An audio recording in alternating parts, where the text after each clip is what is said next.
The October 5th Board of Commissioner meeting is now called to order. I'd like to ask everyone here, if you would please join Vice Chair Jerry Langley as he does our invocation. And if you would, since Commissioner Ed Booth will do our pledge. Please stand. Let us pray. Eternal God, our Father, we are grateful and thankful that you've allowed us the privilege to assemble here together one more time to do the business of your people. Father, lead and guide us in our deliberations, God. Let us have the right attitude toward your people, that everything that we say and everything that we do will be pleasing in thy sight. In the matchless name of Jesus, I pray. Amen. Amen. Raise the flag. I pledge allegiance to the flag of the United States of America and to the republic for which it stands, one nation, under God, indivisible, with liberty and justice for all.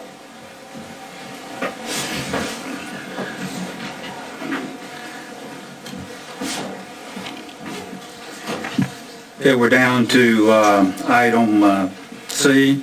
Is there any commissioner who wishes to disclose regarding any matter that is coming before this board tonight?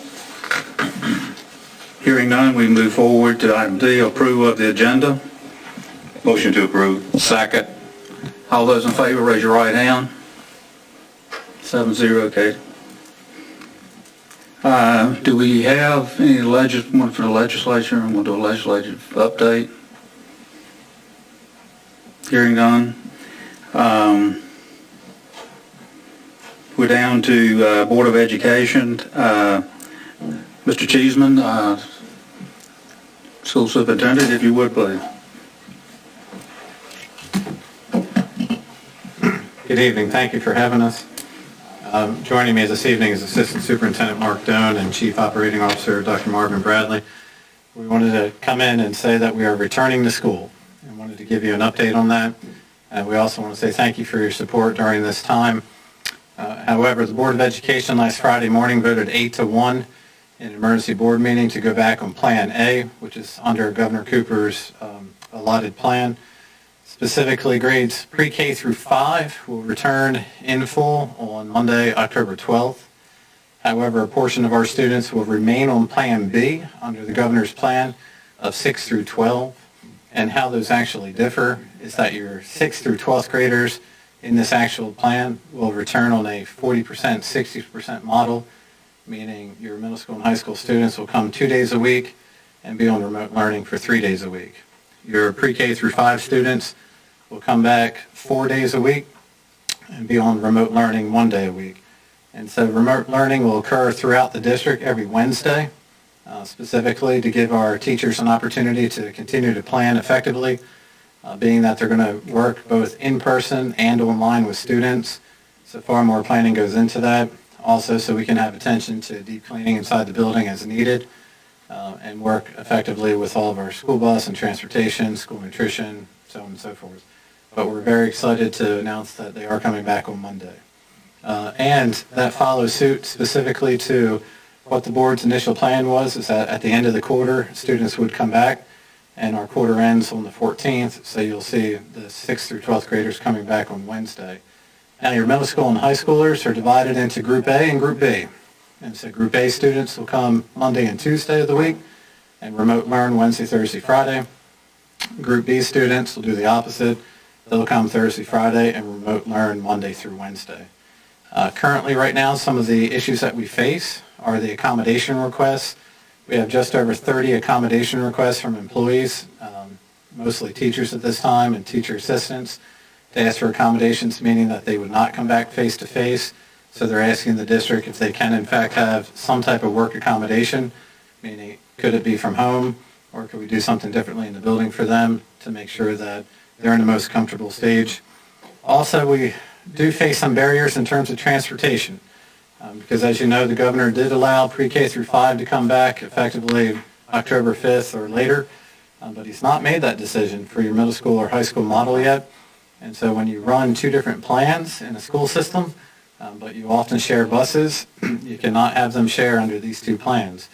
And so part of what we're seeing right now is going to be a transportation barrier, meaning that we're going to have double runs and triple runs especially on the north side, northeast area, and on the southeast area.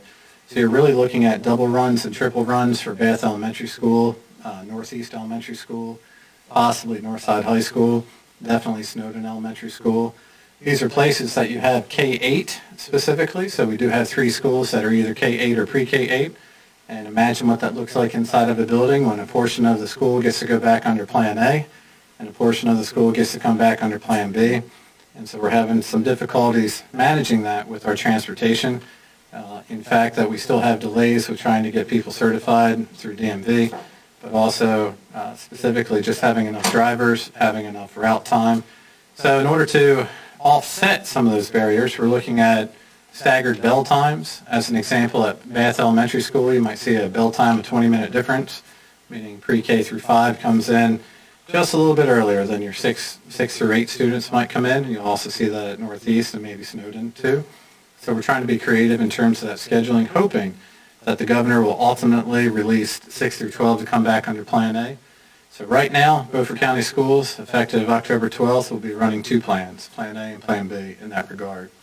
In terms of how that looks for feeding and feeding our students, specifically, we look at the model of in-school and potential cafeteria use or potential meals into the classrooms. But what about those students who are virtual learners, remote learners? So at the same time, our school nutrition staff, who's been amazing since March, has just been absolutely amazing. But we're also going to have to run drive-through opportunities and meal pickup opportunities. So just a lot going on in order to structure the school system to make sure that all of our children are still well fed, but at the same time taken care of academically, all following within those social distancing rules. Now, be mindful of what Plan A and Plan B really mean when you look at the North Carolina toolkit. And under Plan A, a lot of your requirements have shifted to recommendations. And under Plan B, your requirements remain requirements. So go back to Bath Elementary School, Northeast Elementary School, and Snowden Elementary School.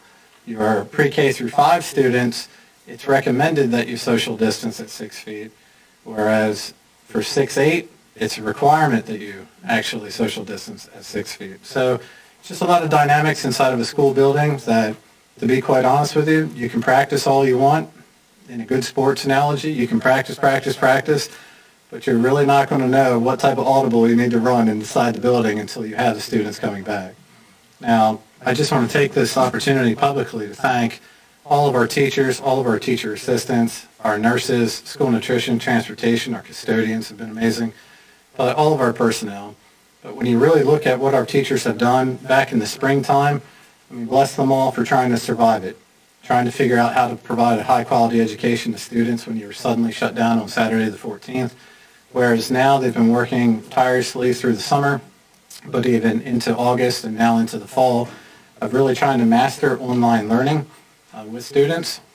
So we do anticipate most of our students will come back face-to-face. We do have a fair amount that will stay remote learning, and those are choices that the governor has allowed us to keep in place all the way until next June. And so with that, we will have split populations, double plan populations, multiple routes, as I said. But right now, we're handling it the best we can. And come next Monday, we'll learn whether we need to create some audibles in that regard. But I wanted to come in and answer any questions, give you an update, celebrate the fact that we're coming back to school. Commissioner Langley. And this may be something that you haven't had to deal with at all. Substitute teachers. Yes. We're having to deal with it. We had 365 on our original list through Mr. Doan's effort, and I'm sure you can talk more about it. That list is cut absolutely in half right now, and maybe even not enough. We tend not to have too much of an issue of finding substitute teachers for elementary. They love the young kids. We usually have a little bit more of an issue with substitutes in the upper levels, but specifically we are going to have trouble with substitute teachers in terms of having enough to maybe fill some of the spaces as we do have accommodations. However, with that, there are board policies that allow the superintendent's position to transfer personnel across the district when there is a need. And so I believe our personnel in the district understand, such as teacher assistants and others, that if there's a need in a different building, that we may have to move them in order to accommodate that need. And what does the need truly look like in that scenario? maybe a teacher has asked for accommodations, we cannot find a substitute, and we might ask a teacher assistant to go work with us as the teacher teaches from home or somewhere other than school back into the classroom when the students are in the classroom. And so we're really being creative, and Mr. Doan has done an exceptional job at that, of being creative around who has what skill set, what license, what opportunity, and who can truly move through the district, where right now we're looking at teachers who will likely stay in their positions in their current schools to work with the students that they've already been assigned. But it's definitely a concern of ours, and even more so, Commissioner Langley, it's the financing of that concerns us too. And I'll give you a good example just as we finish. If we have 30 accommodations, and let's say 30 teachers needed an accommodation that required a substitute from October 15th until June 9th, if every day, and I know it's worst case scenario, it would cost the district $530,000 to support that for the rest of the year. And so we're really looking at being well fiscally in terms of how we're spending our money, but Mr. Doan and his team has been really thoughtful about how to move people around the district to give kids a high-quality education, but also fiscally sound. Thank you, sir. Mr. Cheeseman, what kind of numbers are you looking at, students in the public schools, compared to 2019? Right now, I think we're just around 6,000 students. 2019, maybe without pre-K, we were around 6,300 students. So I believe we lost about 5% starting the school year. That's pretty accurate. But we do anticipate many of those students coming back to us as the school opens, likely after the semester ends, so there's a smooth transition coming back.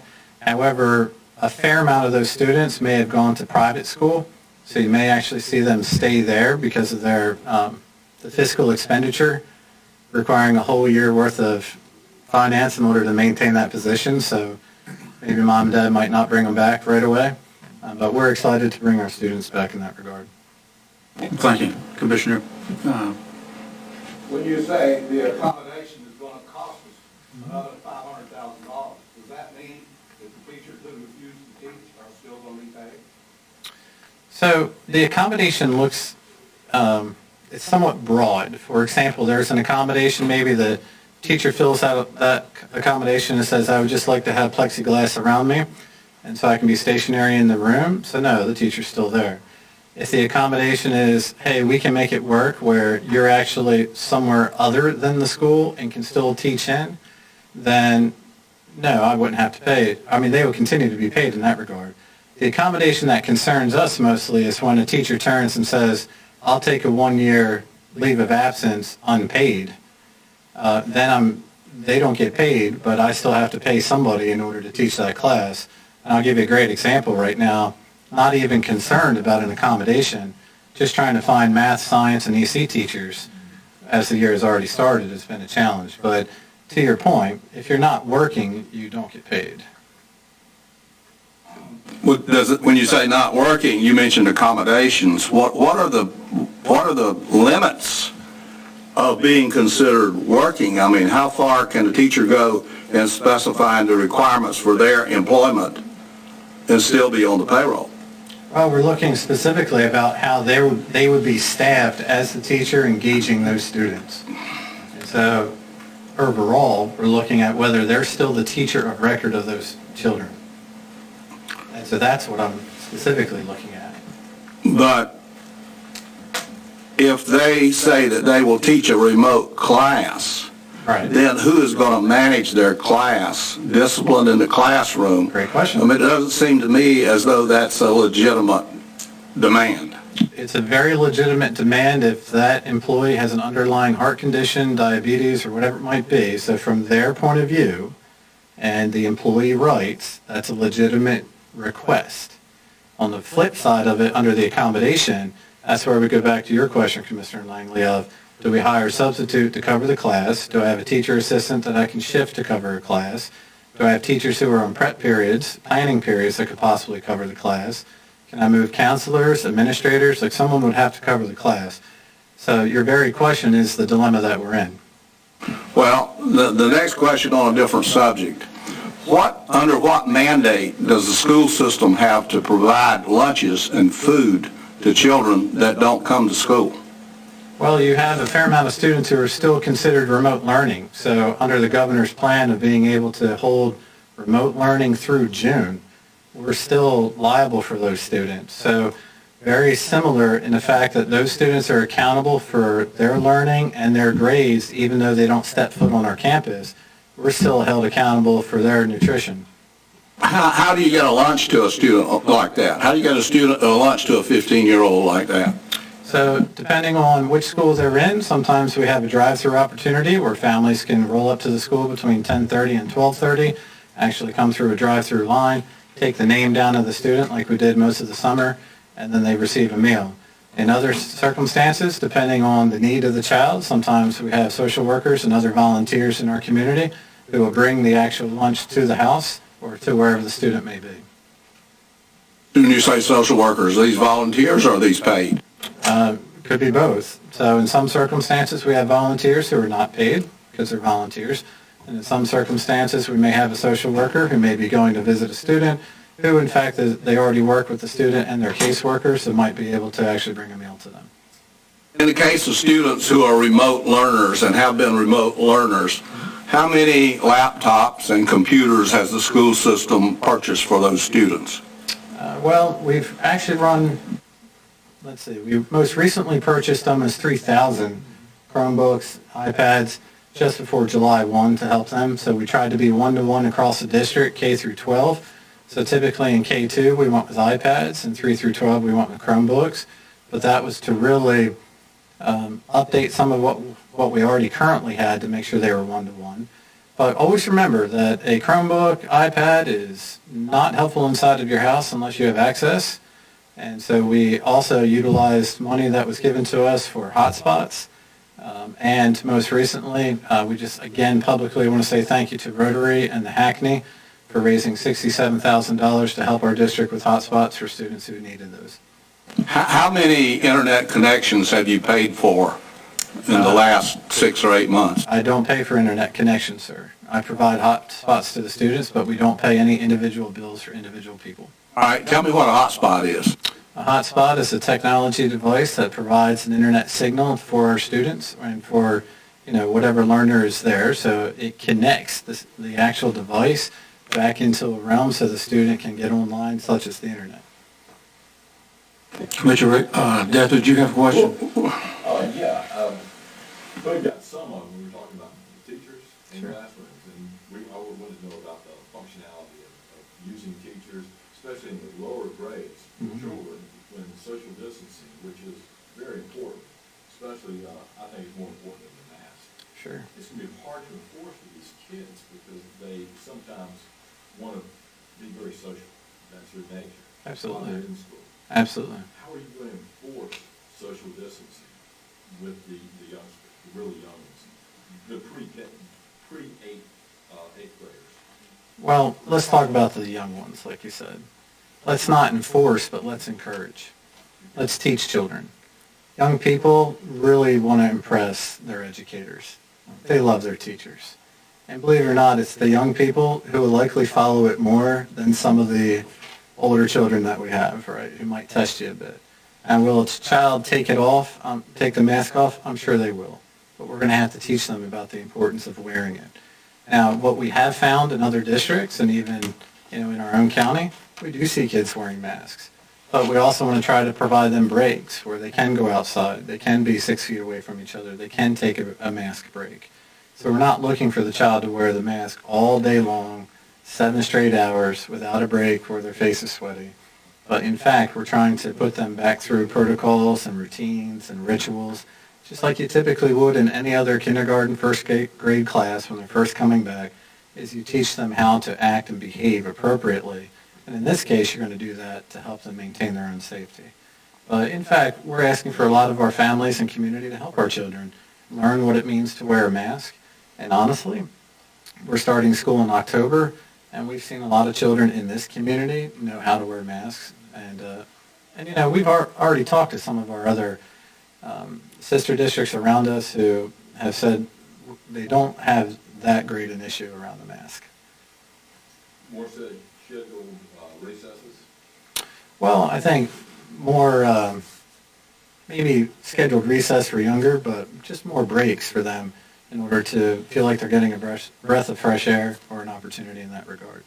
You know, for example, in this regard, I'm greater than 6 feet from you, and I'm not wearing my mask. We're good. We're not hacking, we're not expectorating. But you don't know that I. But you don't know that I wouldn't. Like I could suddenly just cough on you, right? Right? So, look, no one really forecasts the accident, right? Or at least in my circumstance, I've been a really bad forecaster of my own accidents, right? So my key part about that is we want to encourage children, not enforce. We want to make sure that it's an environment where we're all learning through this. Now, what I really look at is adult behavior. Adult behavior is a little bit different because they're making choices to do something different than what your protocols are. And again, we're going to encourage our adults before enforcement or accountability would come into play. Is there a need now for more assistance, teachers' assistance with some of the problems you have, some of these you have to be somewhat shielded from students? I think any time that we have a greater number of adults helping us with especially young people who tend to get up and move around, that would be very helpful to us, absolutely. Just get all out from parents. Well, I think there's a difference too, because you also want to really make sure that your school building is running effectively but safely. So a line of volunteers is not necessarily the relief that's going to help us when we want to make sure that we have a certain amount of numbers inside of a room, spacing accordingly. So we just want to make sure that whether it be substitutes, that they're trained and go through the training that Mr. Doan and his team provide, whether it be volunteers, that they would go back through some training. But we're never going to turn someone away who believes that they can be of assistance to us. We at least want to have a conversation around what that looks like. Commissioner Redpoll, you have a question? I just had a comment. I can't imagine the difficulty y'all been going through, trying to put this together under the constraints that you've got from the state, federal, whatever. And I've got children in other school districts in this state. Yes, sir. And it is an absolute mess. I mean, what's going on? So I applaud you for the efforts that you're putting forward to bring this thing to some sort of a reasonable process that gets these kids back into school. I appreciate you saying that. And, you know, what's very interesting is whether you believe the virus is real or not, and it doesn't discriminate. But the stress that our adults are engaged in is real. And so, honestly, one of the greatest things I'm mostly concerned about is the mental health and wellness of our adults. We see it. It's hard to watch. But the other part that you may not be aware of is September was, Suicide Prevention Awareness Month. And I know that you have limited time here for me this evening, but if you in your mind had to guess at what grade level we have the greatest suicide ideation, and you guessed grade 4 or 5, you are correct. Young people are extremely stressed because their normal is abnormal. And so we need in Beaufort County schools and in Beaufort County to remember that it's okay not to be okay. Meaning that if you're not okay, it's okay to get the help that you need. And we're finding that with our adults. We're finding that with our children. We're finding that with our families. Because remember, you have an awful lot of families in this county who send their children to our schools for the best education. But since March, you're also sending them to our schools to be fed twice a day. Because they don't have that at home right now. And so I appreciate your compliment on behalf of all of our employees, because I cannot express to you the mental stress that we're watching our adults go through of having to make decisions about their own physical well-being versus coming in to educate a child in Beaufort County. That's real. Whether you believe the virus is real or not, the stress is real. Commissioner Waters? We have on the agenda later tonight broadband. Yes, sir. Would you mind telling us where our weak spots are in Beaufort County? I know you talked about hotspots, but Yeah. I'm assuming that's not a long-term solution. No, definitely not, sir. Definitely not. Well, let me say this to you. In Beaufort County, there's not one particular place for Beaufort County schools where students are missing it. Broadband is essential. And so, there are spots in northwest of Washington here where students don't get it. There are spots in northeast above, Pinetown where students don't have access. There are spots right there in Chocowinity, in deeper ends of Chocowinity, that they might not have it. And again, down in Aurora. So what we're finding is there's pockets of places where students and their families cannot use their cell phones, don't have access because of some of the broadband issues. Now, I forget the actual number, but at one point, I think we gave out almost 1,068 hotspots. So you're talking about just over 1,000 children at one point needed some type of access because they did not have the broadband access that you're talking about. But I can send a map to all of you just to show you, like, the dots on the map of where it is for us. That might be helpful to you. Okay, thank you. Thank you, Mr. Cheeseman. Hey, thank you for your time. Wait a minute, I didn't finish. I didn't cut you off, Ed. You didn't raise your hand. I raised my hand and I was talking and you went to another commission. Now, go ahead. But How much additional funding do you estimate you're going to receive from state and federal this school year? Well, what I can tell you is, in total, since last spring to this moment, we've received $3.169 million. And so that includes the original CARES Act drop of $1.947 million. Now, it's really hard for me to predict, and let me give you a reason for that statement. Is there have been times throughout this entire process that we're suddenly made aware of money that's going to drop to us from our legislators who are working on schools, on the behalf of schools. And I'll give you a great example. PRC 125 for child nutrition was suddenly dropped to us back in June and initially had to be spent by the end of June. So there are times when we receive some type of funding that's coming to us, we have about 48 hours, 72 hours notice, and then have to turn around and spend it. But in some of those circumstances too, our state legislators have been really great at listening to the voices of superintendents and teachers and others. So after they drop it, then sometimes they'll expand the timeline. But with that, I can't say for certain what's going to come. What I do know is we're being funded off of what the previous budget looked like. And so I can't anticipate any more than what I already have. You've completed your budget based on the approximately $17 million that Beaufort County gives the school system, and you've completed your budget based on what you anticipate from the state. Sure. And you've completed your budget on what you anticipate from the feds. Could we have copies of all three of those budgets? Yes, sir. And I'm talking about down to at least purpose and function. Oh, sure. If you'd like to say it all, I'll be happy to give it to you. Well, that's for all the commissioners I'm making the request. Absolutely. I Okay. think it's good to have knowledge. What's going on in the school system, make a statement, is a total disaster. This governor having seized power is unconstitutional. I'm hoping the legislature will finally, when they meet again, take charge of things in North Carolina and that we can get out of the horrible situation that we're in.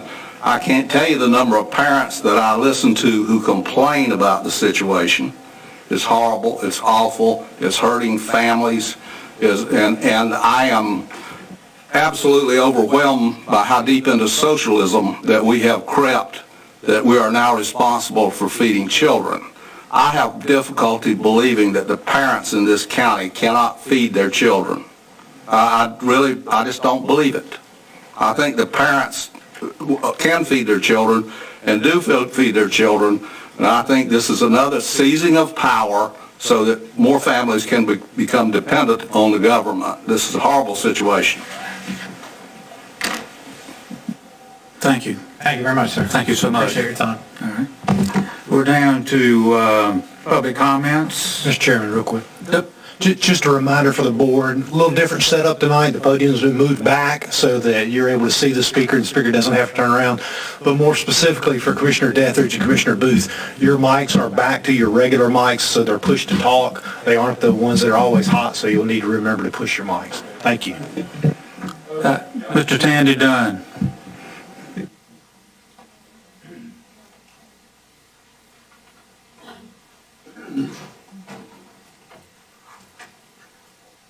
We get choked up by the time I come up here. First off, I've said it before, I'm glad I don't have kids in the school system right now.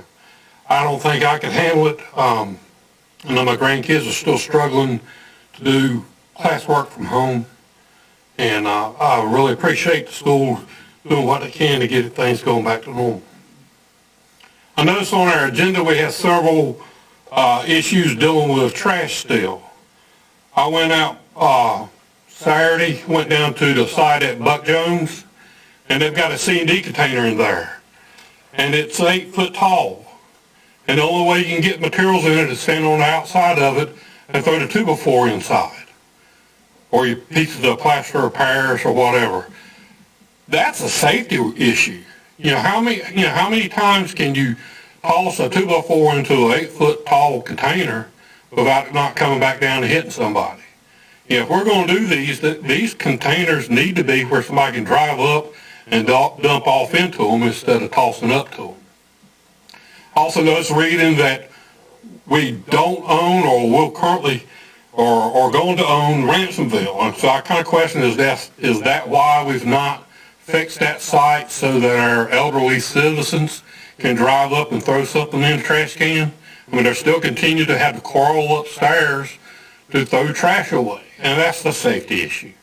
So, I don't know what the contract renegotiation is about today, but I ask you to consider if it is about home pickup, that is a new service that needs to be bidded on. We cannot just rewrite a contract and provide a whole new service because that's what Republic wants.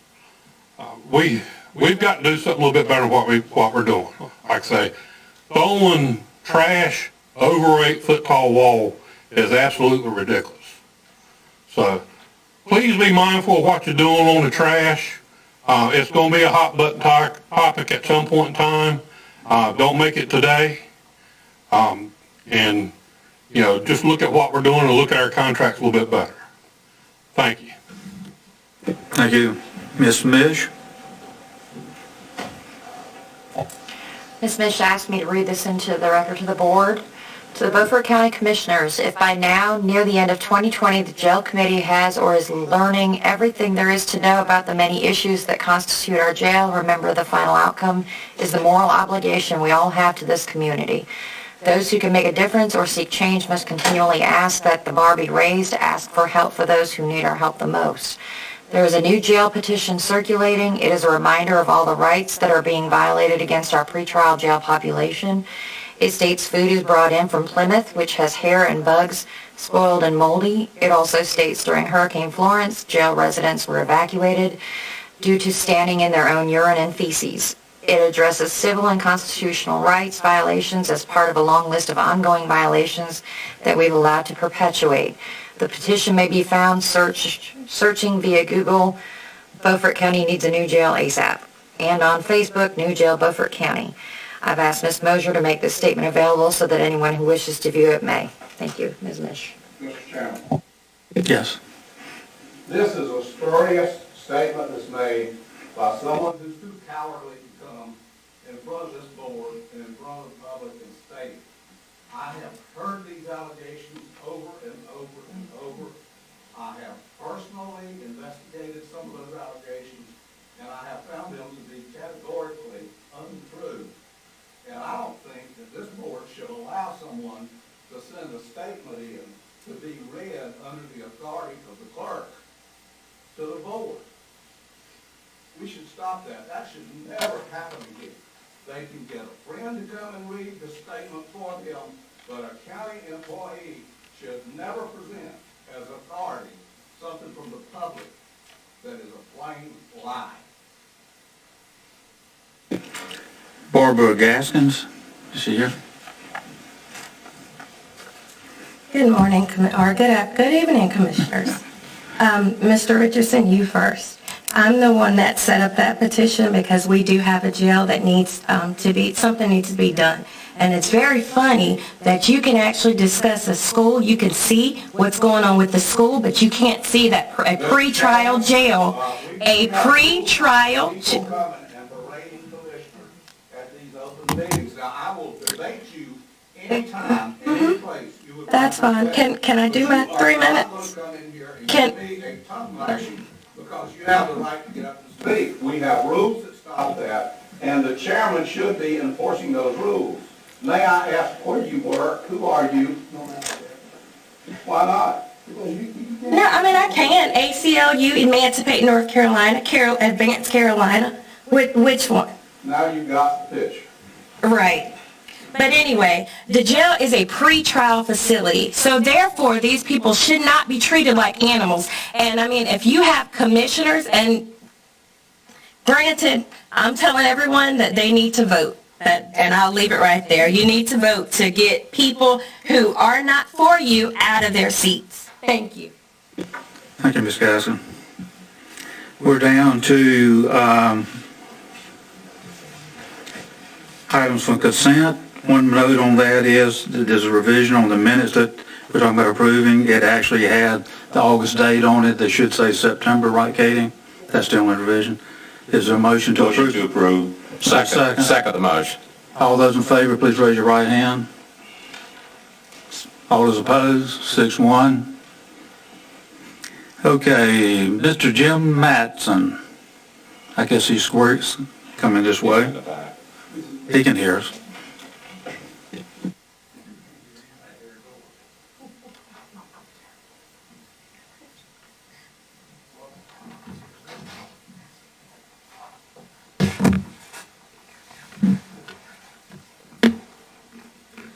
I would wipe my face, but that's all. Hope everybody's doing all right.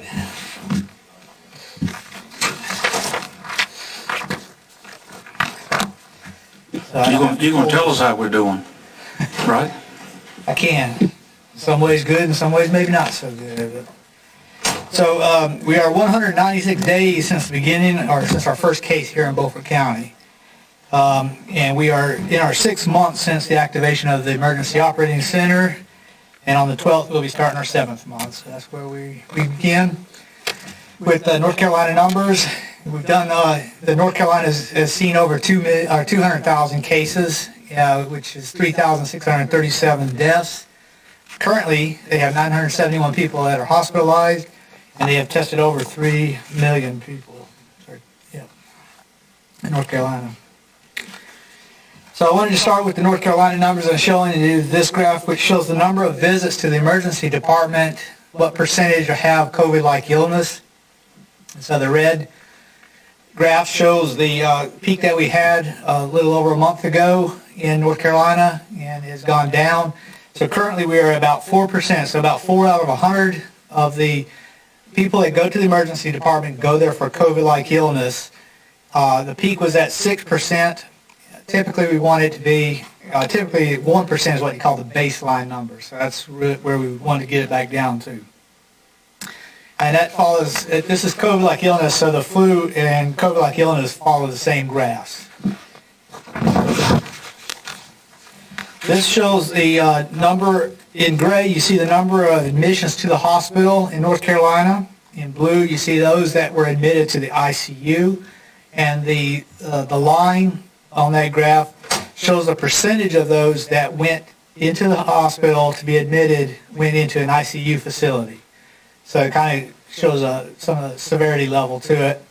And that is hanging at about 20% of all the admissions end up going into the ICU across North Carolina. This graph here is showing the number of hospitalizations on any given day, the top graph does. So currently, and for quite a while now, it's been about 950 to 1,000 people that are in the hospital at any one time. The bottom graph shows the number per day that are going in, and so that's about 300 per day that end up going into the hospital in North Carolina.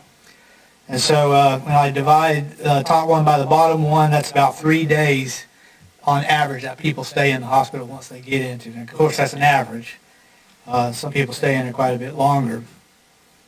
And for that's for all of North Carolina. I also was able to track down what Eastern North Carolina, and that is about 3.5. So we average about half a day longer than the state as a whole. Next slide. So one of the ways for judging the capacity in our area, as far as resources go, is to look at something like the ventilators. And these are the number of ventilators that are available are in light blue, and then the number that are being used are in dark blue. So Eastern North Carolina is the third one over. I've highlighted in yellow, and you can see that about 32% of the vents are being used at presently, and that leaves about 2/3 available if need be. This is for Eastern North Carolina, so that runs all the way down, like Onslow County, all the way up to the North Virginia border, and all the way over to Wilson. So it's a pretty big area that number shows. The next one shows something a little bit more close to us, and this is the divided medical system. So there are 9 hospitals all told into one, and so the top light blue line shows the number of beds that are being occupied, so you can see those numbers. The gray one shows the number of ICU beds that are being used, and then the light gray at the very bottom shows the number of ventilators that are being used. So that kind of shows the impact, and the number of ICUs and the number of ventilators has gone up, has stayed pretty steady, where the number of beds that were used peaked about a month and a half ago, and then we've gone through a recent peak as well. So it's kind of 2 ways that are shown on there.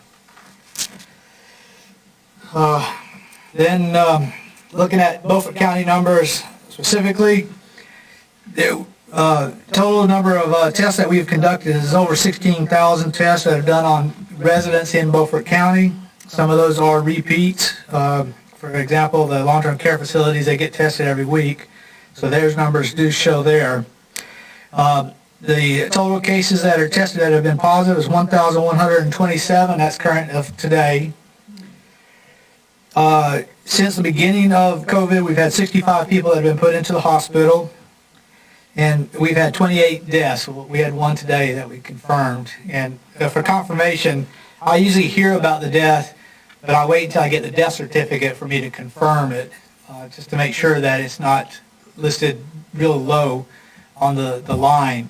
So all the ones that I confirm are in the section A, which says it's the doctor wrote as the cause of death. Would be directly to or indirectly to the COVID-19, but not just a interesting condition.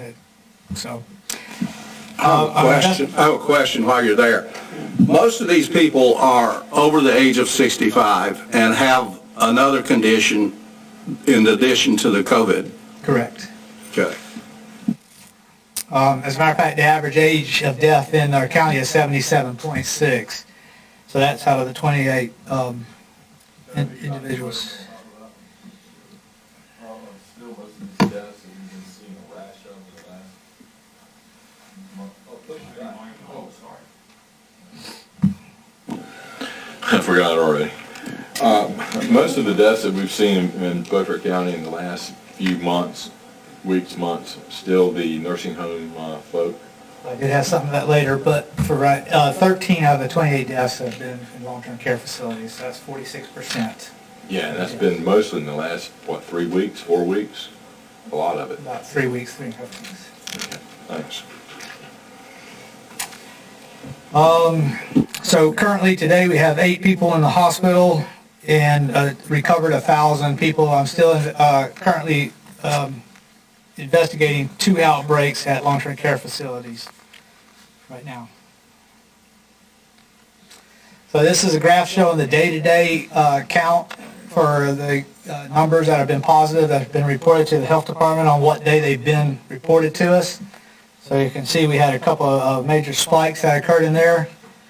And not just the individual day with the high numbers, but on either side of it, oftentimes you'll see some high numbers. So those are some significant spikes. Many times those are associated with some kind of testing event that has gone on. Like the long-term care facilities, they get tested weekly. And so oftentimes all those results come in at the same day. And so they'll be reported on that day. And so to help compensate for that look, the next graph I have, the top one shows a 7-day average to kind of to dull those bigger peaks. But even with a 7-day average, you can still see some peaks that are occurring. So the first peak that you see way back on the left side, that's in July, if you remember, just after the 4th of July time period. And then since then, we've had a couple of smaller ones until we got to the big one. That was, in September time frame, late August, September time frame, which is where the nursing homes really started to show at that particular time.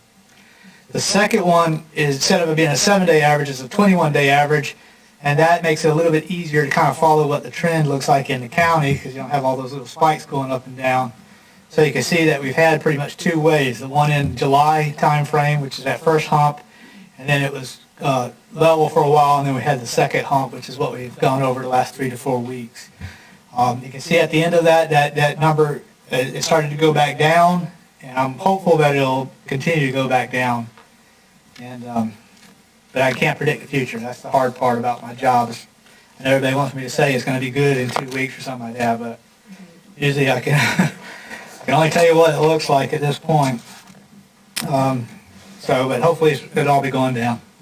So the next slide is actually showing the number of active cases that are in the county on any one day.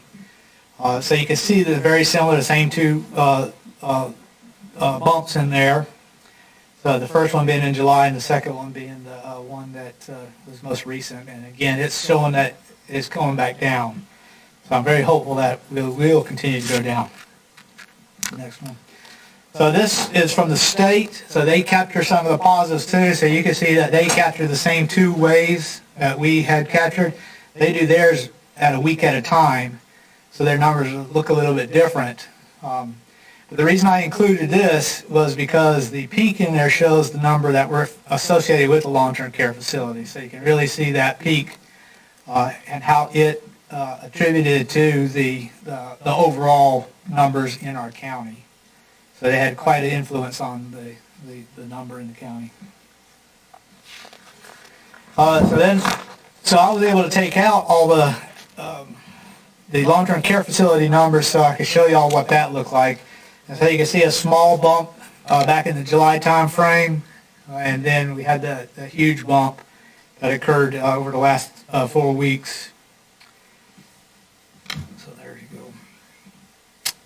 And then, as I mentioned earlier, this is 46% of our deaths have occurred from this outbreak at the long-term care facilities.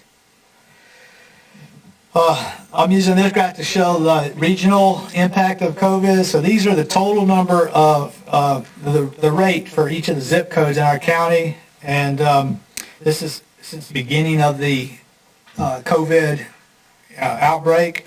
And you can see that Washington, Pantego, and Bath and Chakawinity are the bigger hit locations for us overall. I also should, hopefully by now everybody has gotten to the surveillance graphs that I keep online, and you're able to see all these graphs, but you're also able to see some more graphs, including something that's not the whole outbreak, but just the last couple, 3 weeks, so you can kind of figure out or see which zip codes are being hit the hardest. I didn't include that today, but I wanted to include underneath there the table to show you the same zip codes and the numbers and the rates there, but also so you can see the deaths. The last column over there shows the deaths and where they've all occurred. And you can see that 20 of the 28 have occurred in Washington, and most of those, again, being associated with the long-term care facilities. This is some demographics of the positives, which wasn't so much the interest that I was going to bring to you, but was at that last column again, I've included deaths so you can get the demographics of the deaths. And 64% of the deaths are to white, 25% to black. Women, females are much higher than men at this point. I think that's because women live longer than men, so I think it's impacted them more. And 86% of the deaths have occurred in somebody that's over 65. And almost all the ones that I've looked at with the death certificates, they do have some kind of contributing comorbidities that have been part of their, on the death certificate.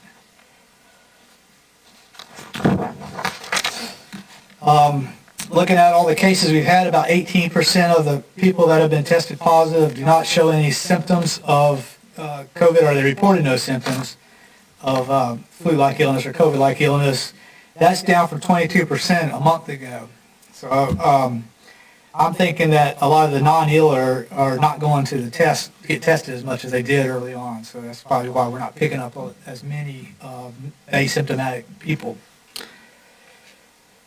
Next slide. This one shows the percent of the positives that are known to be a contact. So the light blue are 55% of them were tested because they were a contact, or when they would come up positive, they knew who they had been in contact of. So that's a little over half of them. The other half, the 45%, is what we consider as community-acquired cases, and these are just for Beaufort County numbers. So seeing some of the Beaufort County numbers, you might say, well, how are we faring compared to the other counties around us? So I've used this to kind of to demonstrate that we've done actually a little bit better than most of the counties around us. So we've had 215 per 10,000. That's our rate. And you can see that Duplin County is the highest at 419. But certainly you see some 283s and 300s around there. So we're doing a little bit better than most of the counties around us with the numbers. I will say that this also equates to 2.15 per 100. So that's what percentage then of our county has come up positive. So about a little over 2% of our county has already tested positive for COVID. So this top graph shows the number of tests that have been conducted. You can see we peaked at 1,800, and we're down to about 600 per week that we're testing. Why is going down? I think in part people are not wanting to get tested as much as they did at the beginning, so the demand is not there for testing. And then we did a lot of community outreach efforts, and those places are not asking us to come back anymore. So I guess that they're not interested in testing right now as well. I also wonder if sick people are not coming in to get tested right now either. So I think there's a lot of people that may be sick, just stay home or call their doctor and say I'm sick, and they stay at home and they're not going to get tested either. That's what I think might be going on in the county. The bottom graph shows the percent of the people that we tested that we have tested came back positive, and that is at around 5.5% right now. The high we had was about 10, close to 10%.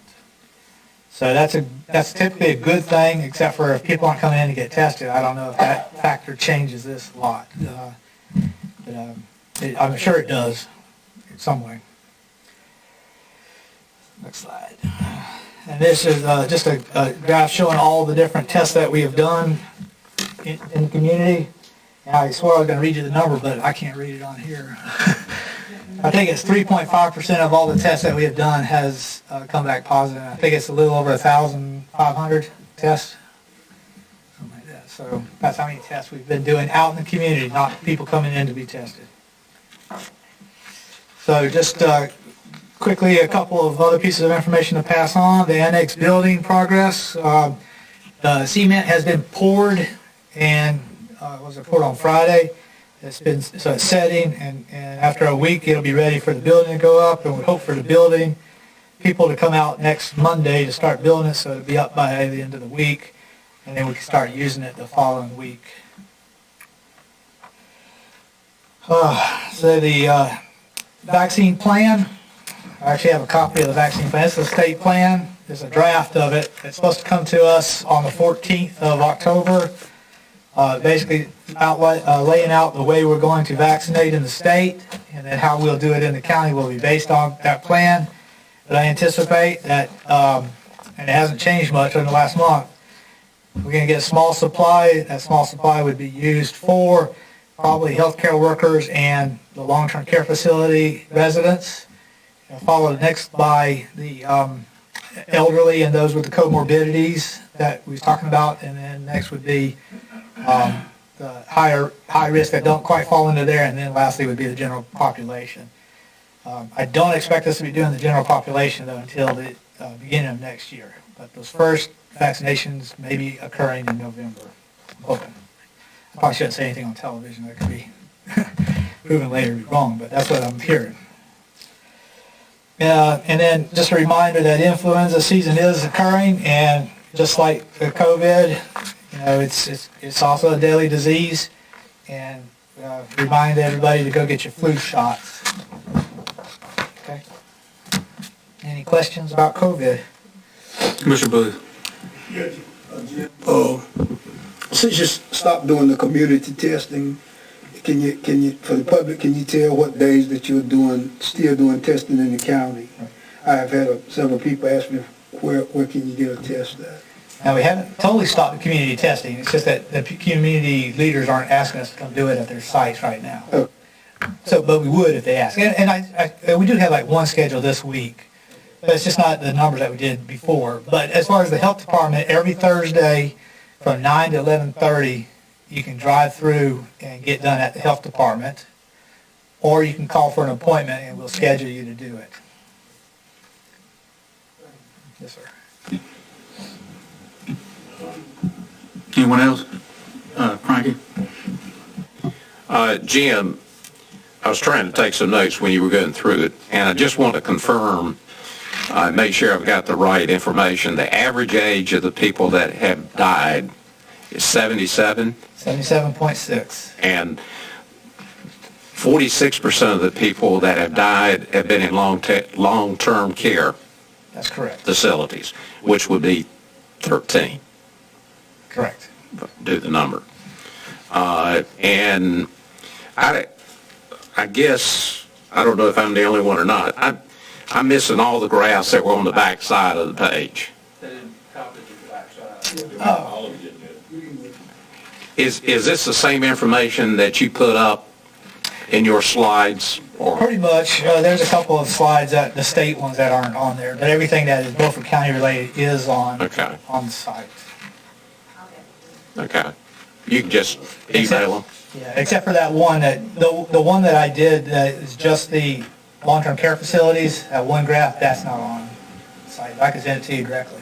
Okay. Or she says she'll get you copies. When you look at the places where the numbers are real high, when you look at Pantucket, I'm assuming that includes, the reason that one's in there is because of the long-term care facility there in Pantucket. Well.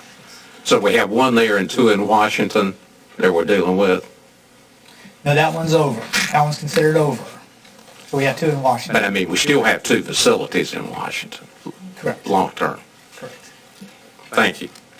Mr. Repold. Jim, given that the schools are going to be going back another 2 weeks, how prepared are we to support them with, I mean, do you have the equipment and the... Well, I mean, we're as prepared as we can be. I think that what we need to be prepared for is that we're going to have clusters that occur at the school. So, I mean, Mr. Cheeseman and I talk, and if something happens, we also have the school nurses that work a lot with the health department on this. So I think the resources are there for them to talk to us right away so that we can assess the situation. But we have to know that we're going to have cases. Now, the research shows that schools running don't add to an outbreak in the county. They need to be part of the outbreak system as a county as a whole, but they don't make it, they don't seem to show a large increase in numbers based off of the schools. You do get some cases, and you're going to have some clusters that occur. So if it's a young classroom, that cohort may end up being quarantined for 14 days, but the whole school should not have to shut down. So we have to assess the situation. If it's one of those classes where the kids are all mingling from one to the other, that makes it a little bit more difficult for us to decide. Well, I think it's important that we reassure the parents that this, the plans are in place. The plans are in place. Commissioner Booth? Stan, did you have a question?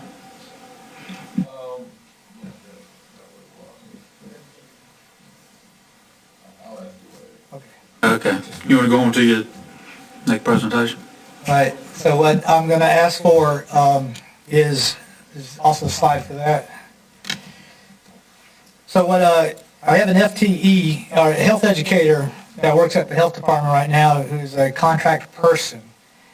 She concentrates on the reducing the risk program at the schools, and health education to me is a very vital part of the infrastructure of public health. I think that health education, along with policy, is one of the big driving forces why tobacco went from 50% people smoking to about 20% people smoking. So I do firmly believe that health education is important. So this person works with the schools to reduce the risk of teen pregnancies in the county. When I first got here, we were looking at 50 pregnancies per year, and we're down to 39, 40%, or not percent, but numbers per year. So I think we've been able to show some impact, and we want to make more impact because we don't want children having children. So I want to get this position changed from a contract position, which it is currently, to a county position. And I can tell y'all that there's no county funding that should be required, will be required. And the reason I want to do that is basically because I want to expand the focus of that person so they're not just reducing the risk program. Because as a contract person, the RTR people approved a contract, and that's all that they're allowed to do. But if they're an employee, I could also let them work on other childhood health concerns such as obesity, vaping, and mental health. Those are big issues in our our children's age groups. So I'd like to be able to expand their work into that area.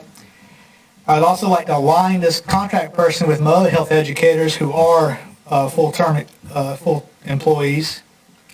And then lastly, I'd like to make sure the job is attractive to her and that she stays there. And if she was to leave, then I would want to make it more attractive for people to recruit. And hopefully she'll stay, though, because there's a big benefit to being an employee versus a contract person. So that's my ask, is that y'all allow me to go ahead and make it a full employee. Is there a motion? Well, I make the motion. I make the motion to approve, but I still got a question. Okay. So moved. Ask it. This is not a grant position. You said your slide said there wasn't. Your slide said there wasn't no county funds. It is a grant funding position. So we expect to have for at least 4 more years. Okay, that was my question. And if the funding goes away, I will RIF the position.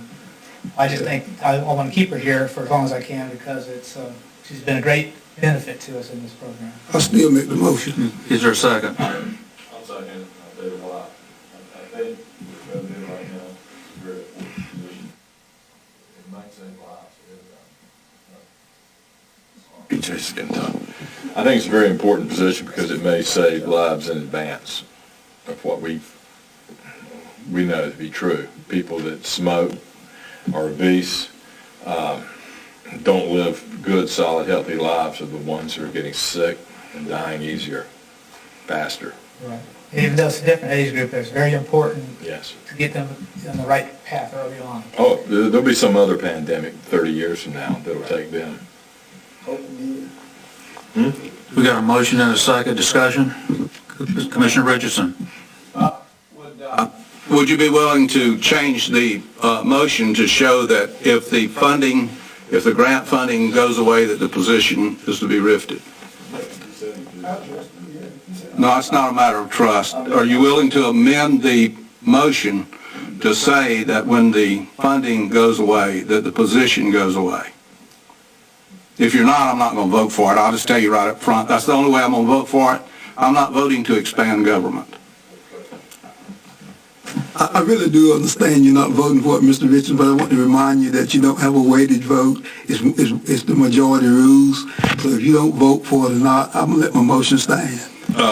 Mr. Chairman, I do understand how the system works, and it's 4 votes that makes it work, and I understand that very well. But by the same token, I'm not voting to expand the size of government. This is another one of those things that's nice. I support what he's trying to do. I think it's a great thing. But the public has taken on feeding children now 2 meals a day, and we're getting ready to take on providing more and more medical services. Socialism never stops creeping in on us. So I'm not going to vote for it if you can't. All right, time to vote. All those in favor, raise your right hand. All those opposed, 6-1, motion passes. Thank you, Jim. We need Miss Ann Williams.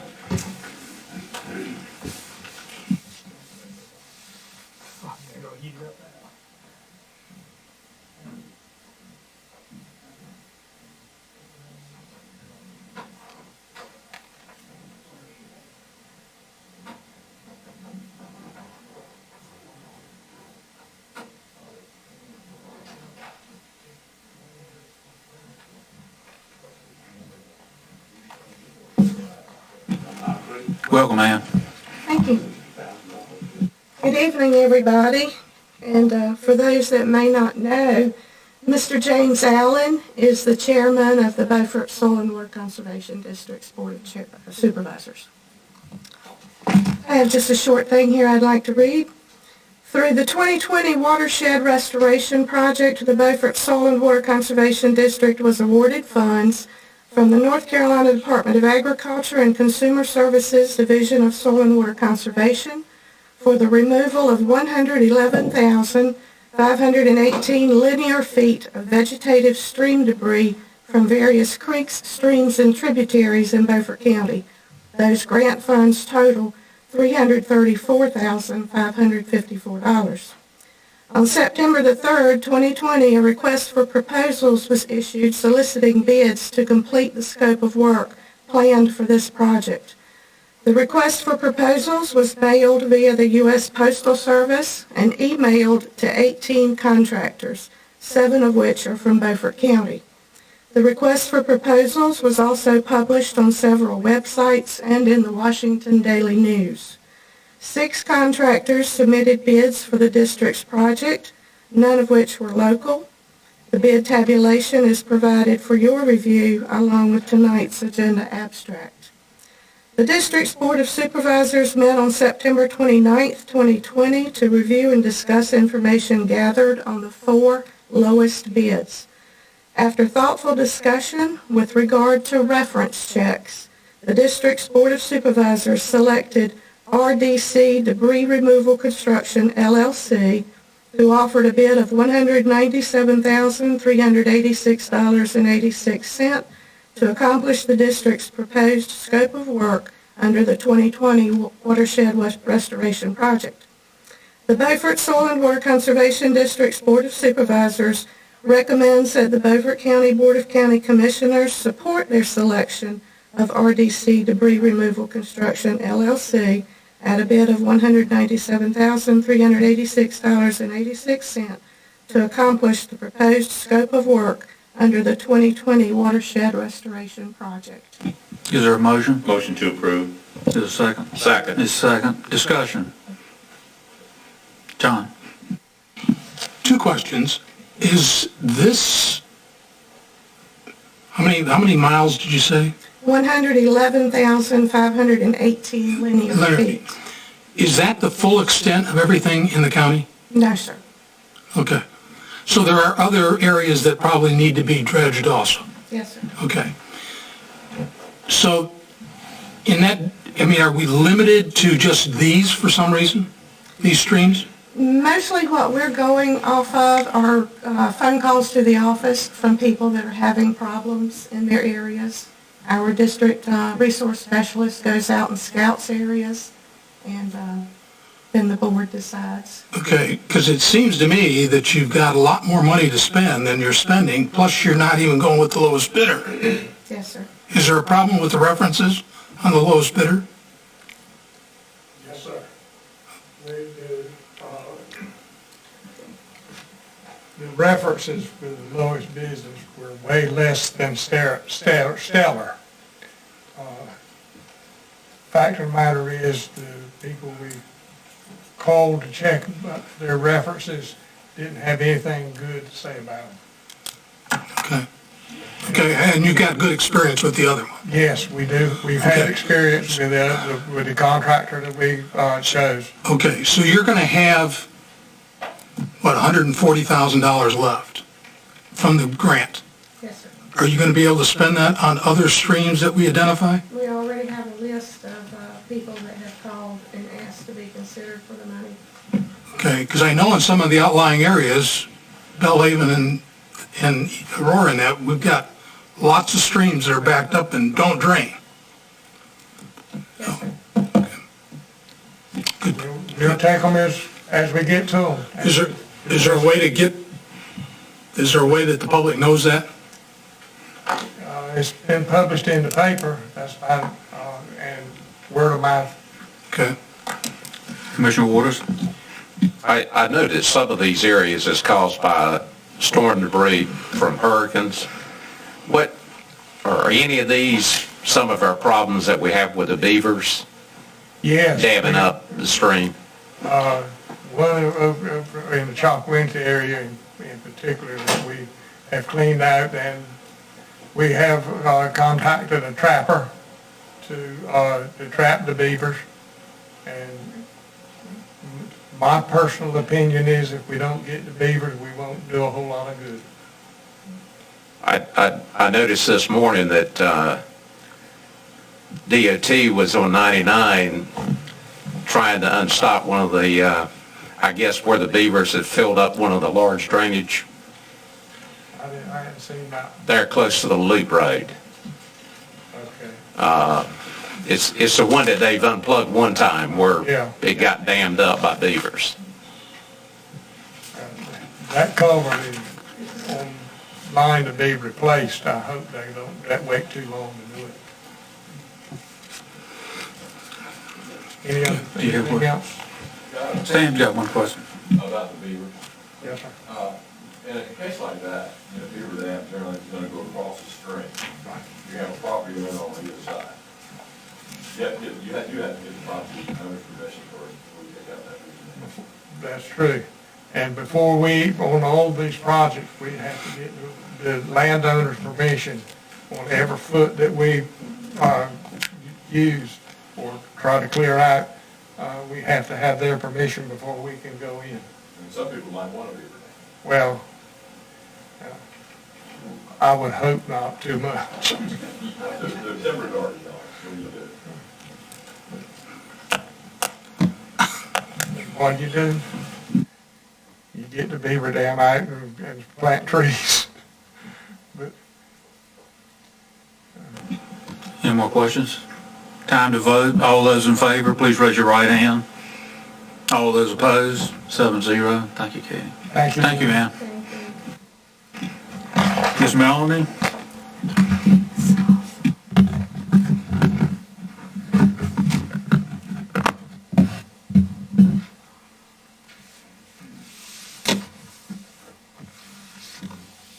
Ann, where's this company at that had a bid of $3 million? Are they out of Miami? No, sir.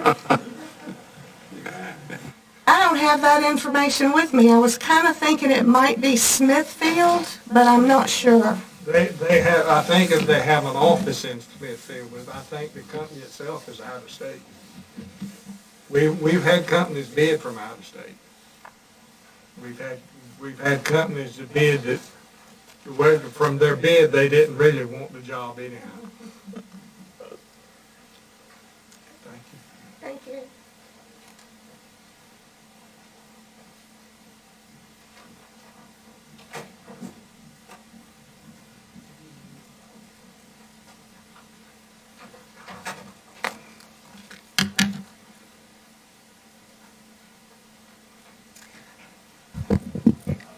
Good evening, Mr. Chairman and Commissioners. Tonight, DSS is here requesting approval of a purchase order over $30,000 pursuant to the Beaufort County purchasing policy. This is for laptops. If you'll recall, last month the Commissioners approved 5 laptops from CARES Act funding, and the remainder funding we have in the DSS budget. Is there a motion? Motion to approve. Is there a second? Second. Have a second. Any discussion? All those in favor, raise your right hand. Oh, 7-0. I'd like to make a comment on this. Thank you for your explanation. I could understand it. Okay.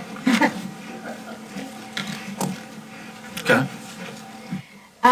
Next on the agenda, we have a request to advertise and fill 5 vacant positions at DSS. 3 of those are income maintenance caseworkers. 1 is administrative position, and 1 is the computer administrator 2. 2 of the income maintenance caseworker positions became vacant earlier on, right after the freeze was enacted in April. 1 was from a retirement, 1 was from a promotion. 1 actually became vacant today. The processing assistant 4 has been vacant about a month, and then the computer support administrator 1 has just become vacant as of today due to a transfer. Is there a second? I have a question. Second. The head count is not increasing. That's all in your existing head count. Yes, sir. Do we have a second? I'll second. Okay. Discussion? All those in favor, please raise your right hand. 7-0, motion passes. Thank you. Martin Johnson.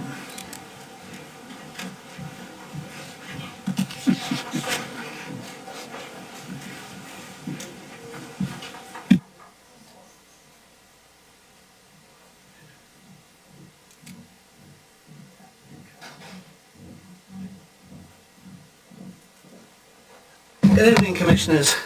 Welcome. Hi. I'd just like to first just say a few words of thanks to you all for the 39 jobs and the $1.4 million that's going to be invested by Pamela Coare in the county. It was through your help in terms of with the county manager working with the Committee 100 to build the Industry Ready building, which actually has served us very well in terms of being available for 2 hurricanes, helping 2 companies in the Christmas rush, 3 companies that I showed the building, and then they actually located in other facilities in the county. 1 facility, MJM Yachts, that will be moving to a bigger facility, and now Pamela Coare, which I believe will have a very long life in the building. With Pamela Coare, that will bring the employment in filtration companies to 670 in the county, and those companies would be Flanders, Camfield, P&G Manufacturing, and as I say, Pamela Coare. So again, thank you very much.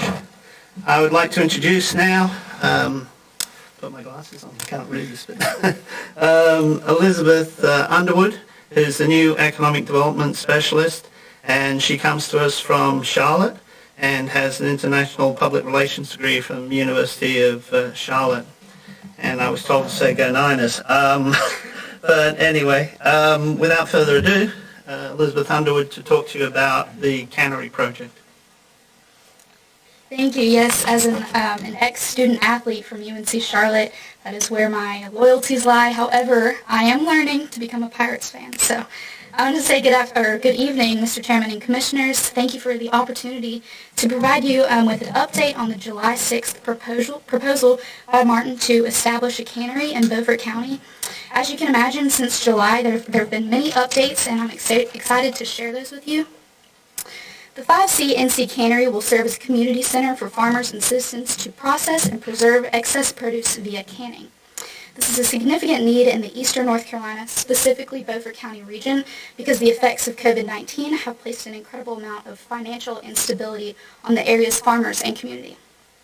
Bill Booth and the Alpha Life Enrichment Center, ALEC for short, will be establishing this cannery. The cannery will provide an opportunity for individuals to preserve and save goods for agricultural downtime, specifically those individuals who would be unable to provide food on the table for their families and themselves due to COVID-19 ramifications. The scope of this project is to serve low and moderate income families, farmers, and those mediating institutions that serve these communities through sustainable and accessible farming. We would like to apply for a CDBG coronavirus grant, and the maximum allocated funds for this grant is $900,000. With this $900,000, we would be able to purchase land, build the facility, operate the facility for 2 years, buy equipment, purchase a refrigerated commercial vehicle for transport, marketing materials, and some administrative/application fees. Project Cannery will employ 5 full-time employees, and 4 of those jobs being allocated for low and moderate income individuals, paying an annual average wage of $40,000. The average 2020 Beaufort County wage rate is $38,008. These jobs will include 1 manager, 1 supervisor, 3 operators, and supplemental staff such as interns and volunteers as needed. The grant will require the cannery to achieve its capital investment and job creation goals, plus other grant obligations. I'd like to also inform you that Project Cannery is working with partners across the state in order to maximize outcomes to protect against COVID-19.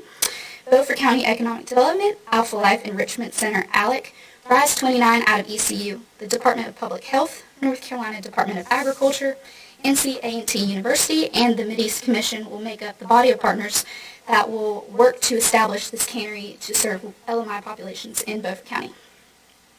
The cannery will meet an urgent community development need for processing goods. This is an immediate threat to the health of the community because COVID-19 has generated financial deprivation and food insecurity for members of the community.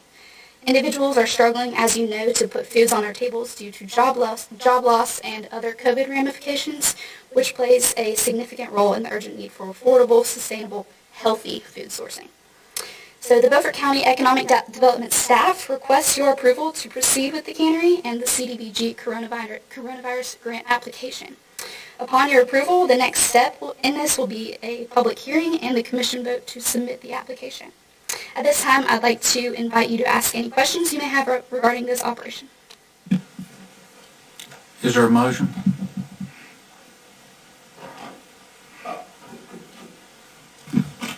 Motion to approve. Is there a second? I'll second. Discussion. I'll let the police disclaimer. Go ahead. The disclaimer is, this is my cousin. I don't have no investment in this project. I'm no part of this project at all. And I just want to go on the record of that. So if anybody, when I vote, nobody can say that I had some interest in it. I have absolutely no interest in this project. Or, Counselor, should I recuse myself, or is it okay to vote? Okay. Thank you. Do we have an established business plan for this operation?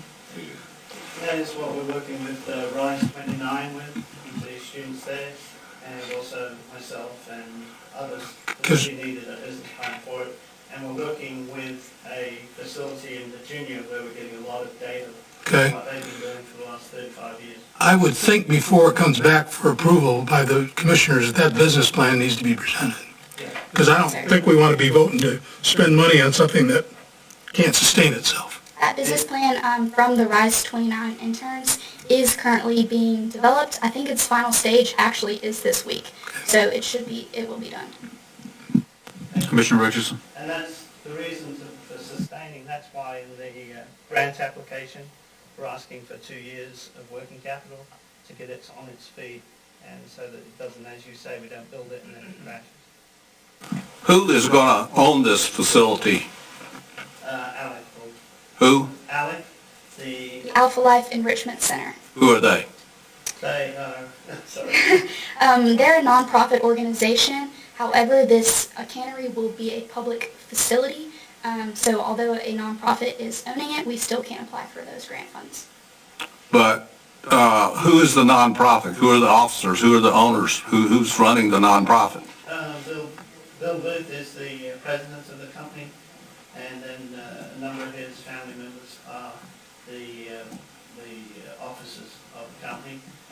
We're also, through the business plan, going to be having a board of advisors of people who are familiar with cannery, and that's the reason why we have these other partners in this venture, such as A&T and the Department of Public Health, North Carolina Department of Agriculture. Is there will there be a provision for a board of directors? There'll be a board of advisors to, right now is the plan. How will they be different from a board of directors? The board of directors would have, definitely would have voting power to tell Alec what to do, as a board of advisors would be. I mean, somebody has to be in charge as a board. I mean, I know Bill Booth. I like Bill Booth. He's a great guy. He will be the board, yes. No, he can't be the board. We're not going to do it that way, or I'm not voting for it. We're going to have a board of directors, somebody that can oversee and make changes in personnel when it's necessary. Somebody has to run this thing. I mean, this is not like liberals that just sort of goes along on its own. This is not a county project. This is an ALEC project that we are assisting them to put in place. We may be assisting them, but we have a fiduciary responsibility for the $900,000 to somebody, and we also have a duty to the people of Beaufort County because we are a political elected board. We cannot escape this. Okay. That's how it really works. I understand. Okay, now the next question is, so they're going to give us the grant for $900,000. Most of the time these grants come through the county, and we set up an ordinance for the grant. What liability does the county have if you go out here and you get this building half built and that's all that ever happens? The grant being, I'm sorry, thank you. I'm sorry. I apologize for that. The grant will be a CDBG grant, and it will have, like all CDBG grants, will have a clause, leaning back on the company to pay back the money. And we could have an additional contract with the company to pay back the money. Well, now the clawback will come from where?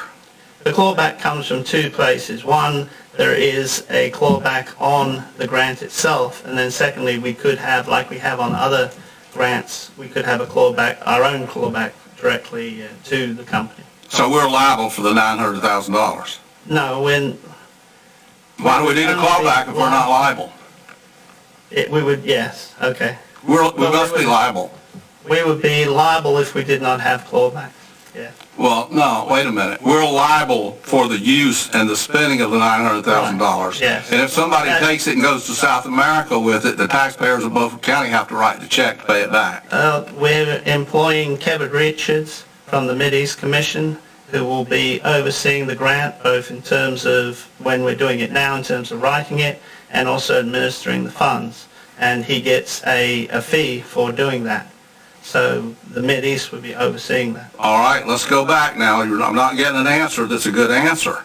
You go out here and you start this project. And they put the steel up, we buy property, pour concrete, put the steel up for the building, and Bill Booth dies. And there's nobody else to make anything happen. And it sits there for 3 years. Do we owe the state the money back?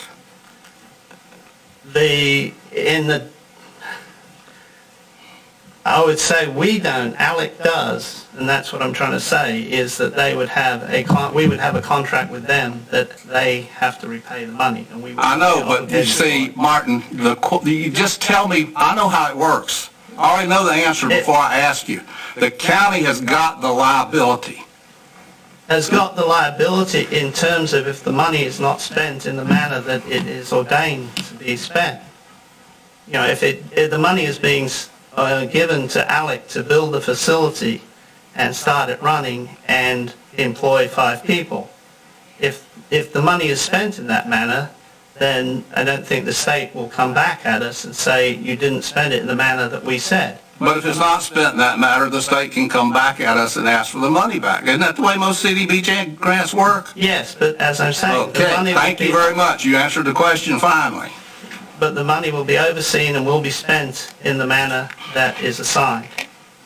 So it is unlikely that the state will come back. If you do go to South America, then yes, they will get the money back.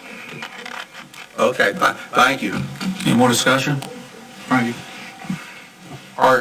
Do we not have a building that would be suitable versus going out and buying a tract of land and building on a brand new building? No, we don't. We do not have anything existing. We don't have, this happens to me every day, we don't have any buildings of any consequence that we can put anything in. Manufacturing, Elizabeth's having to live in Greenville because there's no apartments here, there's not enough starter homes, we have a major lack of investment in all sorts of facilities in the county. Well, if you look at just the salaries for 5 people for 2 years, that's 400, and that's coming out of the grant. So you got 600 left for equipment, land, and building. Is anybody else going to put any money in this project? No, this is through the COVID grant. Okay, so you feel comfortable that 600 is going to buy land, build a building, and put the equipment in there that's necessary? The land, we haven't met with the city, but the city owns the land right now. Okay. Next to the airport, and it is in the opportunity zone, which actually the state is enthusiastic about that. I just question whether 900 is going to do what you're asking to do. That's why, as Mr. Rebholt said, that we are doing the business plan, and we'll have an operating profit and loss, balance sheet, and cash flow statements to make sure it can be done. And that's what we're necessarily going to, through the CDB process, through RISE 29, using the interns to make sure it will work. We're not going to put it out there if it doesn't work. It just doesn't make any sense. I'd love to have the building to put a manufacturer in there, but no, it doesn't make any sense to just put something up and not have it operate. As Elizabeth said, the stakes for low and moderate income people are just too high. Thank you. Any more discussion? All those in favor, please raise your right hand. All those opposed, 7-0. I promise you we won't lose money, okay? We're going to take a 10-minute recess.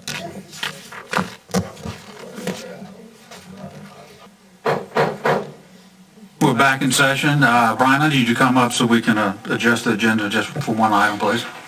Thank you, Mr. Chairman. The board received this morning from the clerk a request for an agenda item from the Emergency Services Director. Director Hedgebeth had a vacancy occur this morning in the Animal Control Division, and based on that, based on their small department size, their current workload, and the on-call that they have, he deemed that to be a significant event and wanted to bring that to the board as an emergency item so that he could go ahead and move forward with that.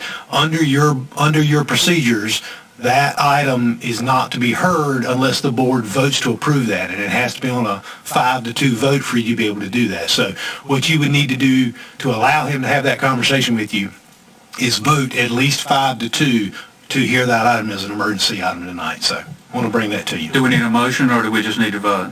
I think you would need a motion to say we're viewing that under rule number 9 of your procedures. And it would become item number 4 under emergency services. Is that okay? Is there a second? I'll make the motion. Okay, is there a second? Discussion. All in favor, please raise your right hand. 7-0, motion passes. Mr. Carney. Thank you, Mr. Chairman, Vice Chairman, and Board. First item I'll be going over with you is accept Bath Community EMS building and EMS unit as county property. I had reported to you in our budget retreat before plans that were moving forth with community. Bath Community EMS, the nonprofit organization, has not been able to pull all of their board members together. We were planning, as I talked with the president of that, to be before tonight, so we are really not ready to accept this at this point. They have not been able to pull that together yet. All right. Second item, a budget amendment for Bath Community EMS. Under that, if you remember several months ago, we had a budget amendment where Bath Community gave us $25,000 that was given for the purpose of remodeling Bath Community EMS, putting some bedrooms in there so it could be upfitted for 24-hour EMS service if the building was used for that. After the work began on that building, we found out that the septic system failed. That lowest bid of 3 bids we were able to get for that system was $18,050. We reapproached Bath Community about that unexpected thing that was coming in place, and they agreed to fund us $9,000 toward that.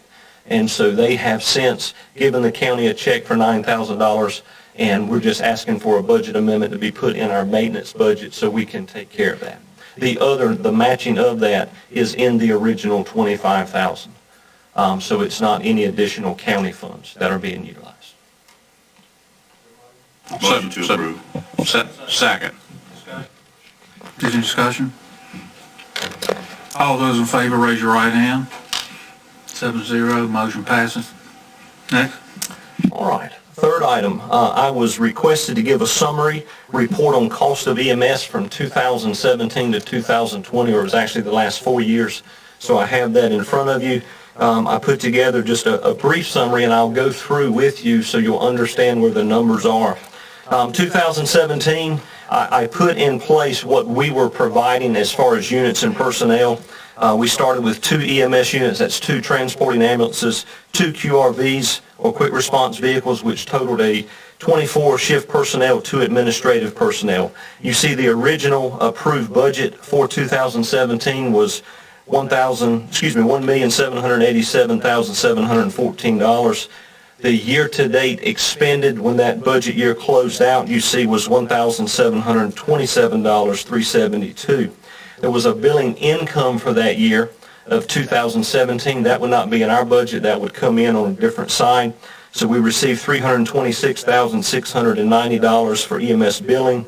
And then last year, from a lot of work from finance department, a lot of man and woman power, we were able to get Medicaid cost settlement back all the way starting in 2017, and that amount for that was $188,458. So the $326,690, the $188,458 was additional income coming in, not included in my budget. So with the request for the cost of EMS, that has been subtracted. So you take the year-to-date expended, subtract those two, and you would see the total cost for 2017 to the county of $1,212,224. Does everybody see that concept or any questions about that before I go to the next year? Question. Yes, sir. Does that include the capital cost for ambulance? It would be in their annual budget, because anytime we do a budget for the year, their capital costs are included in their budget. So if there was an ambulance in there, you'd see a bump up. Yes, sir. Mr. Waters. Carney, how do you have the numbers as it relates to the EMS tax, that tax revenue? I could get that information from you. I don't have that information. Are you saying that the total cost for EMS is $1.2 million is coming out of the general fund? Yes. So when it says original approved budget, that is the budget that the county commission approved for EMS for that year. That was the original budget set for that year. So if you were looking at the true cost, you'd have to add to that the EMS taxes collected on top of the approved budget. Okay. Factum, wouldn't you? You would take it out. You would actually take it out. Right. That's revenue. I don't have that figure in here, and it may just be from the interpretation of what I was asked, and that's a very good point. I was looking at county cost. I was thinking our total cost, and I'm just pulling this from memory, was somewhere around 2.6. So it leads me to believe that the EMS tax that we collect would have to be added to. That's just 2017. When we go through the years, if you get to 2020, you will see the cost of EMS in our budget was $2,500,000, and so it's an increase in cost from 2017. Any other? I think you ought to go back and give us the EMS tax.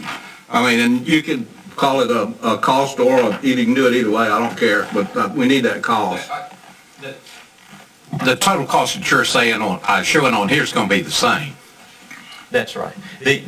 What I don't have for you is the tax collection of the 5-cent EMS tax that is across the county where Beaufort County EMS supports.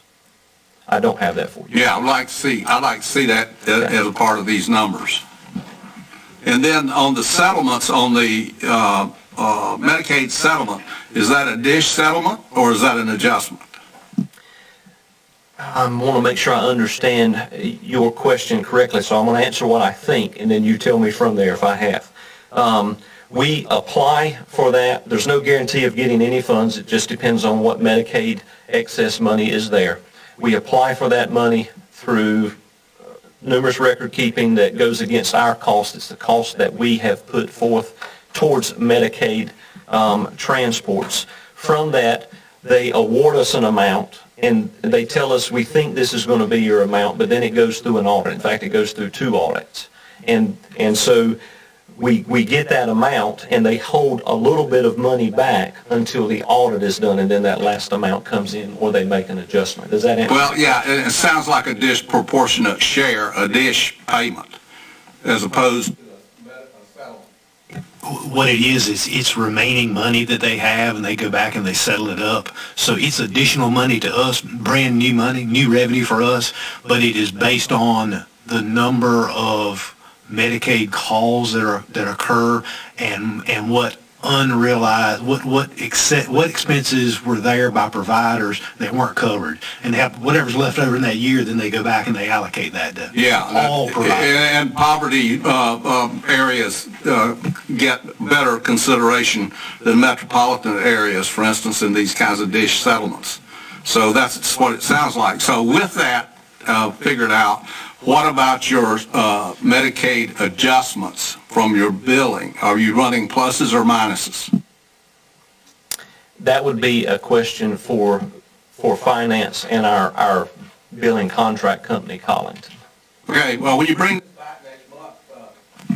this back next month, just let us know about that. Yeah, let me ask for some clarification on that. When you say an adjustment from Medicaid, Medicare, I mean, what they do is they give us a billing amount. When we charge against it, they'll only pay a certain amount. I'm not sure what you mean when you say an adjustment. They audit those accounts periodically, right, and you get what's called a settlement.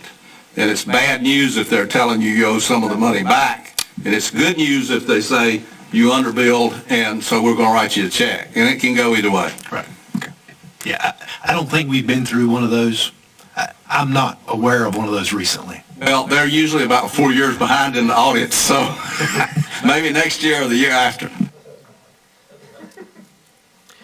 If we continue in the report, you see in 2018 there was a shift in EMS cost. We added a third station, the old Ford station, the truck that's housed there, so that would have been an addition of 8 full-time employees. You see original budget year-to-date expended. I put to the right of that the plus 16,680 would mean the difference, that's a plus, that the year-to-date expended was over the allocated budget amount.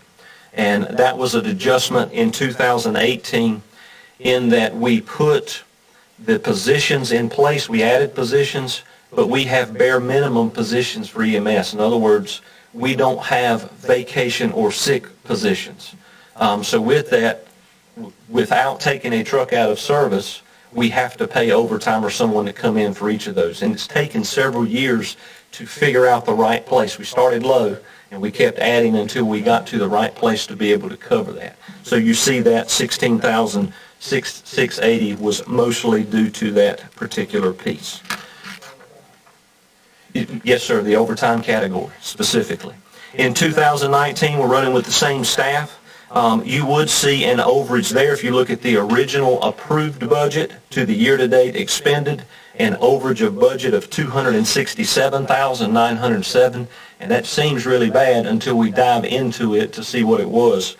That was the year that Bynent funded a bariatric ambulance unit for us after budget time. So there was an additional of revenue of $196,612 for that unit, the cost of that unit. So if you look to the right, I have that in, and it's been subtracted. So we had an overage of budget in 2019 of $71,295. About $55,000 of that was FEMA reimbursed money that came back in for Hurricane Florence. And the other part of that was back specific to the overtime budget. Again, we were trying to get it up to be able to cover those costs. So if you look, the Medicaid cost settlement in 2019 is under review. We know we're receiving funds, but the audit has not taken place yet. So we don't want to throw a figure out there until we know for sure what is going to take place with that. So we know we're getting something, but it's under review right now. And that's the Medicaid cost settlement for 2019. Commissioner Waters, did you have a question? The only comment on the Medicaid is when we originally had the consultant come in to do a study on the EMS, his projection was $50 per call was going to be probably money that we could collect from North Carolina on Medicaid. That was his estimate.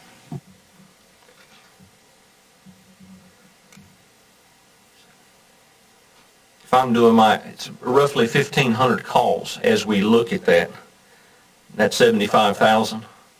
So as we look at that, we've been exceeding what that would be. That's been several years ago. Right. So. And again, I want us to understand that is not a funding source we can rely on. It is totally dependent on the pool of money that's there. 2020, and I'll wrap up here and answer any other questions. Again, we're carrying the same staff. If you look at the original approved budget to the year-to-date expended, we finally had one of those negatives. So you see that we were actually under budget $68,886, and that's total budget as we look at it. Again, we had EMS billing income of $609,457, and it's not been the time to apply for that Medicaid cost settlement yet. We will be applying for it as soon as we can. So I'd be glad to answer any other questions for you. Any discussion? Okay, you can move forward. You want to go to the animal or? We're good? Okay. Chief Lassiter did send me a resignation this morning. It was personal/medical in nature from our newest employee. It was the position in which I requested from you last several months ago that we were able to fill. With it only being 4 staff, one of those being the chief, we were worried if we didn't get it in today, it would be at least 2 months before we actually were able to hire somebody by the time we get to the next commissioners meeting, advertise and get that person on board. The real worry is they pull call 24/7, and that puts one of 2 officers on call every other week. And the chief is always on call when we look at that. And we're worried about any kind of sickness, vacation, or anything. It really puts the department in a bind. So I'm just requesting that we're able to fill a vacant full-time position for animal control. Is there a motion? So moved. Is there a second? Second. Is there any discussion? All those in favor, raise your right hand. 7-0. Motion passed. Thank you, Carney. Thank you very much. Christina.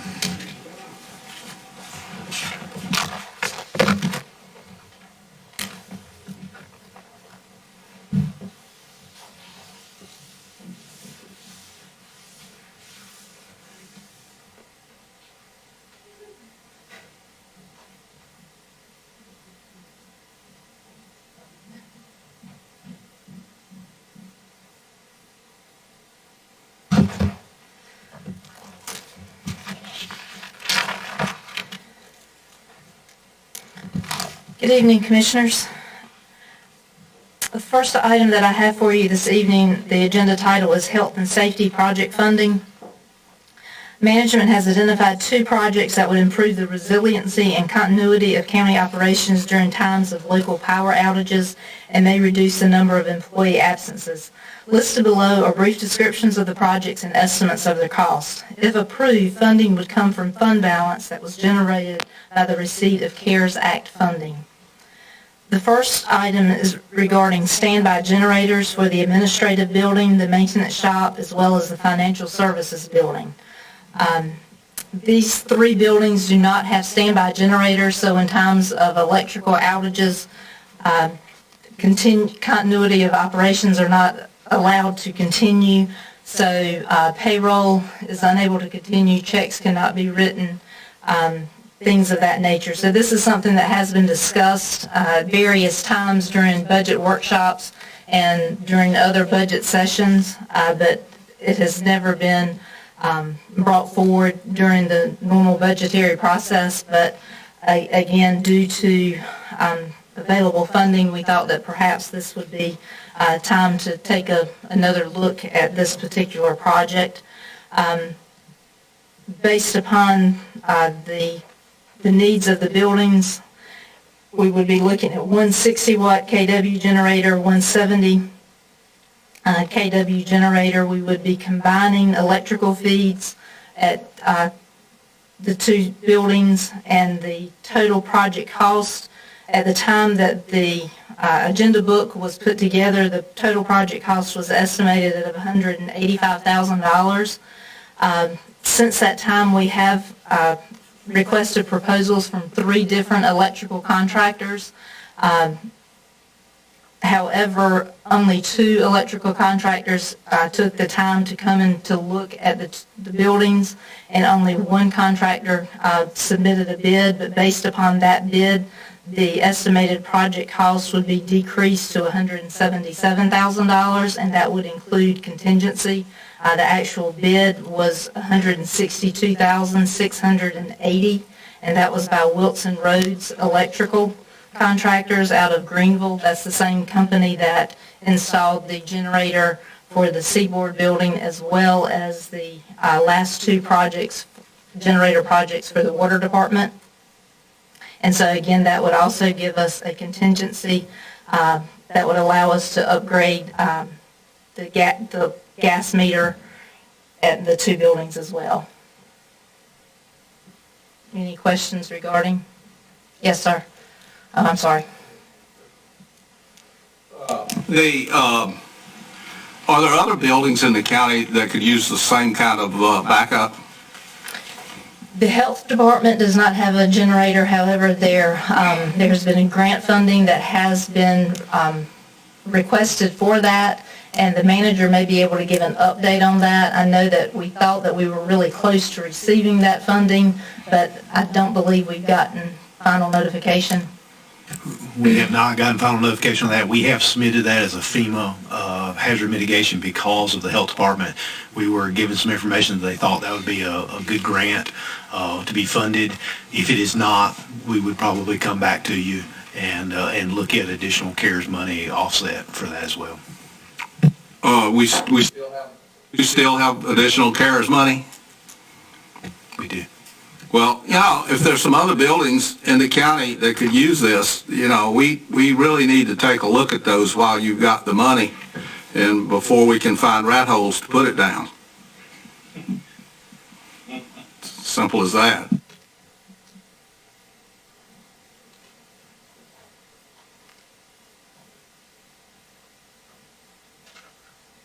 You come back to us with a list of other buildings in the county that that generators would help us operate during hazardous times. Oh, I can give you a list of those off the top. I mean, I know the buildings pretty well. So DSS does not have a generator. I can go around the property here.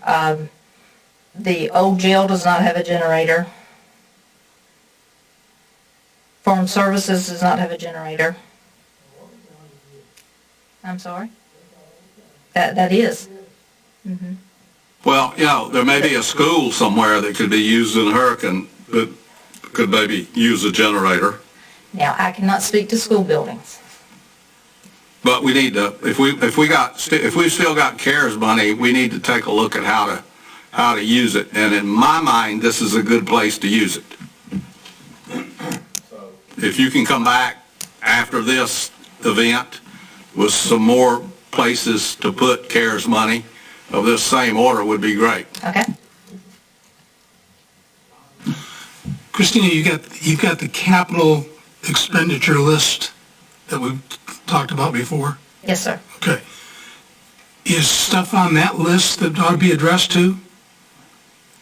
And is that higher in priority than maybe some of this?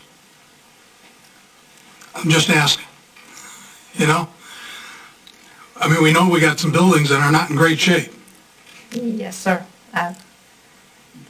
I agree. There are definitely, there are many items that need to be addressed. I would agree with that. Yes, sir. So I guess maybe we need to be a little holistic view of this thing in terms of what the priorities of the county are, and to try to meet the most urgent ones. What I would suggest to you is that, and we can certainly do that, what we've tried to do with CARES money is look at things, you know, when we talked to the board about receiving the CARES money, we were doing a real simple, easy reimbursement from the state. We were going to reimburse medical and public safety salaries so that it was a clean reimbursement from the state. That in turn created fund balance for us that we could use for opportunities like this. So our goal was to try to stay generally within those same kind of safety projects so that we were doing public safety things. Being able to have continuity operations. The administrative building is actually used now as a backup EOC. The maintenance building is one that if we have an event, our maintenance guys can't even go to work. They can't even use the equipment that's there because the building's not working. We have 2 people. Yeah, we need a few more people too, but we'll get to that in budget time. If I can use CARES money for that, I'll make that request right now.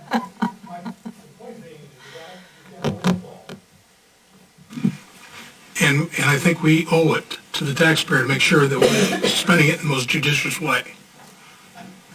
I would agree to you that we ought to make sure that we're doing it the right way, but I don't think we ought to be replacing roofs with it. I think that that's an obligation that the board has. I think this is a one-time expenditure that would provide for continuity operations and safety and those kind of things related to it. But I don't think we should be offsetting maintenance funds with this money. I don't think that's the goal of those funds. Commissioner Waters?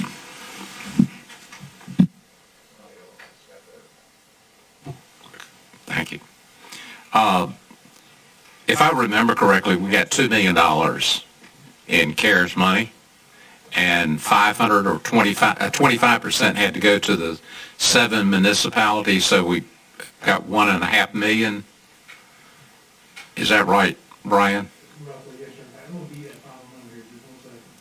But I know, I think you are already spending some money for some of these improvements with countertops and the shields, the glass shields.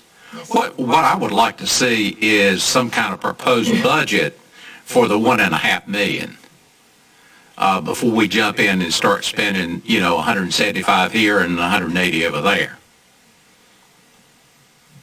Well, I don't mind approving the request tonight with the idea that they come back with the rest of the budget, because I think we'd probably approve these things anyway. But I guess my question is, I don't know how much we've already spent on some of these modifications within buildings. Okay. Oh, I'm sorry.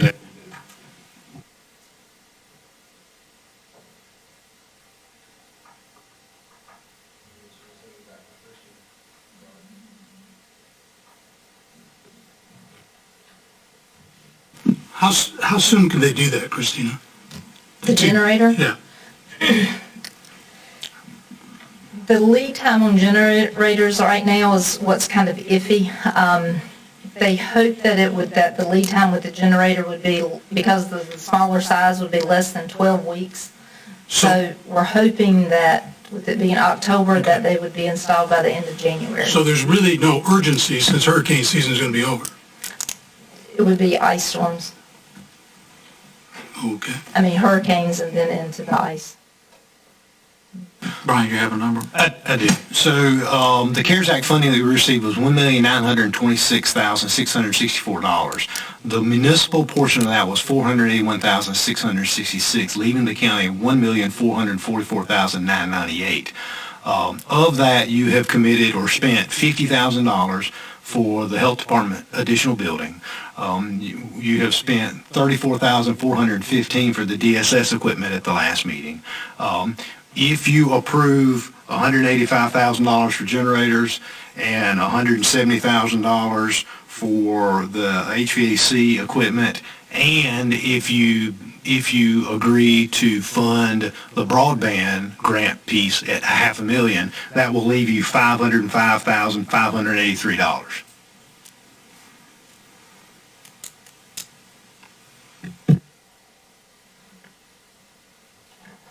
Is there a motion? I thought we already had a motion We didn't have a motion to Katie. I move that we approve this expenditure. Is there a second? Discussion. All in favor, raise your right hand. 7-0, motion passes. Okay, Christine. Can I also, and I don't know if I'm allowed to do this, because I said that we had asked for 3 proposals, we only received 1. Can included in that proposal, can there also be the recommendation to make that award to Wilson Roads? Do you think their bid is reasonable based on what we've done with other projects? Yes, I do. We want to amend that?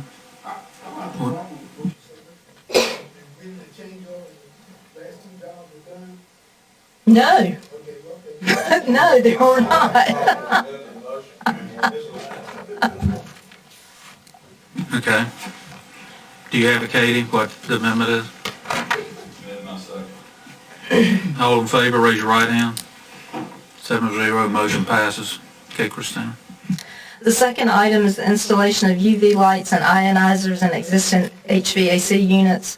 Due to COVID-19, there's an increased awareness of building the air quality and filtration systems available for HVAC systems. Many school systems, commercial businesses, and government agencies have chosen to invest in technologies that help to filter and clean the air that circulates in the buildings. Excuse me. Beaufort Community College has used similar systems for many years with good results. The installations of UV lights and ionizers are proposed for the existing HVAC units of Beaufort County's buildings. Product information on both systems are attached in your agenda books. Life expectancies of the UV lights is approximately 5 years, and the ionizer's life expectancy is the life of the unit. Approximately 19 buildings with a total of 210 units. Installation will be by our service contractor, Inico East. And the total cost is $169,335.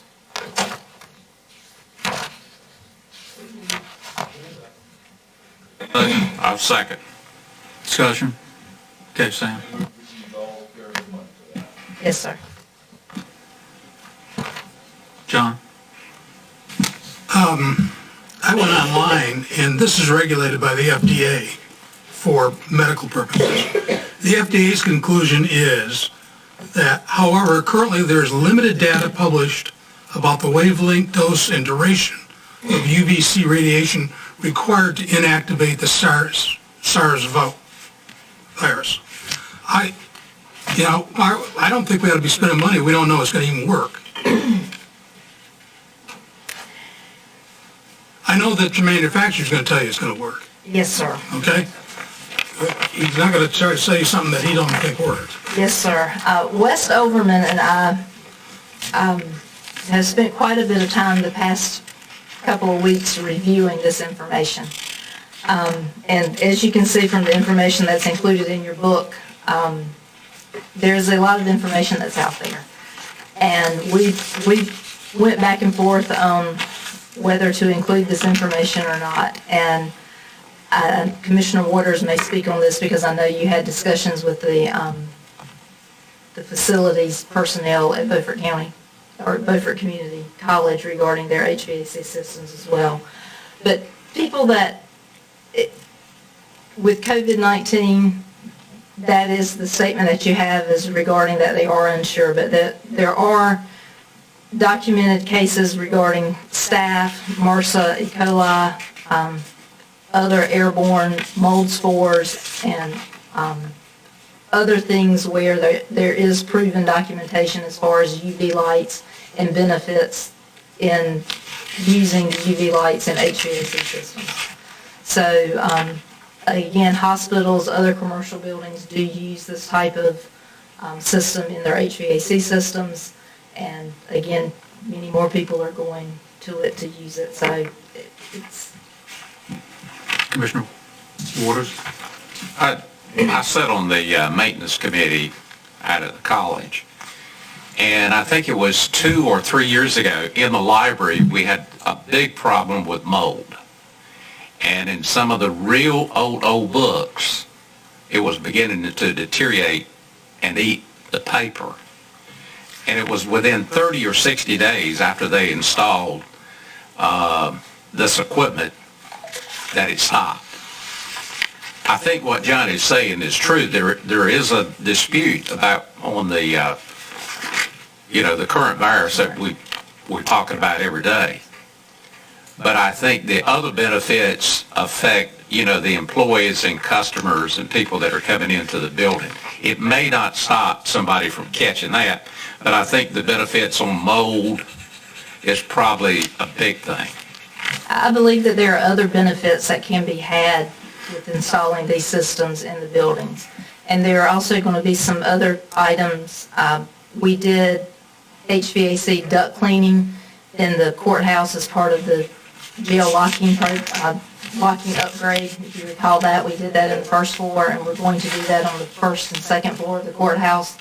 And looking at the improvement that was made after the contractor came in and cleaned those ducts, it was pretty incredible. So that is definitely something that I'm looking to present in future budgets, and perhaps even with some of this CARES money in the future, to go in and to do in our county buildings. I believe it's something that will be a benefit to the employees as well as the citizens that come into the county buildings. I believe it will definitely improve the air quality in all of the county buildings. Christina, you said that it was the life expectancy of the unit.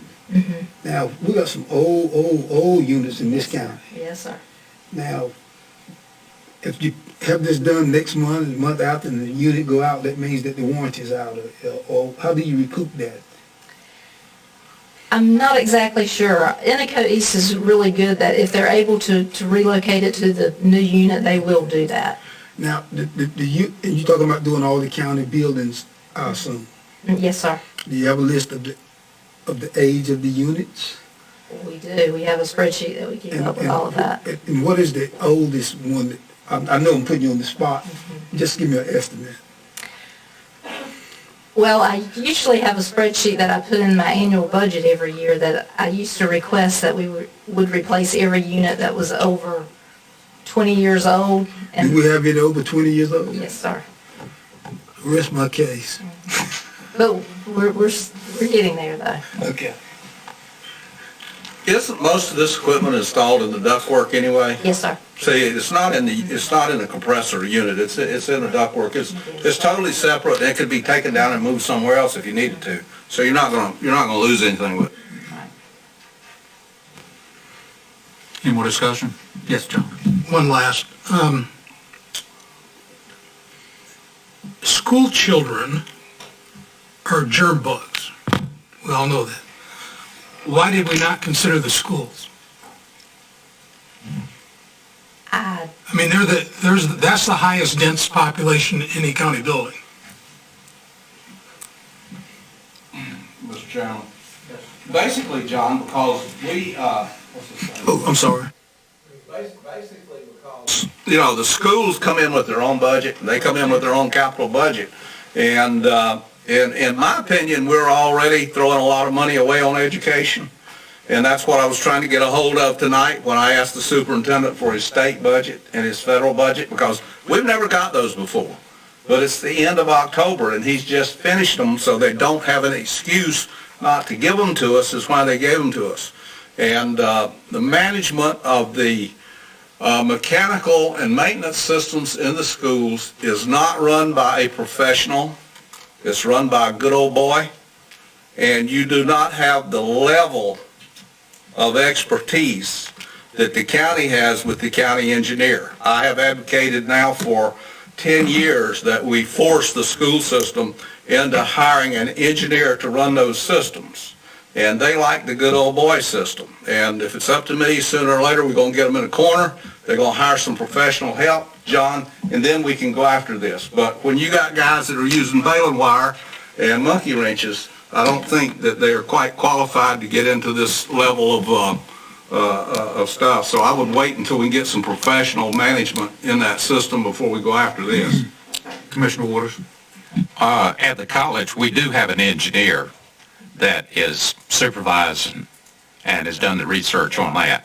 I would say from the school system's point of view, they've got $3 million. The cost is $802 per unit based on the numbers you had here. So I think that they can pick the buildings that could be a problem and use that money to do it. Any more discussion? Nope. Is there a motion? So moved. Is there a second? Second. All those in favor, raise your right hand. All opposed? 6-1, motion passes. Hey, Christine. Next item is Republic Services North Carolina contract amendment proposals. The first item is regarding the decision that was made during the September 1st Board of Commissioners meeting to place containers at 3 collection sites for the disposal of construction and demolition debris. The cost to collect, transport, and dispose of construction and demolition debris is not currently included in Republic Services' contract with the county. Republic proposes that a fee based on the number of hauls and the distance from the transfer station be specified in the contract to pay for the cost to transport the waste. The proposed rate per site is shown in the attached email from Mr. Chris Wilson dated September 21st, 2020. The rates range from $157 per haul to $198 per haul. As a gauge, the current contract includes a rate of $198 per haul for all hauls over the contracted 3,468 hauls per year. The disposal fee and tipping fees will be the same as municipal solid waste as referenced in the contract in sections 5.71 and 5.73. The attached budget amendment reflects the following: an assumption at Yatesville to be 3 hauls per week of the 40-yard C&D container, Buck Jones 2 hauls per week, and River Road 3 hauls per week. Yatesville, the assumption is the disposal is that each haul will weigh 4 tons, and again using the same number of hauls per week. There's 39 weeks from now until the end of the fiscal year, so until the end of June, 39 weeks total.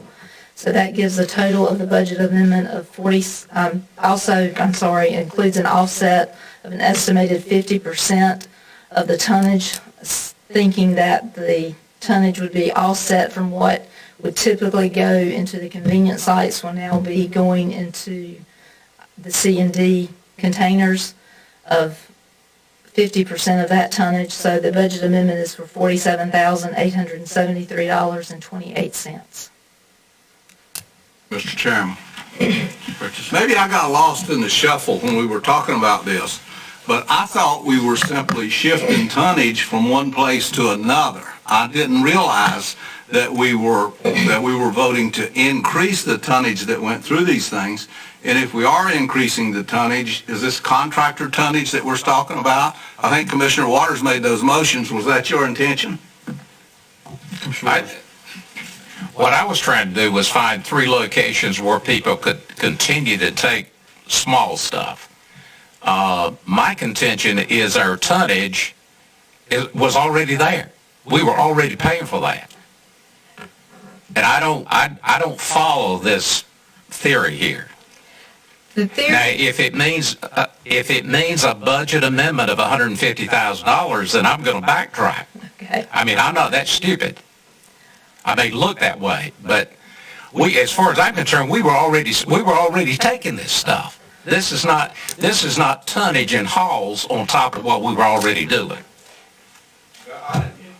We were increasing the tonnage. I thought we were simply shifting it from one place to the other. And I think the reason for shifting it was it would reduce the stuff that was coming into places like Aurora from outside. Because that... The issue is something was labeled construction and demolition debris. Construction and demolition debris was never supposed to be going to the collection sites. Construction and demolition debris, the collection sites are for residential waste only. So when something was labeled to say construction and demolition debris are to be accepted at Yatesville, Buck Jones, and River Road, that is a new type of waste that is accepted at those three sites. So construction and demolition debris is a new type of waste. That's in addition to MSW is one type of waste. Recycling is another type of waste. Bulk is another type of waste. C&D is another type of waste.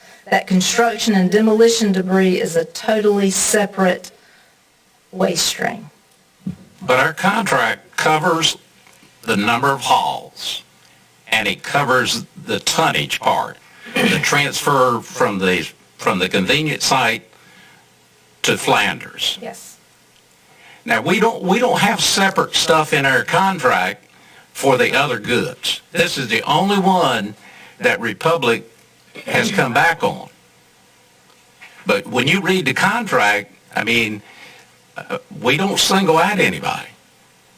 Now, if we're not supposed to be handling C&D, and it needs to have special, I understand that. But why doesn't our contract not specify so much for the other ones and break it down? What do you mean for the others? We pay two charges. Mm-hmm. We pay per load. Right.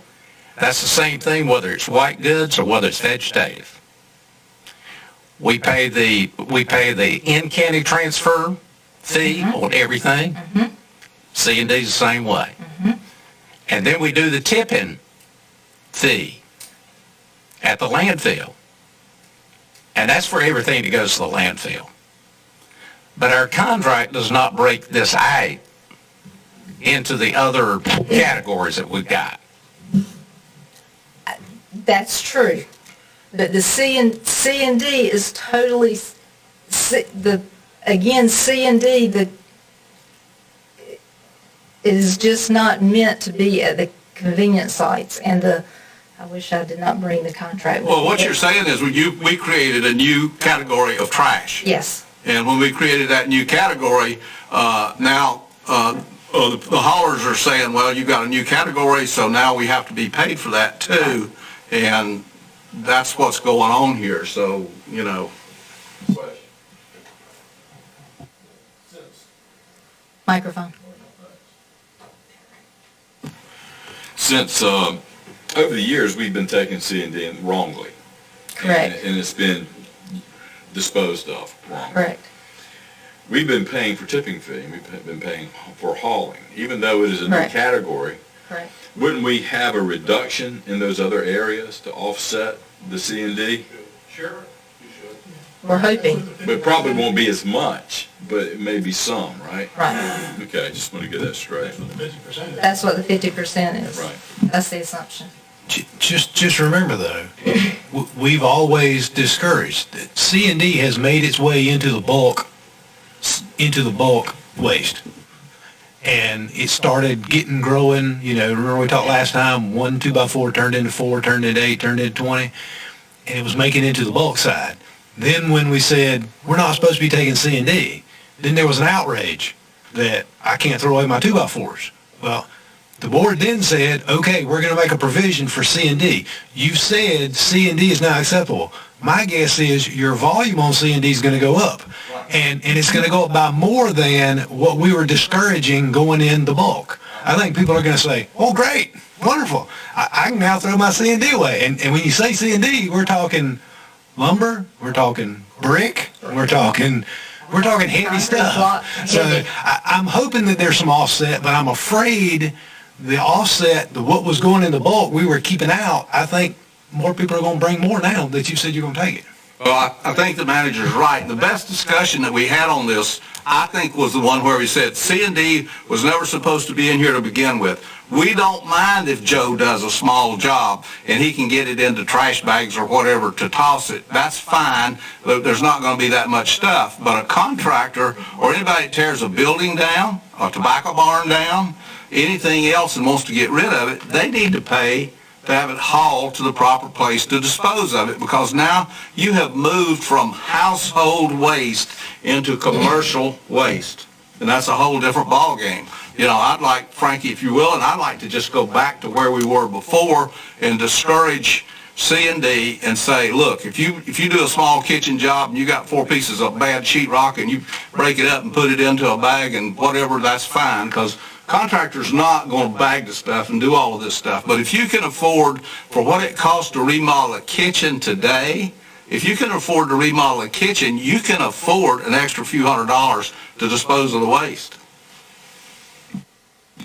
I don't have any problems backing up, because I'm not going to sit here and vote to increase the budget by $150,000. We had some discussion in one of our solid waste committee meetings about the contractor's bag that you can buy, like at Lowe's, heavy duty, that anything that they could cut up and put in there was fine, as long as it was not shingles, I think was maybe the way the discussion went. Which, and of course, the site attendant always has the right to inspect.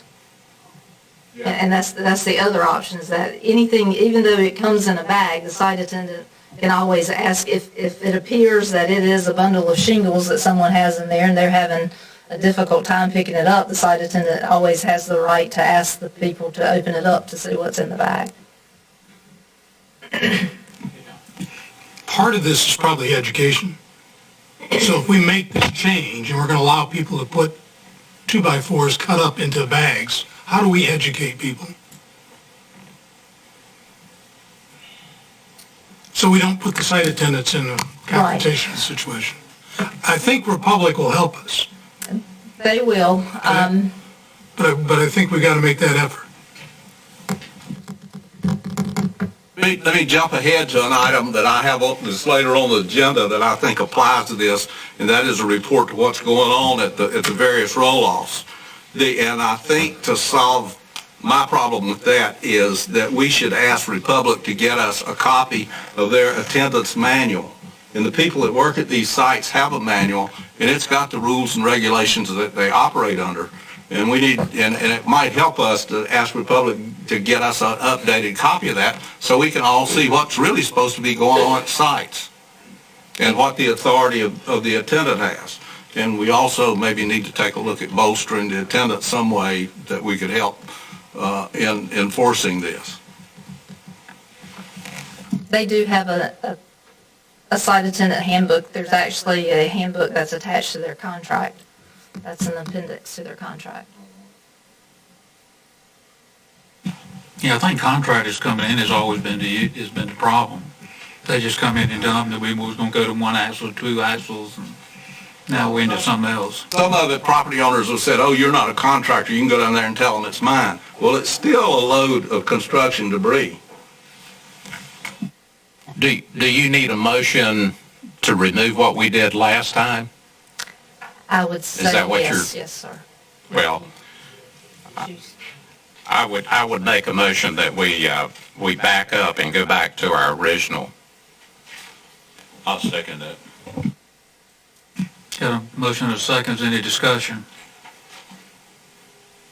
All in favor, raise your right hand.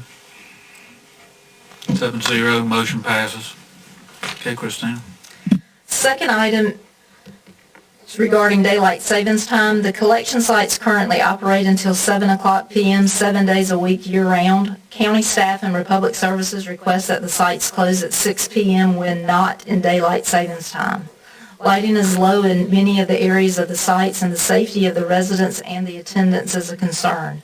Traffic is also very slow from 6 p.m. to 7 p.m. during the winter hours. This change will result in an annual savings of $9,538.20. Motion to approve. Second. Discussion. Mr. Chairman, Yes, Commissioner Boyle. I have problems every time we operate 11 hours part of the year and then 12 hours the other one.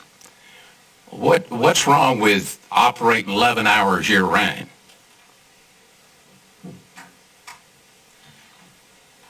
I think I mean, 11 hours allows people, this is 11 hours. Right now, it's 6 days a week, plus part of Sunday.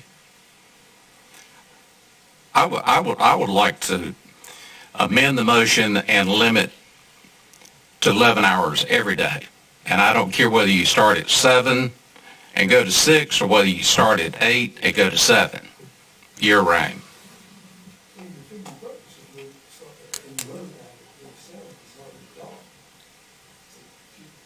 That's true. Yeah. It's already dark.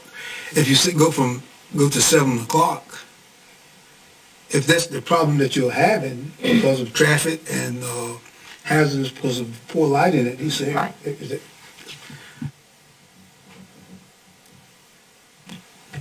Commissioner Ward, I think one of the challenges you would face from the public is that if you cut it back to 11 hours all the time, then that would be currently, say, 7 to 6.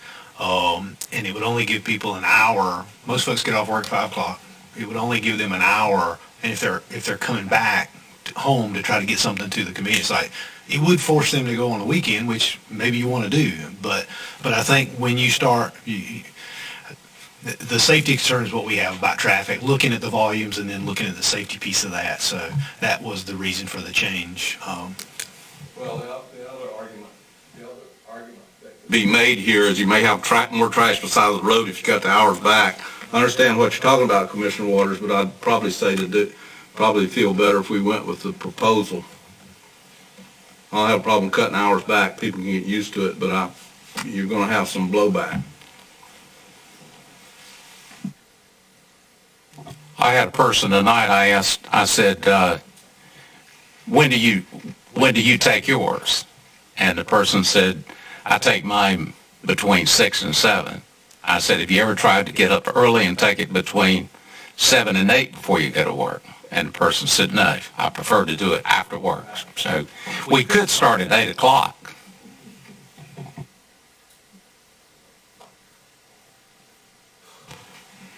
Do we have a motion?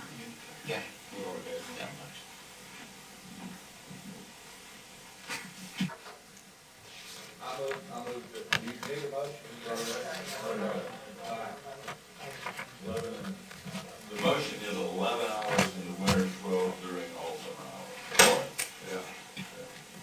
And it was a second? Yes. Yeah. All right. All those in favor, raise your right hand. All those opposed, 7-0. Motion passes. Thank you, Katie. And the third item is also regarding the collection sites.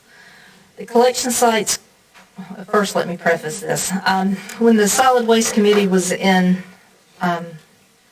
service, again, we were looking at different options and different ways to reduce costs and different ways to change the operation. So what I'm going to read now is a proposal and just one of many small changes that may potentially be done.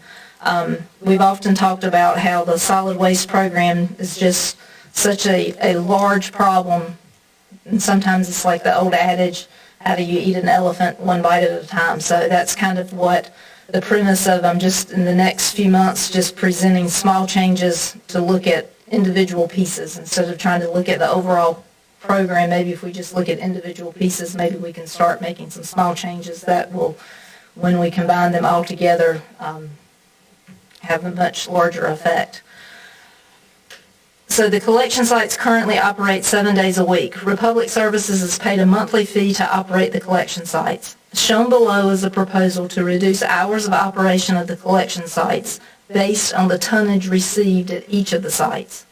By closing the sites for full days, this would allow Republic Services to schedule maintenance on equipment as well as the facilities.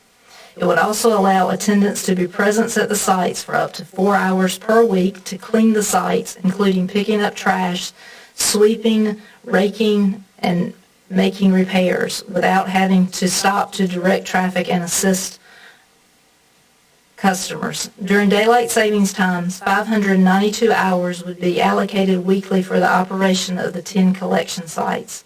During normal time, 543 hours would be allocated weekly for the operation of the 10 collection sites.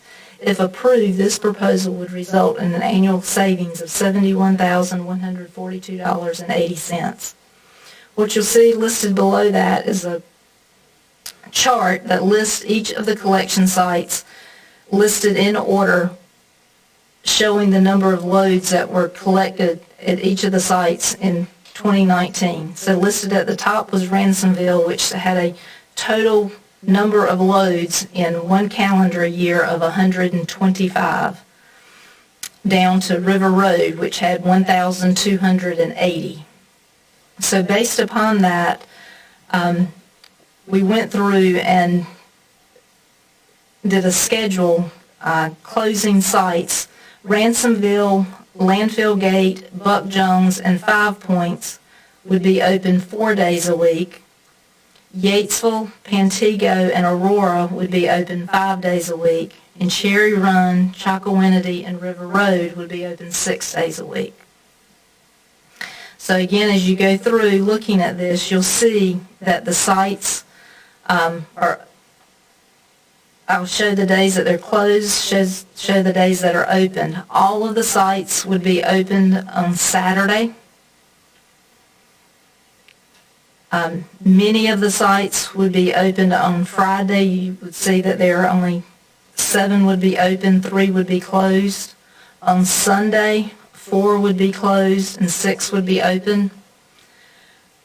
As you're going through and looking at the different sites, part of the process in determining the sites that would be closed and the sites that would be open, it was not an easy task, I can assure you.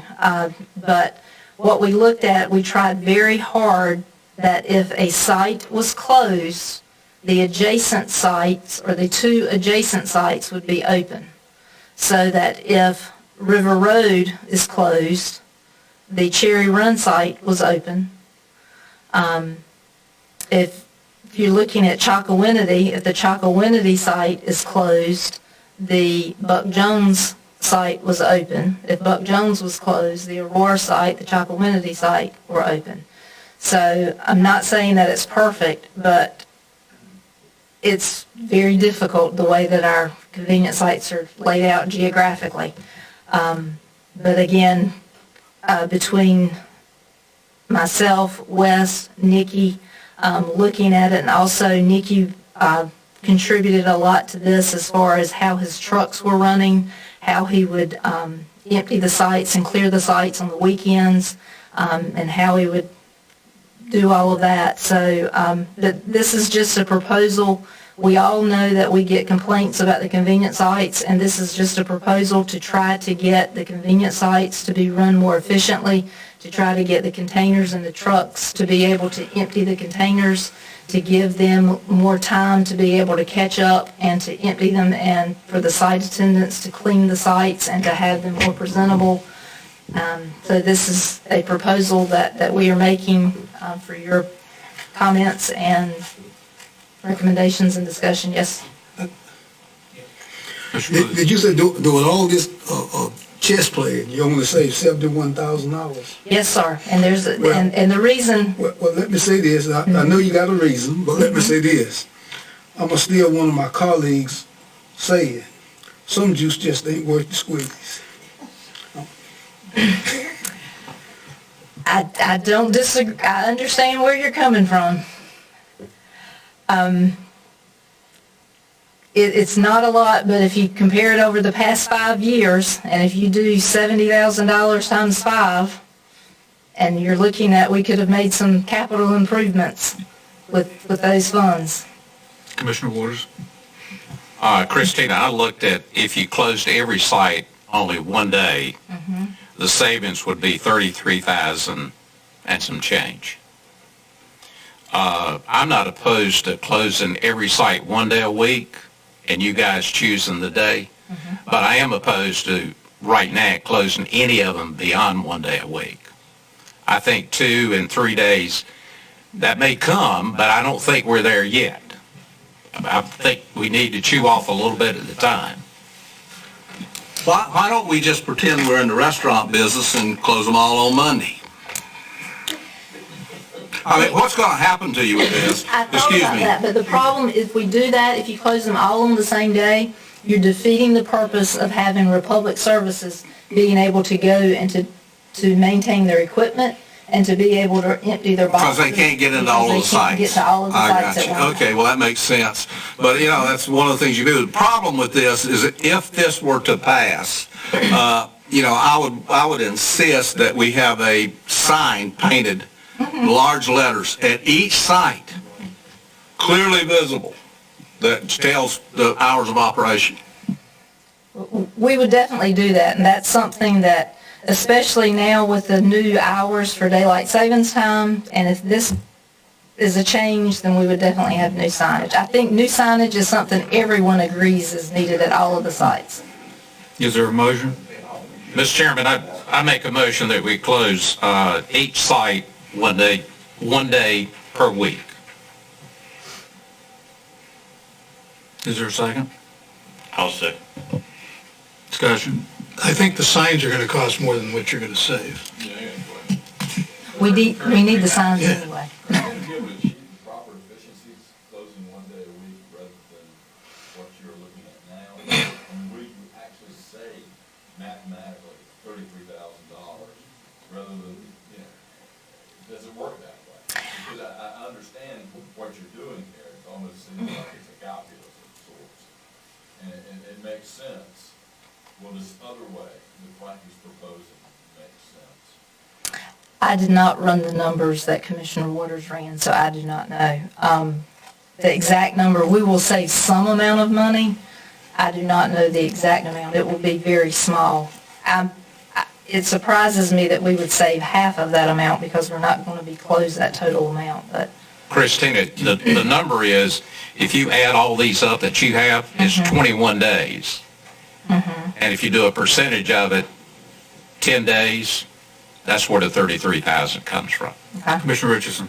Well, I think you're probably getting something out of this that's not that measurable. If you close the sites on the schedule that Commissioner Waters has proposed, I think the public is maybe happier in the end because they're not going to arrive as much at the site with the bins full, and I've called them for 3 days and they won't come and empty the bins. I think you're going to provide better service to the public by closing them. And when you get there and the sites are cleaner than they are now and things are better arranged and the bins have been emptied, I think that the public will be a little happier with it once they get into it. We will provide better service by doing this, I do believe.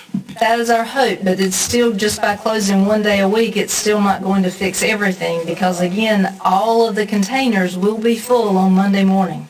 I don't care which convenience sites you go to. If you go on Monday morning, the bins will be full. Close one day a week, Republic should be able to manage that better than they're managing it now because now it's a trot every day. But I can't close them all on Monday. I understand. Commissioner Waters? The complaint that Brian and I got when we went to the, I guess you would call it a public hearing in Pamplico Beach, when we closed Pamplico Beach,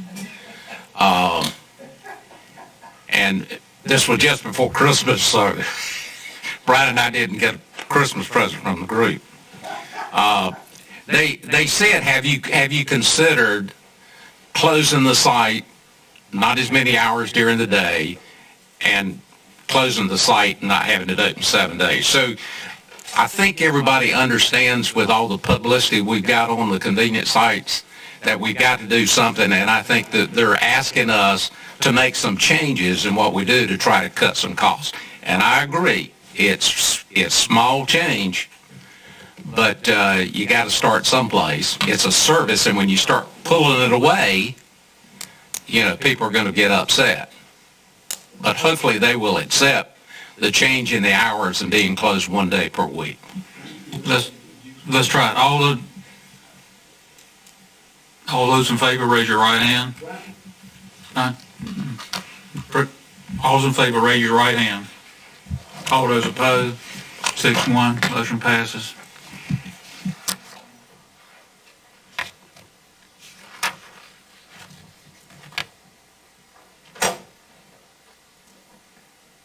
Commissioner Richardson, you had the convenient site information. Is that? Well, I think that we pretty much answered this when I brought it up a while ago. What would satisfy me is based upon our votes tonight, if the people who are doing Republic were to update their manual and get us the manual, I think it would give me the information that I want. Plus, it would give us a chance to review it and maybe comment on it. So I would be very satisfied with that.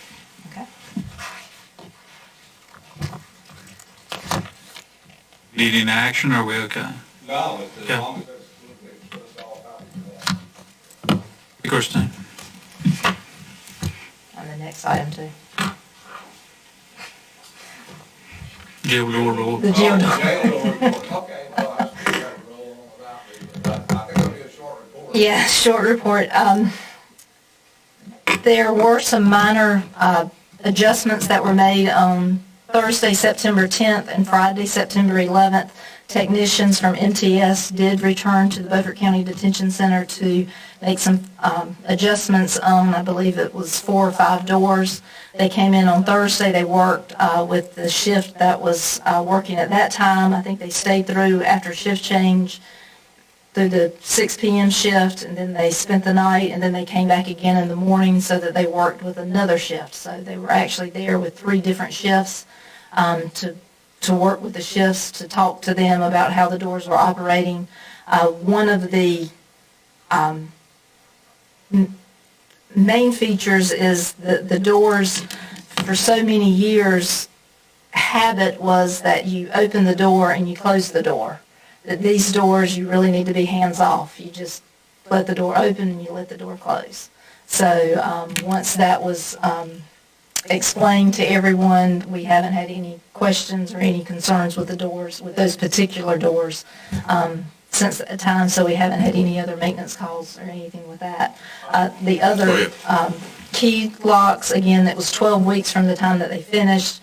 Received an email today from MTS. They're still waiting on the exact delivery time, but we're expecting sometime this month that they will be back to make the final changes. So it'll either be this month or the first of next month.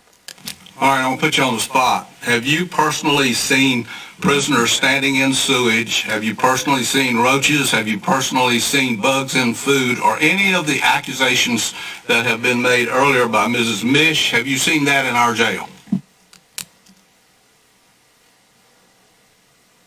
Can you repeat those again? This is easy. Have you personally seen roaches, prisoners standing in sewage, or bugs in food in our jail? I have not seen bugs in food. I have seen bugs.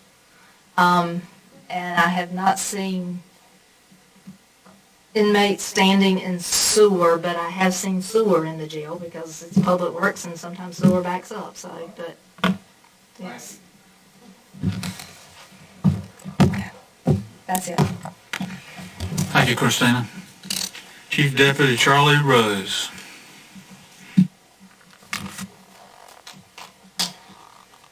Good evening, Commissioners. I've got a letter from the sheriff that you've already received, but for the public, I'm going to read that to you. And then I've got another couple of comments, but I'll try to be as brief as I can. So, reference of the memo is to funding the deputy sheriff positions. During the 2020-21 budget process, the Beaufort County Commissioners advised the Beaufort County Sheriff's Office that they were going to temporarily freeze funding from the budget for 5 deputy sheriff positions because of anticipated revenue shortages due to COVID-19. However, to date, there has not been any agency or department under the county supervision or control that has had any reduction in personnel or a budget funding reduction this year. Only the Office of the Sheriff, that is constitutionally and statutorily independent from the control of the county and relies on the taxpayers through the county for funding for our day-to-day operations, has had any personnel defunded by the commissioners. There's no evidence currently that there is a budget shortfall. In fact, sales tax numbers are higher than they have been in the past few years. Even though documentation from the county still shows that the 5 positions were frozen, we have recently been advised by the county verbally that the positions have been abolished and no longer exist. The sheriff would like a public statement from each commissioner and a vote of the board to express each commissioner's support, non-support, and/or reasoning behind the defunding of the positions from the sheriff's office. We are not asking for new positions or any additional funding. We are asking to simply fill positions that were already in our budget that have been defunded by the commissioners for political reasons. Sheriff Ernie Coleman.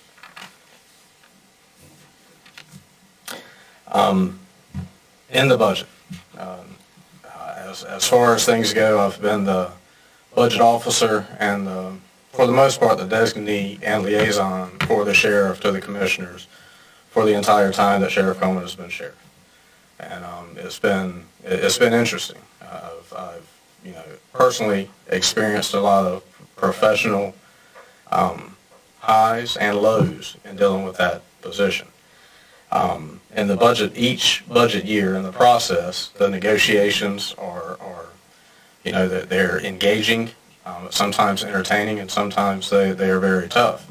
The time that I spend with county employees, like the county manager and the finance officer, has been very good and very positive. Every exchange every year is positive, and we want to keep that going. Even though this last fiscal year, I flat out will say that the professional and probably personal relationship between either myself and some commissioners have been strained, but the same thing between myself and the county manager. Even though between all of those things, we're going to maintain the most professional posture, and at the very least, we're going to be collegial with each other, just like I'm going to do tonight. In the budget, going into this year, there was a lot of discussion. Last year there was some moves that were made. There was some payroll that was adjusted that needed to be adjusted.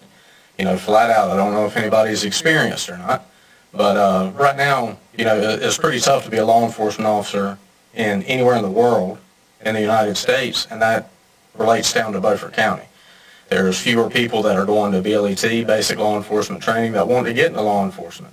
I've got a 16-year-old son that wants to ask me questions all the time about law enforcement, and I'm telling him to go be a pilot. So go in the military, learn how to fly planes, be a pilot, don't worry about law enforcement. And I know that there's a lot of folks that are having those same conversations. In this year's budget discussions, because of those increases and changes in pay, there was a lot of discussion back and forth on neutral budget moving forward, and things of that nature. And even though we didn't particularly want to do that, because the front end of that, we sort of dragged the commissioners begrudgingly. If it was left to the commissioners' own decisions, none of those things would have happened. We had to maneuver and find loopholes and work policies and procedures and protocols that already exist by the commissioners and the county government sort of against you to get those things going on. And in the budget process, we tried our best to make sure that we weren't going to be looking at punitive measures against the sheriff's office and by extension the county. And that's where the negotiation led to frozen positions. Well, the whole point of a frozen position in a negotiation that is one fiscal year means that sometime within that fiscal year, we are going to ask for those positions to be thawed. And that should have been understood from the very beginning. But now in conversations that we're having and emails that are going back and forth between HR, things have gone from frozen, even though I have it documented in budget information. You've got the county ordinance that comes out. That is the budget document. Commissioner Hood Richardson every year talks about the budget ordinance being the budget. That the book that goes along with it is more informational and educational, but the budget ordinance is the budget. And in that it does say that the sheriff has 102 positions to fill.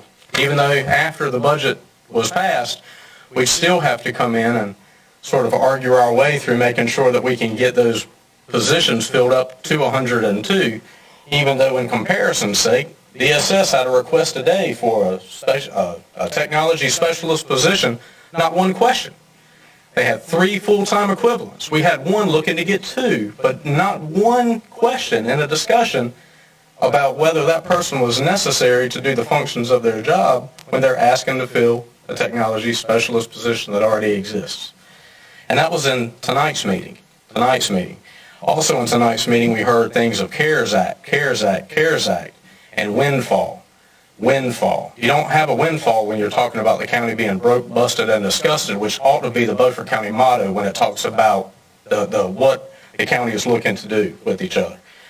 And then, in the schedule of where we are, I'm glad that we're on the agenda after our discussion about how and where we're going to throw our trash away, because after that, then this ought to be very simple to talk about. So frozen positions. We've got documentation throughout the year to the point that the positions are frozen. We knew that we were going to be asking for these positions to be thawed throughout the course of the year. For us to do that, some of the commissioners, I can't even remember who during that discussion, says, well, I don't even want to hear about it until about January.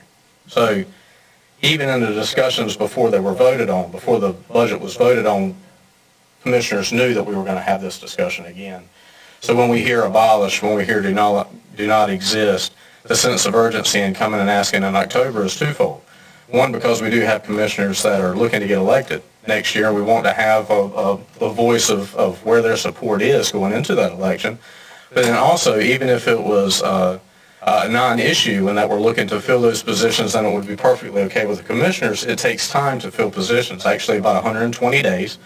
So if we're looking at that, then if we have the ability to hire people today, it would probably take until January to get those positions recruited for and filled. So I appreciate you giving me the opportunity to explain a little bit going into it, but that's sort of where we are. Now, as far as the business end of things, is that I have been the budget officer and the liaison for the board for almost 6 years now. And that doesn't mean that it's just me. The sheriff and I have conversations almost every day when it comes to the operations of the sheriff's office. Most of the time when I try to explain to people, I say that the sheriff is 90% political and 10% operations, and I'm the opposite. That I'd be 90% operations and 10% political. But quite frankly, when you work for an elected official who happens to be the chief law enforcement officer in the county, then it's 100% political and 100% operations, and me being his number 2 person is 100% political and 100% operations. Our budgets throughout the course of each year since I have been in this position, we have done everything that we can to make sure that we are good stewards of the money that is appropriated for the sheriff's office. To the tune of, in 2020, the surplus that went back to the county coffers was about $574,000. That was the audited number in the 13th month in Munis, which is the same system that finance gets their numbers from. A lot of moves, a lot of things take place. The ordinance goes back to as well as far as the functional areas that we are to be held by. Well, we're actually held to a higher standard than that. We're held to the line item amount, which is not listed in that budget ordinance. In 2019, the surplus that went back to the county was about $325,000. So once again, we try to ask for what we need. We also try to understand what the county is going through and what they are asking for and what they need through the course of our negotiations. And then we work with county staff to make sure that our budget makes sense, not just for the sheriff's office, but countywide as well. And we do that every single year. And then even on top of that, we try to do everything that we can that if we don't have to spend the dollar, then we don't spend the dollar. So frozen positions, what does that actually mean? That means that we had 5 positions that we needed that had already been argued, already been negotiated, already been approved, already been allocated for 2 full fiscal years before, in the negotiations, we froze them. So there's not an argument on whether we needed the positions or not. That should be inarguable, because it was approved in the budget 2 years straight. So now we're asking for help. We're asking for help. We need positions. We need them filled. They're not fake positions. They're not positions that are ghost positions, which have been heard through by Commissioner Richardson and maybe several others. These are positions that we're looking to fill. Right now, of the 102 positions, we've got 102 people. We had an opening in the jail. We've got somebody in background. We had an opening in communications. We have somebody in background. If they get finished through background, and I have no reason to believe that they're not, they're going to get a preconditional offer and then work through, and then at that point we're going to have our 102 people in 102 positions. No ghost positions, none at all. The positions that are frozen right now, and that I've been trying to get them into position numbers so I can have an actual org chart to give you for the past year, is 4 patrol spots. 4 patrol spots. That's 1 deputy for each shift, each 12-hour shift. So going from 5 deputies per shift to 6, that's 4 of the positions. I'll remind you, 850 square miles of land, 100 square miles of water, 1 bridge across the river. We had an incident in Aurora not too long ago that we had a deputy that responds after somebody had been shot and is terrorizing a neighborhood. That 1 deputy, if a trooper hadn't been in that area, 1 deputy would have been in the area handling that situation alone for at least 20 minutes, because the deputy who would have been the backup for that area was on another call in Blunt's Creek. And even if they broke loose from that call and headed as fast as they could to that deputy, it would have been 20 minutes until they got there. 20 minutes is a long time. 60 seconds is a long time. And if we need to sit here silently for 20 minutes just to see exactly how long that is, that's a long time. We need to get the guys and girls that we have working more help. The 5th position is in the schools. We have talked about the schools. We have worked so hard to get deputies in each school. For years we worked hard to get deputies in each school. And it is backwards. It is. It's me being a law enforcement officer, as me being a parent, as me being a spouse to someone who works in public health. It is backwards. If we have limited officers in schools, then we're going to need to put them in the high schools, because that's where 90% of the law enforcement tasks would be taking place in schools. But it's backwards when you're looking at the 1%, and the real reason why we need law enforcement in schools is for the things like Sandy Hook, is for the things like that occurred in the south part of Florida, when you have somebody who's an assailant or a gunman that goes into a school that's full of kindergartners.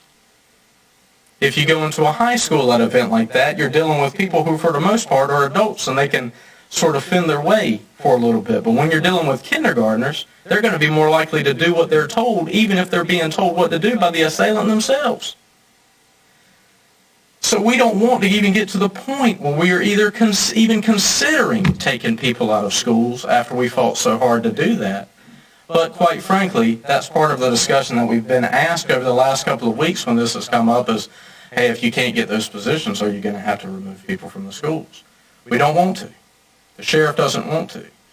But we are statutorily obligated to answer calls and do law enforcement work in the county, in the non-incorporated areas of the county. But we are the largest and most dynamic law enforcement agency in Beaufort County, bar none, inarguable.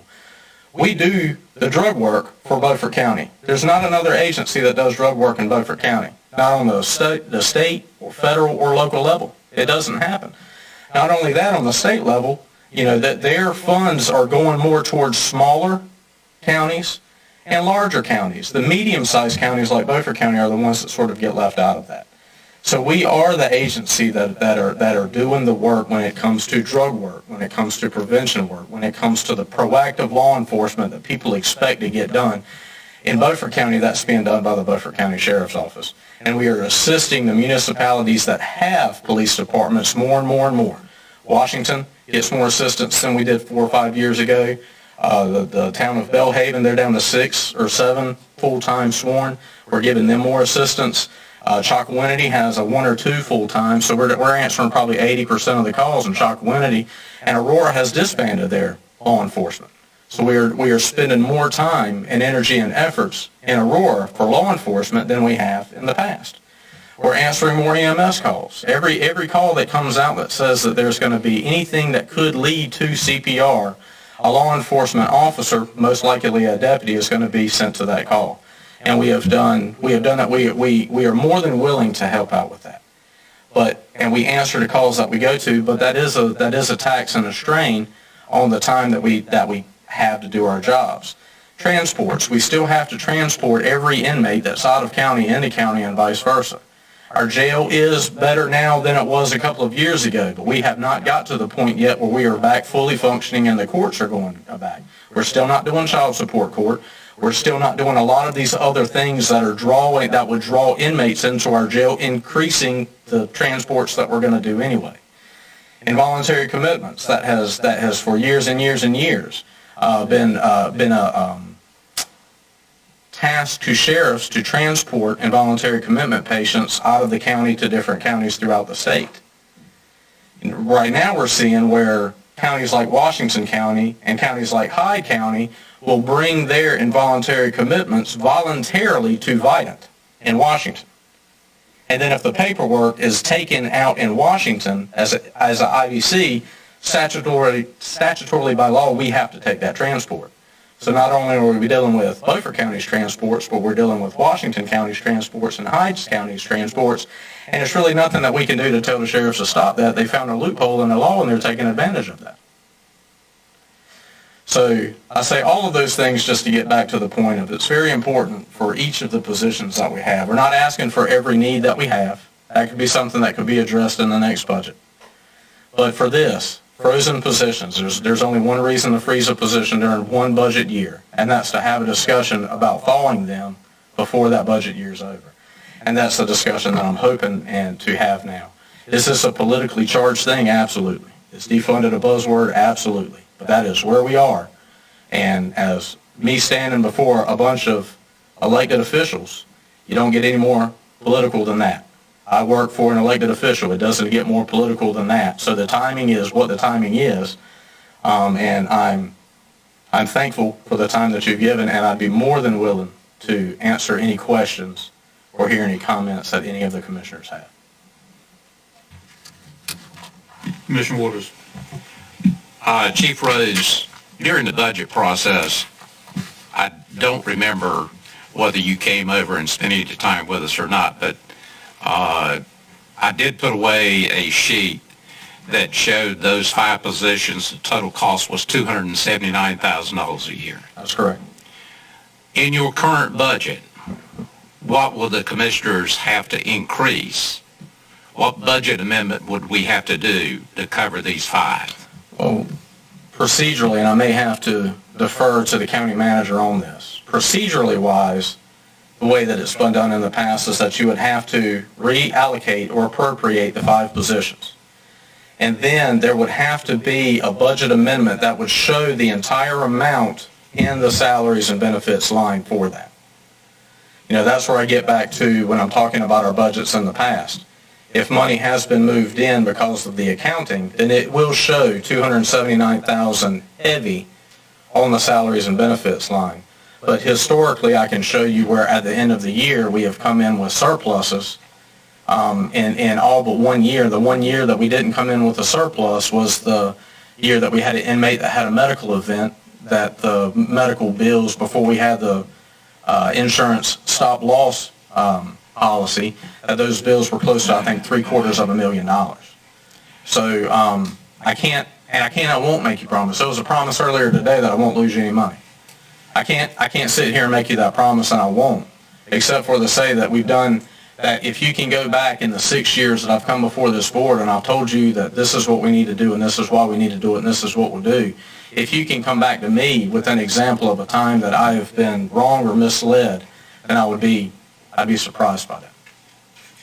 Well, you referred to the health department at DSS. Both of those did not require any additional county funds. Sure. No increase in the budget. Sure.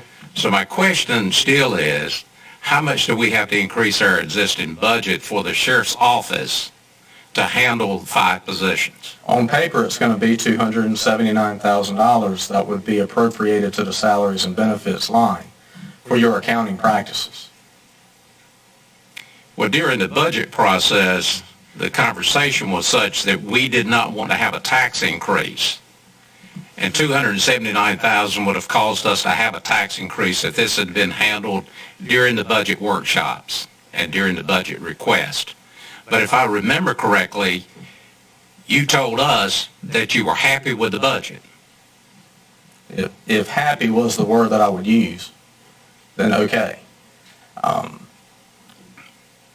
There was a lot of things that went on during that budget process where it was said that there was an agreement between the county manager and I that if the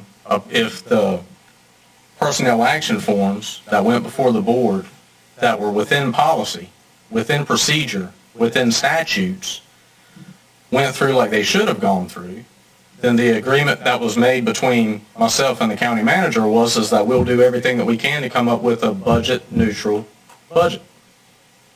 That was the agreement. Now, the commissioners chose not to act. One, they didn't really have to, but the personnel action forms did not go through. And we had to find another way to do what the sheriff has the statutory authority to do.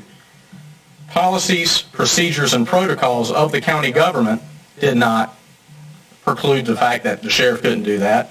And the answer was still no, until we found a way through the own policies of the county to get that done.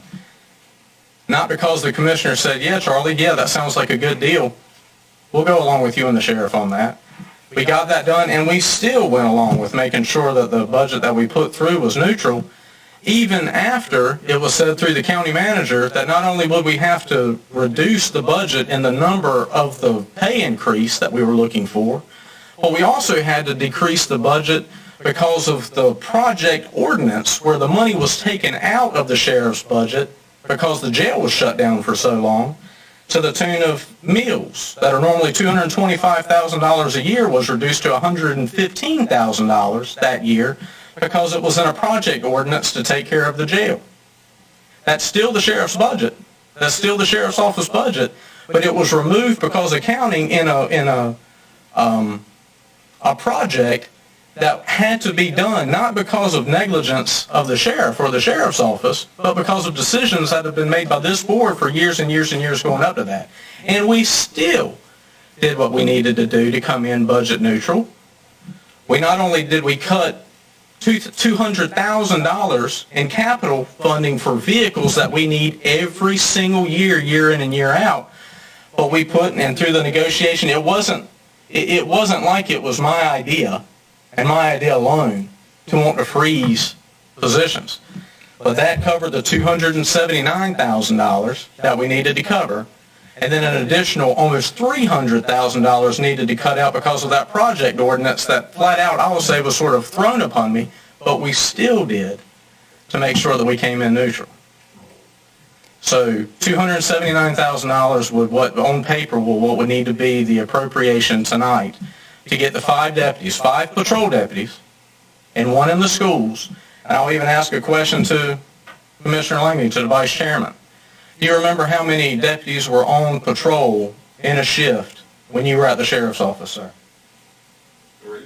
3. Right? And over 20 years ago, I had discussions with retired Chief Milton Hodges.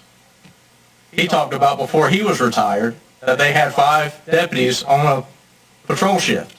Now, they didn't cover 24/7 like we do now, so there was moving around, but we're not talking about something that we're just trying to come up with out of nothing. We're talking about The needs that we've had have been pushed off and changed and moved and put in support roles for so long that we're not asking for anything that we don't need. We're not asking for anything that we didn't need 2 years ago, 1 year ago. We're trying to do it the right way.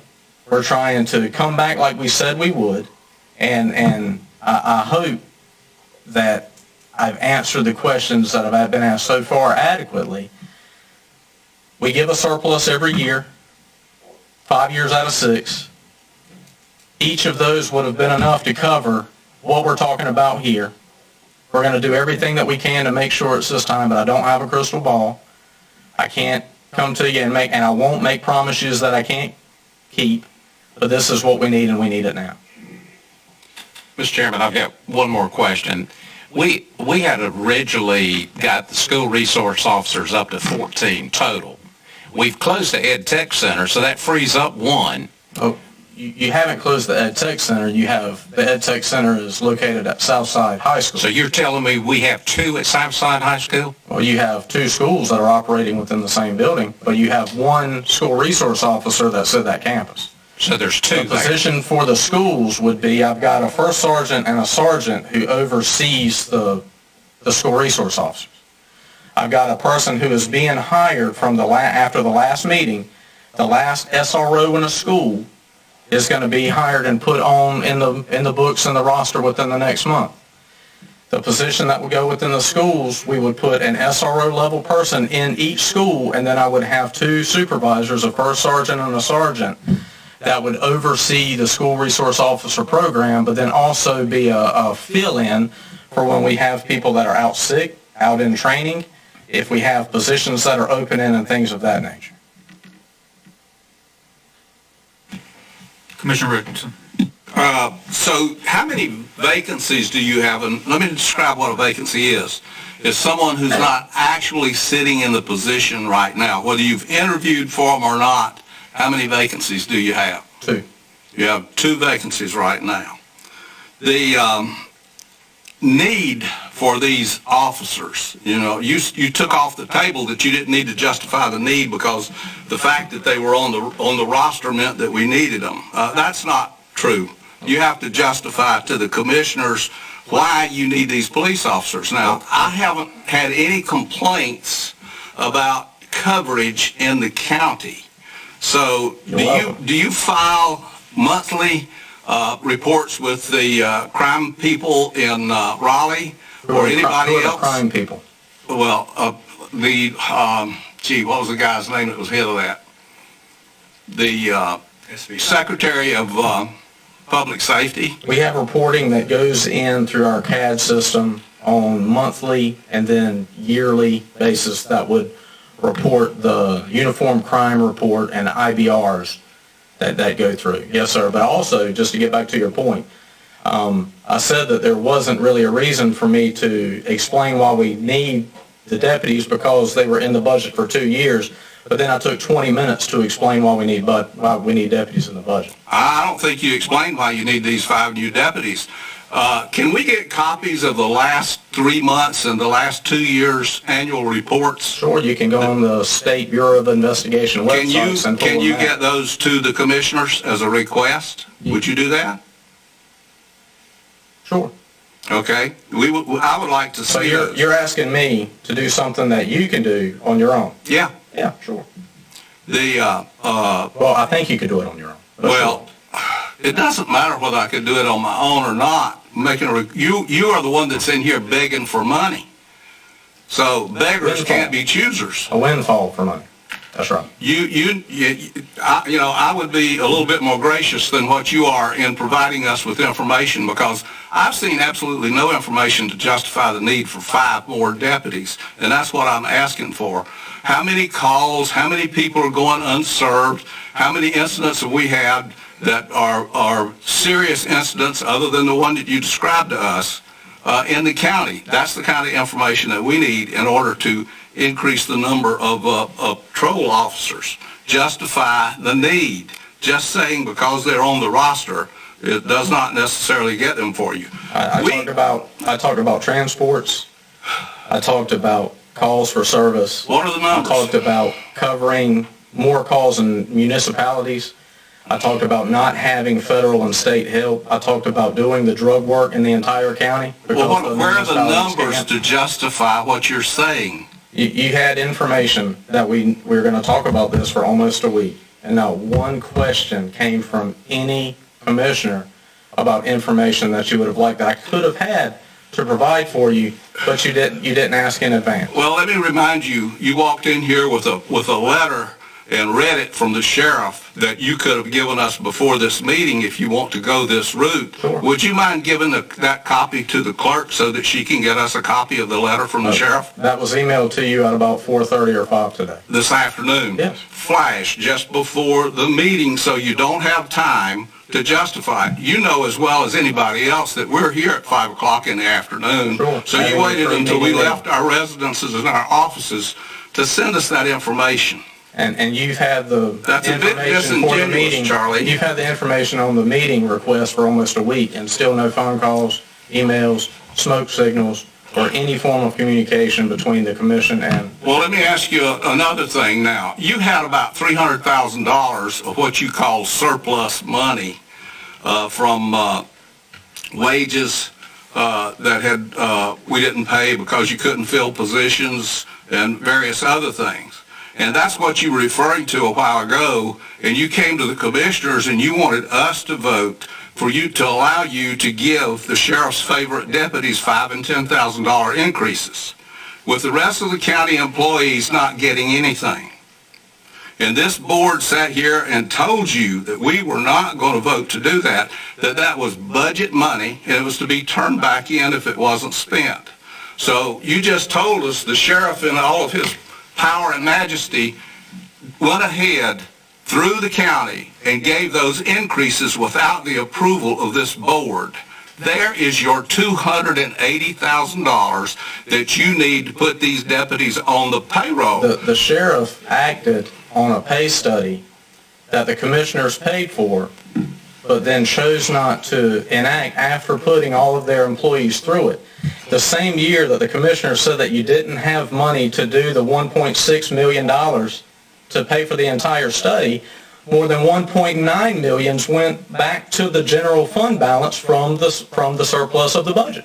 Yo, So in Charlie, a year that you said that you didn't have the money, more than enough money to pay for the entire cost of what the pay study would do, you went from allocated or appropriated money, and that money went back to the general fund balance to raise it from about $17 million to $19 million. That is, as you like to say it, that is taxpayers' money that the county is, in your words, held hostage. Well, if you could have taken care of the need that you thought was a need because you got a pay study done and then you acted to do nothing. Charlie, as a commission. Let me tell you something. If you want to get the things that you're talking about done the way that you want it done, this board makes policy decisions to protect the public and protect the public's money. Sure. You need to run for county commissioner. Because we set the policy. And if you want to start setting the policy and you want to start telling commissioners what to do, then you need to pony up and register and run for public office, because that's exactly how it works. I'm a tax-paying landowner, a constituent of every commissioner in Beaufort County because of limited voting. I don't need to be a commissioner to tell you how to do your job. I get that because I'm a citizen of America. I'm a citizen of Beaufort County. So congratulations, you're going to get my opinion, you're going to get the elected sheriff's opinion, and come election, I hope that you'll get the voting electorate's opinion on an individual's decision like yourself. You're not the board. You know, my predecessing sheriff, the sheriff that I had for 10 years, called you 25% of a bad decision because you were one vote that usually led to a bad decision. Well, you know, you've been highly political since you've been in here. You've tried to take ownership of the county's tax money by saying that because because sales taxes have increased and we have more money than we had before, that somehow you're entitled to part of it. You're not. This board sets policy. You're not entitled to any of it, no more than any other citizen of Beaufort County is entitled to it. Just because revenues go up doesn't mean we're going to divide it. That's what the sheriff did with the so-called surplus money that he had in his budget that he could have hired these 5 people with, but he took it on his own and gave it away. To take care of his employees. And now you're wanting another $300,000, again, splurging money, and you have not yet justified the need for even one more deputy. John, you got a question? I don't have the history here that you do, Hood, with the sheriff. I know, because I go to meetings in Aurora about once a month, that they're desperate for more representation in Aurora. Okay? That they don't have the service in Aurora that they feel is deserving as taxpayers. I want to also remind us that in June 1st, we passed this resolution, and you voted. Let it be resolved that Beaufort County's commissioners are resolved to protect the civil liberties of all citizens by enforcing all of our laws, thereby promising the Beaufort County Sheriff the commissioners' full support. So, my position is that I don't have this individual grudge going back. That we did have 107 head count in the Sheriff's Department a year ago. They were out there policing. We don't have that. That's not true. He had that many people on the payroll, but he never could hire enough people to fill his vacancies. Okay. That is what the fight is based on. Everybody that came in here today had problems with people. It was about 18 months that we were completely full. So 18 months. And these aren't positions that are going to be putting butts in chairs behind a desk. These are putting boots on the ground, and that's what I think the people of this county deserve. John, if I remember correctly, that motion failed, didn't it? No, passed. It passed the board of commissioners? 4-2. Okay. And you voted yes. Well, let me say this. You know, we have to separate the need for public safety and supporting police from the running of the sheriff's department. The two are not the same thing. Just because I support public safety doesn't mean I have to go do everything the sheriff wants to do. I'm an elected official to protect the public.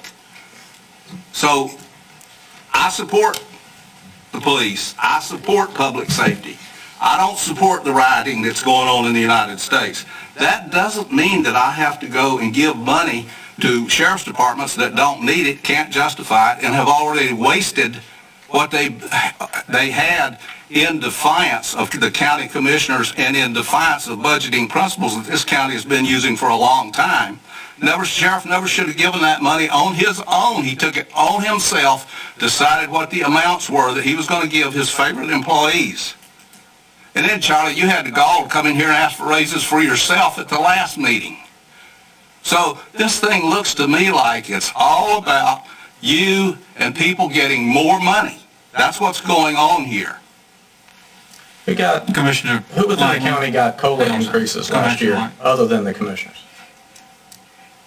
We're not talking about COLA increases, I bet you're Charlie. not. We're talking about outside the budget increases, where you came at the last meeting and asked for a raise for yourself and several other employees. Now, every time I turn around, the sheriff's department is wanting more and more money. And that's not what it's about. We can't keep doing what we're doing because, as Commissioner Waters said, in order to have given you the $300,000 that you needed in round numbers, we would have had to raise the budget. You had 5 positions that have not been filled for a while, and so we decided the best deal that we would cut would we would freeze the positions, and the positions are unbudgeted. So in last month's meeting, when I came and made a presentation, the board voted against the presentation for the last 3 pay increases of a series of the entire office to get done. I mean, just from your own reasoning here, that if we didn't need it and it's asking for too much, then obviously the board would have discussed that and then voted against what the sheriff sent over here as a request. Where's your data based on police calls to justify the need for more deputies? It's as simple as that. We run more calls, and I can get you the information. You didn't ask for it beforehand. I can't just magic it. We run more calls, we help EMS more, we do more transports, and we have the same amount of help on the road. You know, we have put more deputies and more personnel into other positions, more into the schools. We increased the size of the drug unit several years back. We've added investigators. We've added support staff in the front office. We've added positions in the jail. All of those things were necessary at the time. We still haven't covered all of our needs. We're still not asking to cover all of our needs. That could be something that I can bring to you in the next budget, and I will. I won't hold back. I'll bring you everything and show you all the justification that goes along with that. But that'll be in the next budget discussion. We've done what we've been asked to do. We're doing everything that we can to serve the citizens of Beaufort County better every day. We try our best to give world-class law enforcement services at a discount rate, and I believe that we do that. The mere fact that commissioners are running and commissioners who are running an election do not have to talk about crime rates, do not have to talk about how bad things are.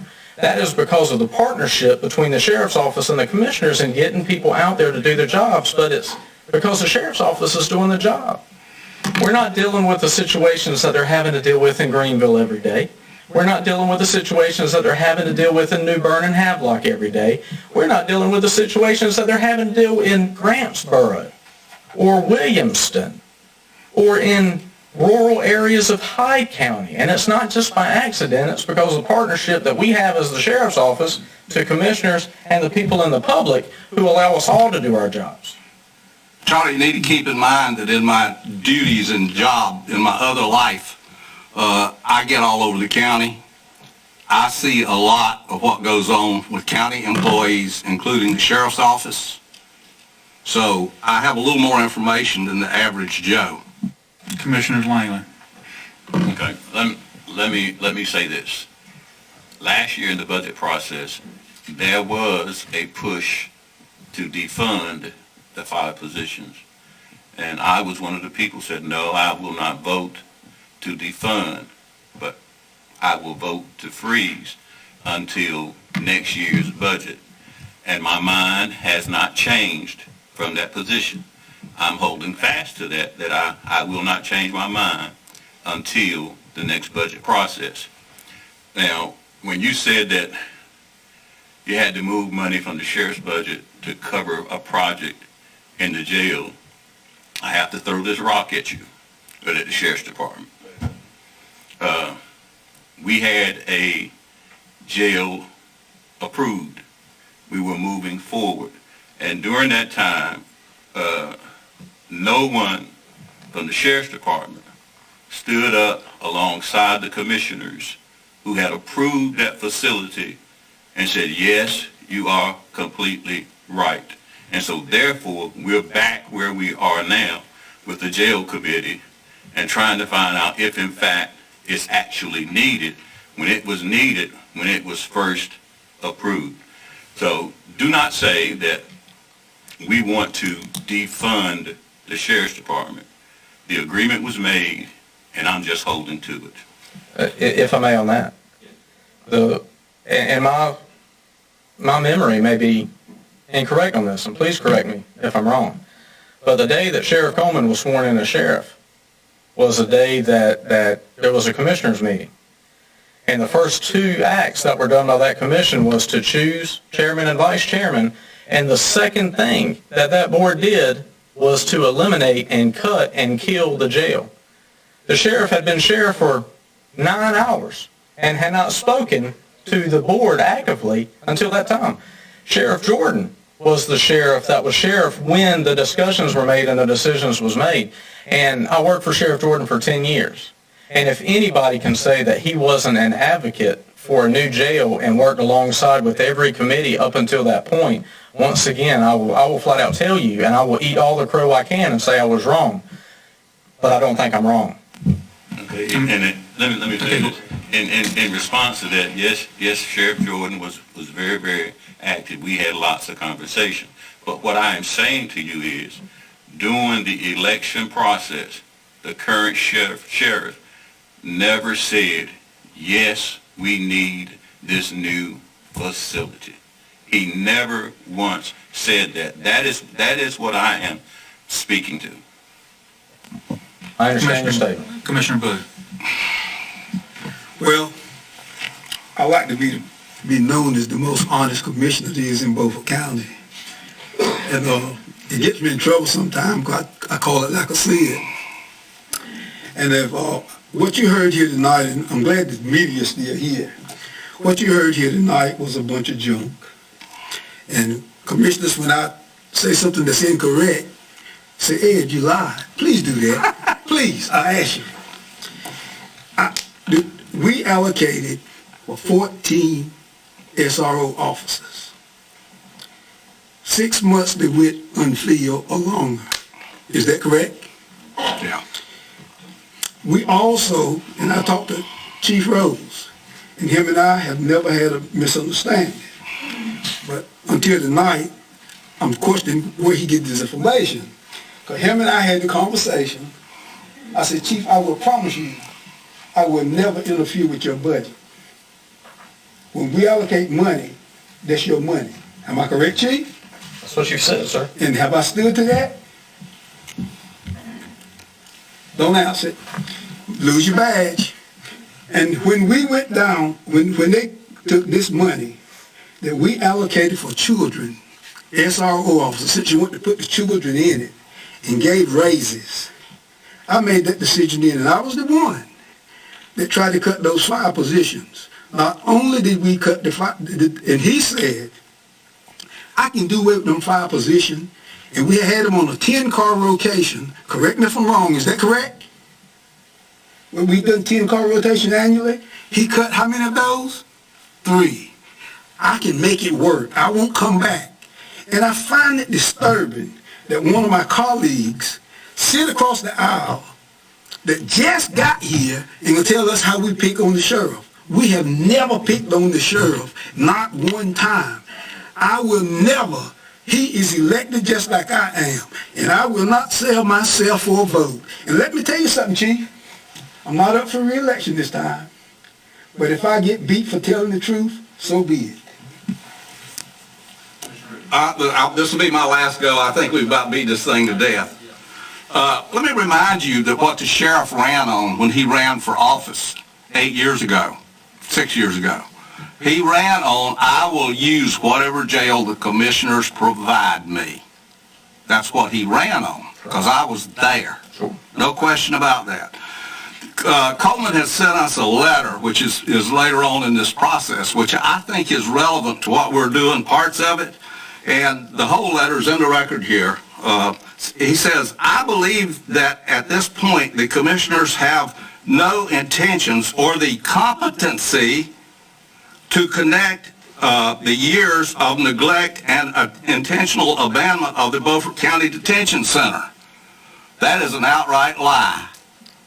We just finished remodeling it. Go down. I invite the press. We will let you go through the jail and see what it looks like. It is not like what it is being represented But in your own words, against your own colleagues. I believe I have the floor. You can answer when I finish. And then the last sentence in this is equally insulting. It says, I honestly believe that from this point on, the only way I will be able to protect my employees, the inmates, the people of Beaufort County, and be able to comply with the constitutional and statutory responsibilities of the office of sheriff in dealing with the county commissioners on this and any other matters is through the courts.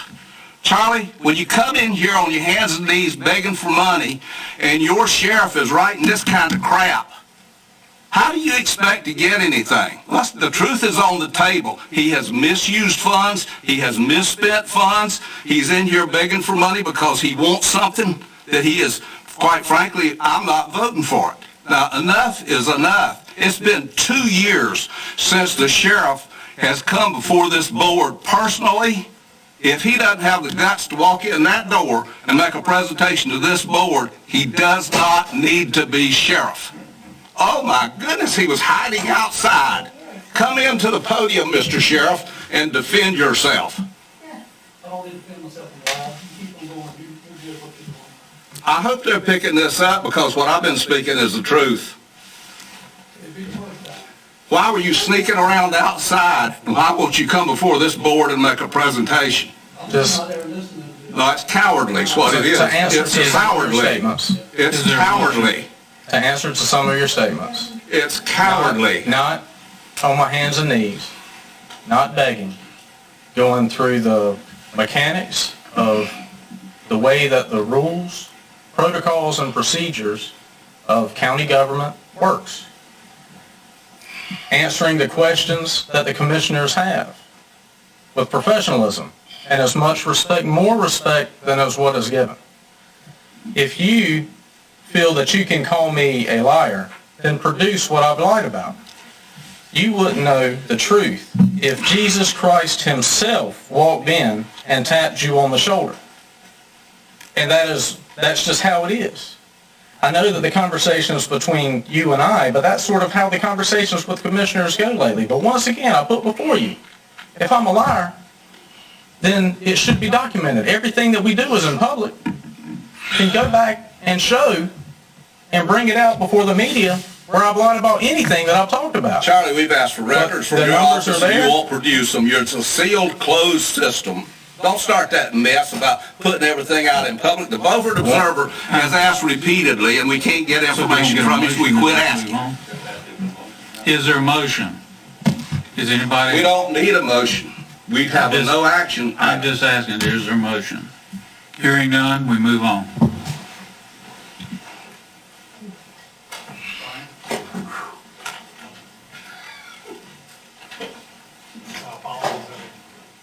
My apologies, I closed my computer. I'm going to open it back up real quick.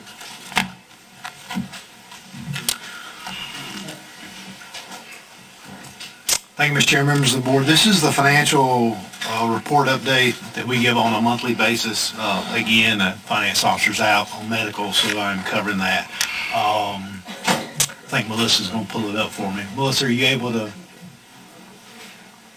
There we go. Okay, so we'll start off with the water fund. As you recall, Executive Order 124-142, which was the waiver of penalties, interest, and disconnect, ended on July 29th of 2020. The executive order that came after that requires a 6-month payment plan for usage during the executive order period. So for Southside accounts, you remember this before, we sent out certified letters to 220 delinquent accounts during the week of August the 3rd. 29 accounts initially signed up for a payment plan. Over 143 accounts were automatically enrolled in a payment plan because if they didn't sign up for one, we were obligated by the executive order to put them in a payment plan, which meant they had 6 months to pay it off. We took what their balance was, divided it by 6, and said, here's your payment plan. 189 of those accounts were disconnected due to failure to pay or comply with the payment plan. So they either didn't pay or they failed to comply with the payment plan. The executive order allowed us to disconnect those. We did that.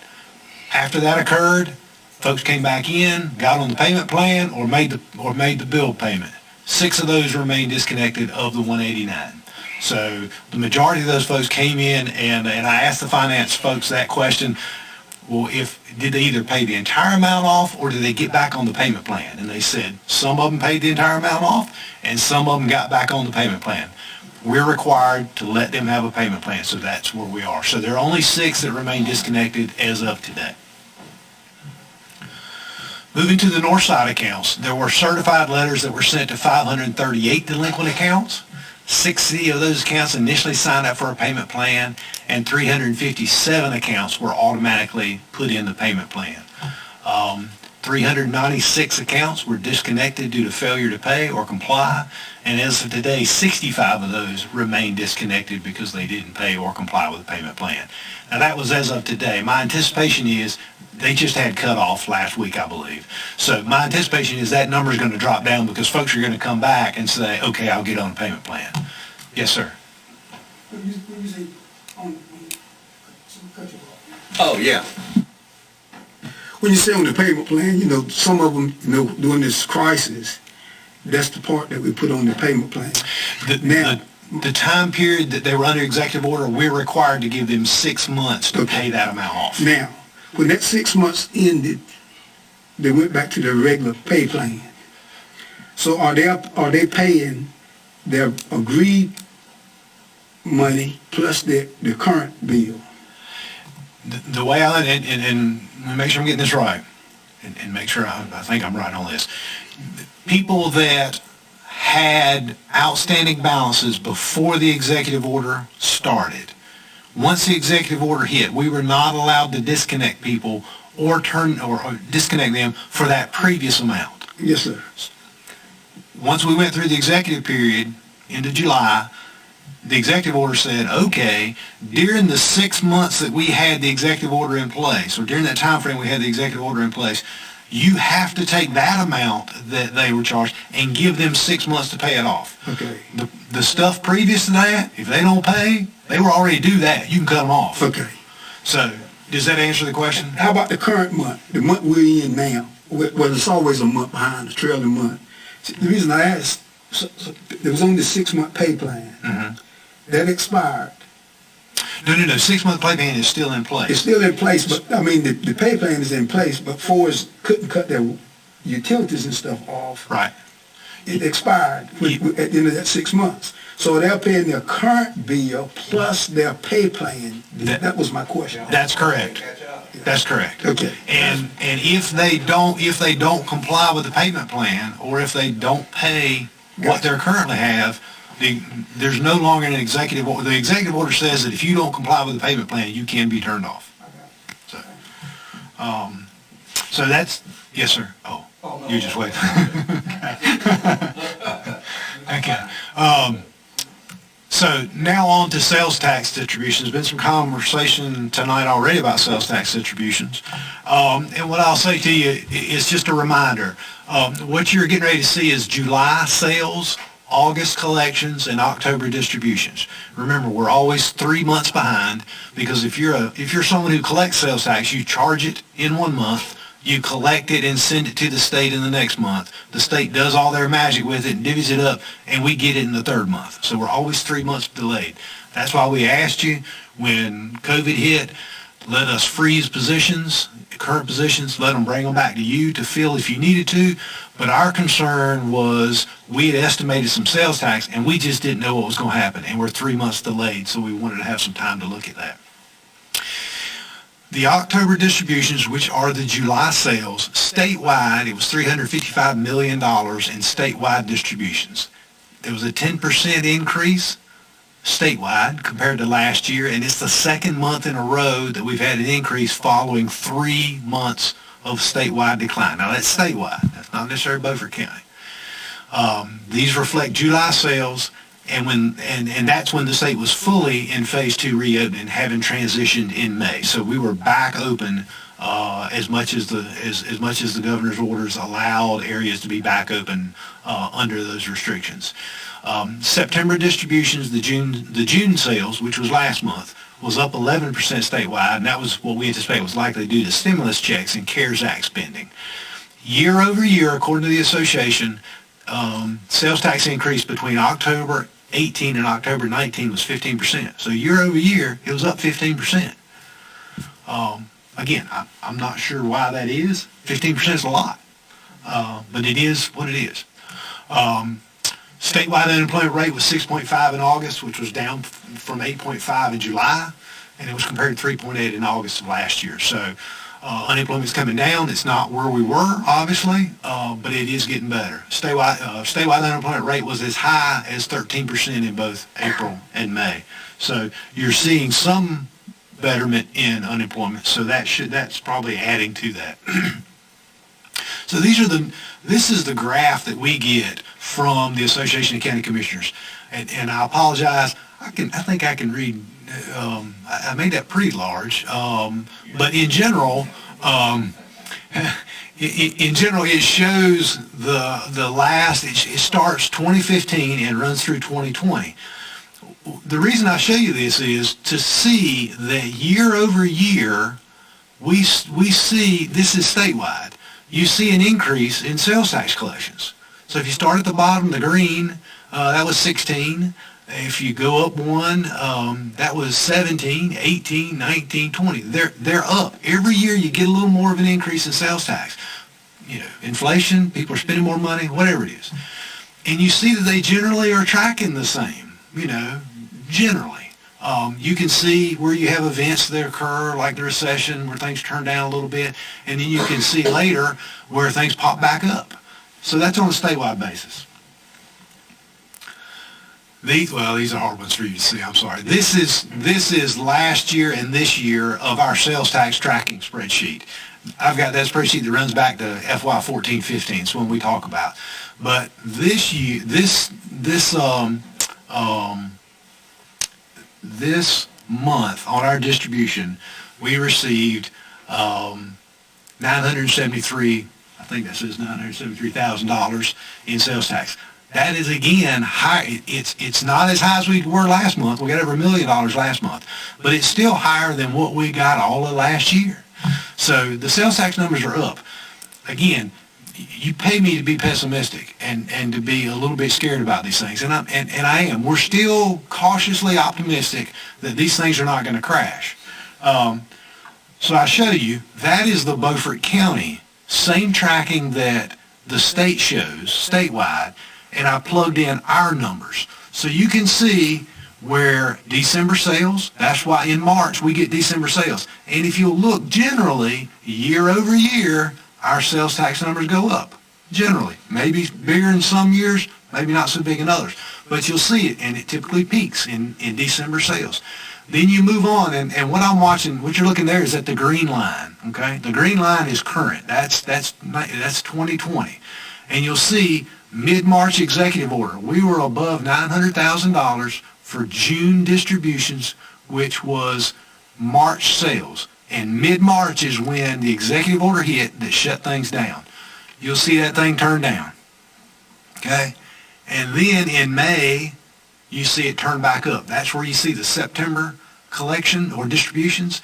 That was in May when the executive order was lifted. So it's turning back up, it's turning a little bit back down, but in general, it's above where we were. That's my hope that we're going to settle out of this thing okay. Again, I don't know. We've still got a couple months to go before we get to December. But if our numbers continue to show that, like we talked about at budget, we're going to come back to you in January and recommend to you that you take away the hiring freeze and let positions be filled, and then we want to talk about the pay study. But we want to make sure that those numbers continue to track the same way. We just got to be cautious about it. We don't want to get ourselves in trouble and have to come back and riff people or do things like that. So, again, I'm the one who is the budget officer and I, or the finance officer and I, are, we're not always the naysayers, but we're looking at things, and we want to make sure that we're right before we go and pull that trigger. So that's where that is. Any questions I can answer for you? She'll be back in another week or so, 2 weeks. She may be working some half days, but I believe it's within the next 2 weeks she'll be back from medical. Commissioner Waters. Brian, do you remember when the state changed and started charging sales tax on certain services? I mean, that's been recent. Has it been that long? I was thinking it was maybe 2 years. I'd have to look. I know there were some changes, and there was a federal court case where they were looking at, because I think Amazon brought suit, or it was some company out in Washington that brought suit that said you can't do what you're doing, and North Carolina was watching that case. I know the association was watching that case very closely, and they settled in favor of saying, yes, you can require remote sales. And so that legislation that North Carolina had with the agreement moved forward. So, but we are seeing that increase. So there is some increase in that. But the problem is we don't get the minute details of that. All we get is a check each month, and we have to graph it and look at it and kind of guess and anticipate and look around and say, what's the It still economy doesn't doing? answer why it's up over the previous year, because it's been in effect for 3 years. I guess is the point I was trying to come A lot to. of people shop in Greenville, and they didn't shop in Greenville during this. Yeah, I think there's some degree to that. I know that back during the recession, I know that when I was in Granville County, we had a tremendous amount of our folks go to Raleigh-Durham to shop. And our sales tax actually went up when I was in Granville County during the recession. And I was convinced the same way as people were staying close to home. They weren't going to Raleigh and Durham and spending. They were staying close to home. So it does change a little bit of that. Walmart and Lowe's were both full of people, a lot more traffic than what you usually see. And I think folks are spending money. Now, I think as it relates to large ticket items, boat sales in Beaufort County are probably up considerably. And that's what's scary to me, is that maybe there is a windfall and folks are spending on big ticket items like that, but eventually there'll be a day of reckoning on that. You don't know about the first of the year. After the election, we're all going to know. Right. Right.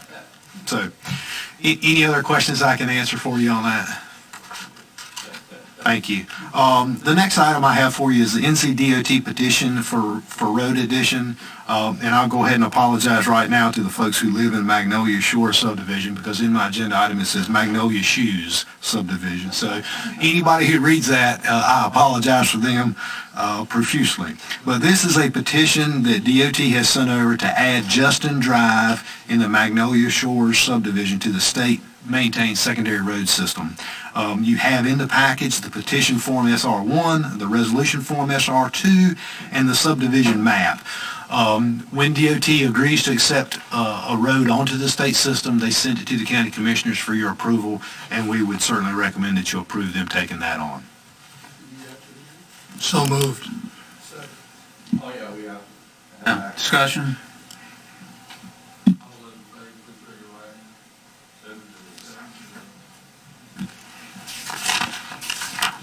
Okay, Brian. The next item is the Veteran Services Officer recruitment.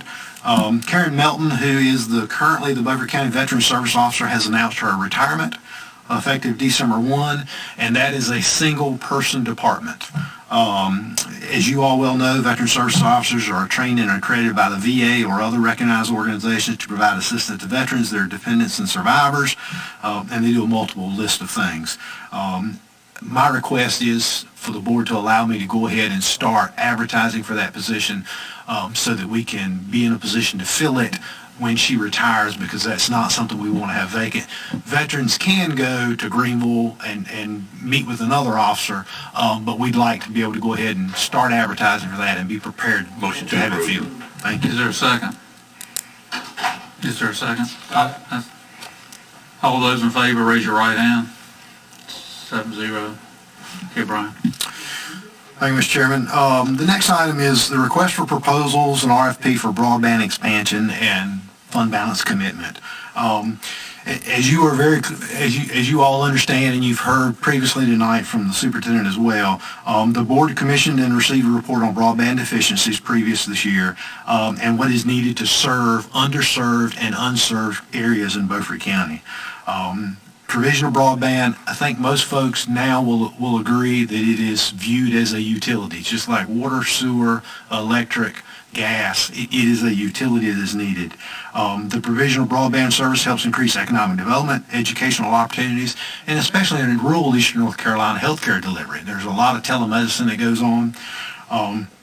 And the General Assembly has recognized that in order to make the business case for private telecommunications providers to help construct broadband in rural areas, they've put in place General Statute 153A 34960, which allows counties to provide grants to unaffiliated qualified private providers of high-speed internet access service, as that term is defined in the General Statute, for the purpose of expanding service to unserved areas for economic development in the county.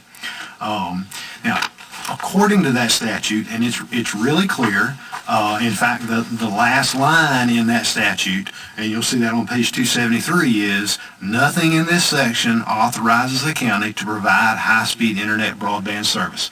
This is not an opportunity for the county to get into the internet business. That is not what we want to do.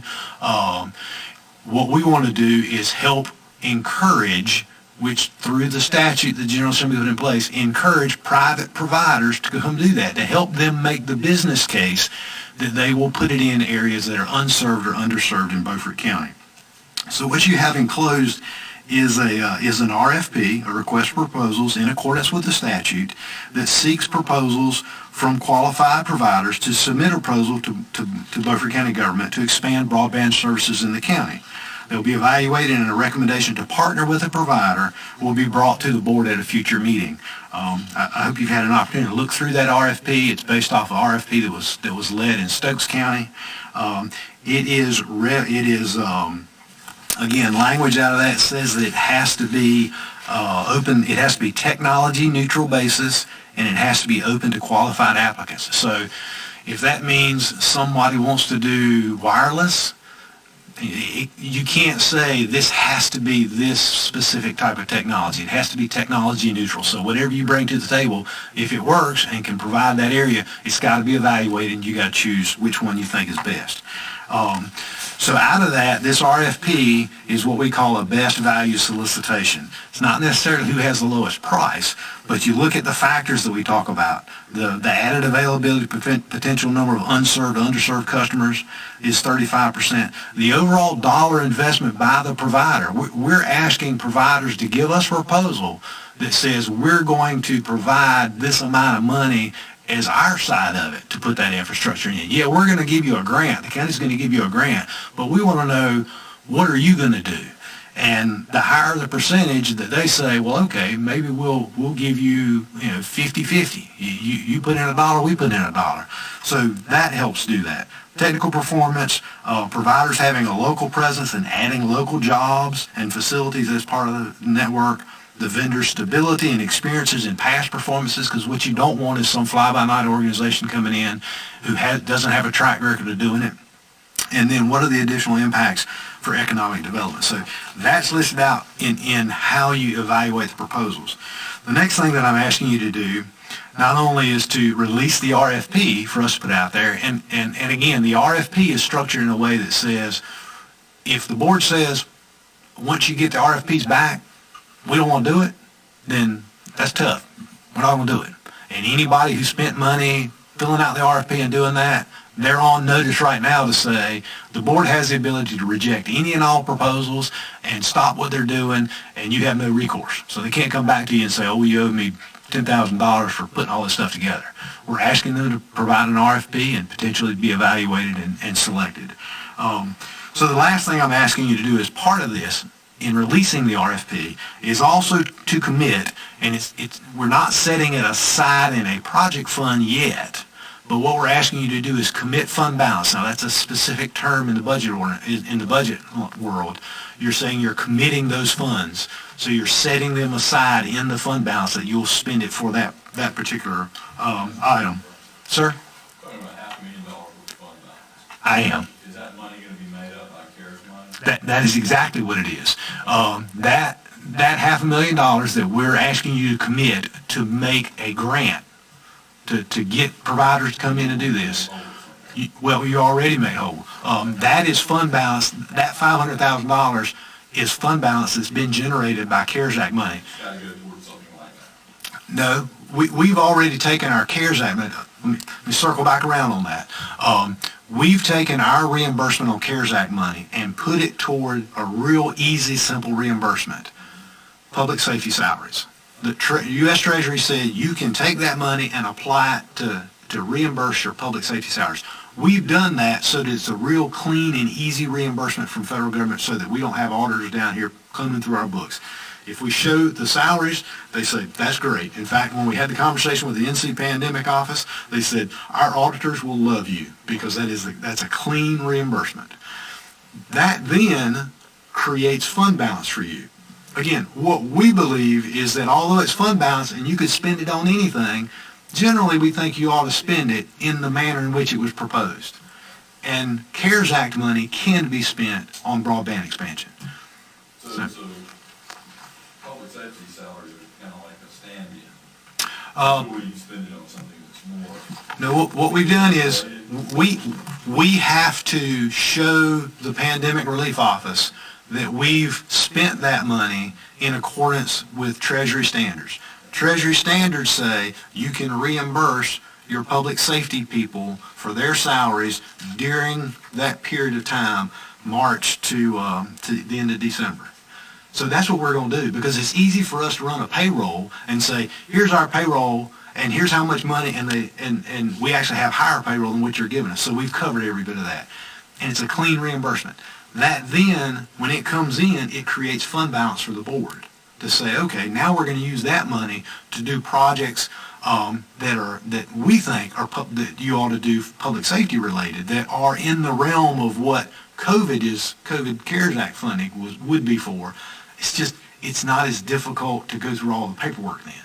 Because if you were to, it's just a clean reimbursement that way. Does that make sense? Motion to approve. Sir? Motion to approve. I'll be quiet, thank you. Second. Any discussion? All those in favor, raise your right hand. All those opposed, 6-1, motion passes.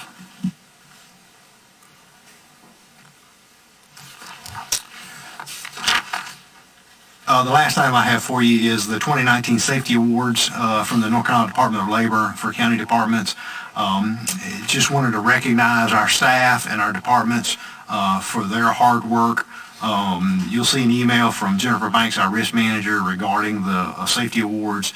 The health department, it's first year gold certificate. Social services is the first year silver certificate. And the administrative offices is the fourth year consecutive for a gold certificate. So just want to recognize the folks in those departments, our risk manager for her efforts in trying to help keep folks safe, and appreciate all the hard work they do and the hard work of our departments in maintaining their safety. Because what we want to make sure of is that people go home the same way they came to work. We don't want folks not to go home, and we want folks to go home whole when they go home. So I appreciate the opportunity just for that item for information and to say thank you to those folks. We're down to Commissioner Reynolds for Public Services. We had the opportunity to meet with Joe from Public Services, I don't know, about 3 weeks ago, to talk about two different things. But what came out of that meeting was some information I wasn't aware of, and that's that we have in the contract with Republic Services that anything over 3,468 loads per year or hauls, our fees go up dramatically. And every year in the past 3 years, we've gone over. And we're almost over already this year. And in that conversation, Joe made the point that the number that they used was based on sort of somebody's best guess. And he suggests that we renegotiate the contract to get rid of that number. So, can I ask a question? Doesn't tonnage come into play in this, the number of loads, and then you have tonnage offset? I mean, that's the way to do it, because this stuff can be kind of fluffy. I mean, you know, you can make a half a load and call it a load, so. Commissioner Waters. I prepared a handout, and each one of you's got it, and it breaks down the load summary charges that John is talking about. It's on the first page, and it's right in the middle of the page. What the contract calls for 3,468 loads. If it goes over that number, then we have to pay extra.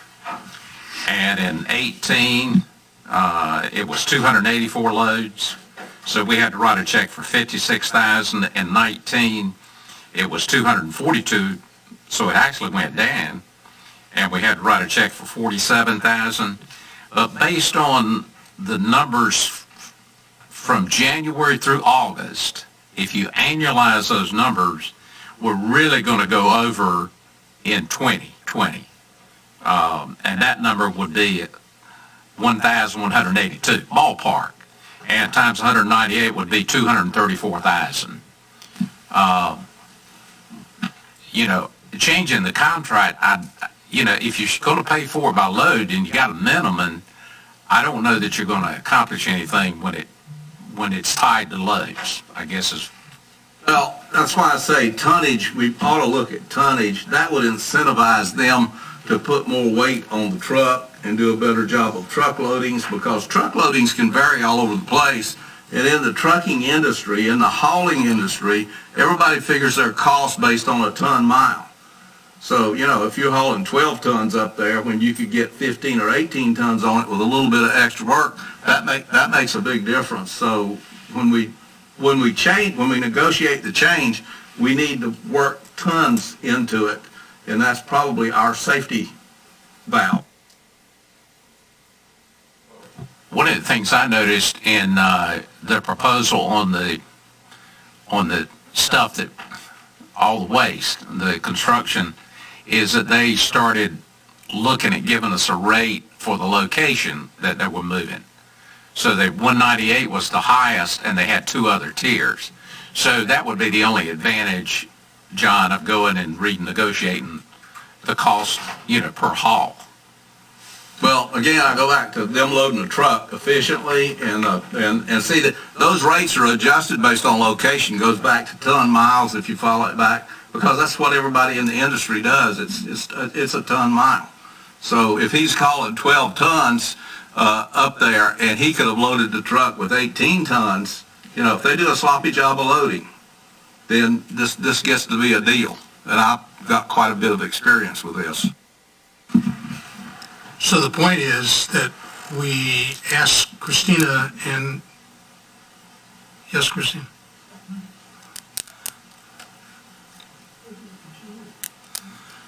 Commissioner Richardson, I do not disagree with you at all regarding the tons per mile and that type of thing, but there are a lot of other things that go into the amount that they're able to load, because you have to, when you're talking the tons per truck, you use the term truck, that would only be from the transfer station to the landfill in Bertie County.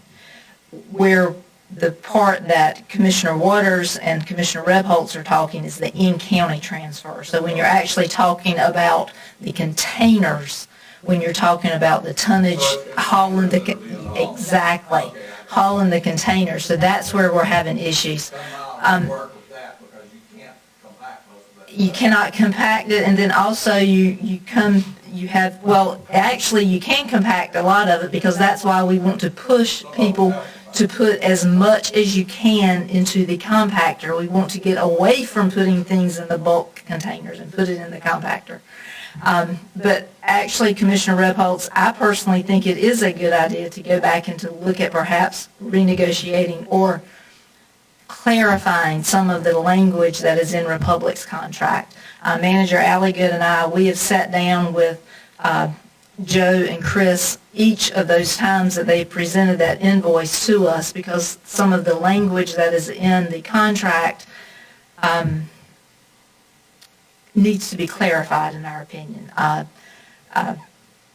Manager Alligood, myself, and David read it one way, Republic Services reads it another way, so there's a little bit of disagreement in the way some of the language reads. What the conversations that I've had with Joe, even after the meeting that you had, we have now been working together for 3 years. We have 3 years of good data for all of the convenience sites and for the different types of waste. For the past 3 years, we've got the tonnage for MSW, recycling, vegetative, so now we can actually look at the amount of waste from each of the collection sites, and we can look at trends, and now we have the information to go back and to renegotiate or to rewrite the contract. And the good news was that they sounded like they were amenable to that. They are, because It's because they think that, well, the contract holds them to a certain amount. And there's some language in the contract dealing with storm debris and what is the definition of storm debris. And that's what is not exactly very clear. So if there's a named storm, then we calculate it one way. If there's not a named storm, then it's calculated another way.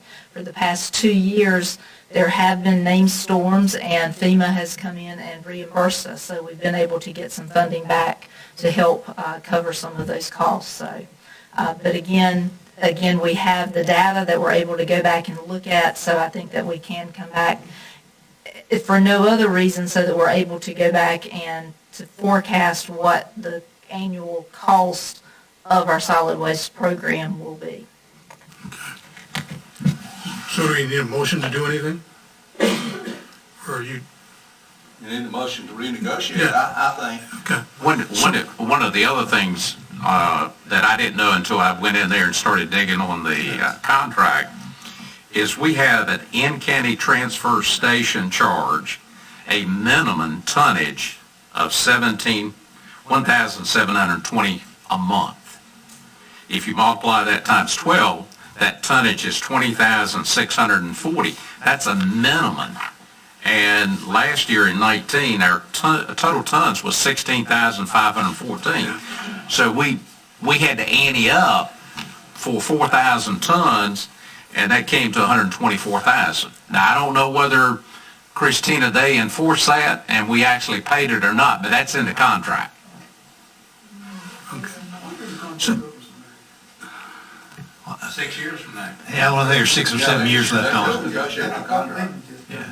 But we definitely need to go back and negotiate. so the motion is that we ask Christina and the county administration to review the contract with Republic and renegotiate it to clarify a number of different issues and solve problems with the fixed numbers. Yeah, and we can do that. We've talked about that. I will give you the background too, that Republic has as much information or more information than we have. They know exactly how much they're hauling. They know exactly where it's going, and they'll know that when we have those. I mean, there was a minimum for a reason for them to cover that, and then so they're being excited about renegotiating says to me they know more than we may know, and it may end up costing us more money.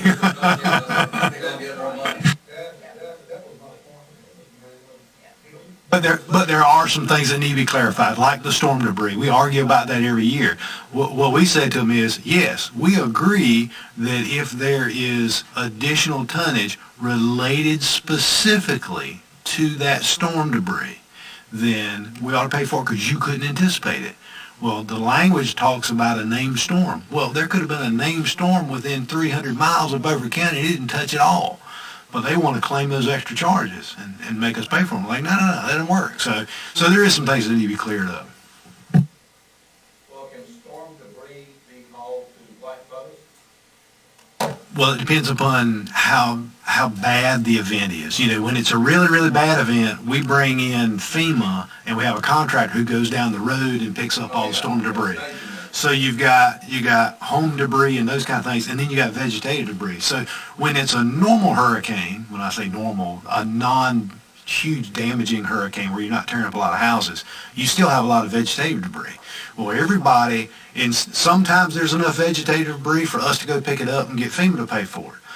But the problem is, even when we do that, people get antsy, and they're like, well, I'm going to get rid of it myself. And they go carry it to the transfer station. And then our numbers go out the roof. And what we said to the Republic is, well, then set a container aside and tell everybody, if you're bringing storm-related vegetative debris, put it in that container so we can track it. And we've been successful not doing that, but looking at baselines from prior years when we didn't have a hurricane and showing what the increase was.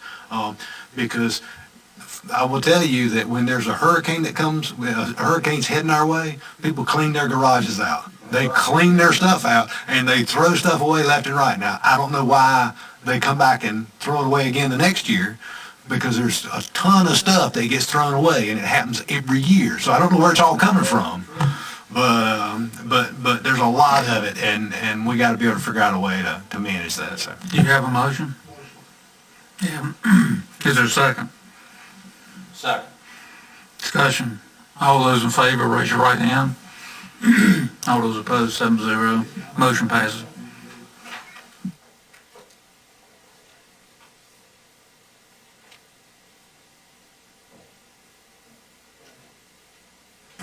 The next item is a discussion about the Southside centralized site.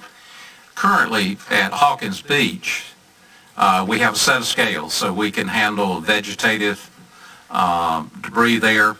If we decided to take construction stuff, we got scales where we could weigh a trailer and we could charge them, some fee for doing that.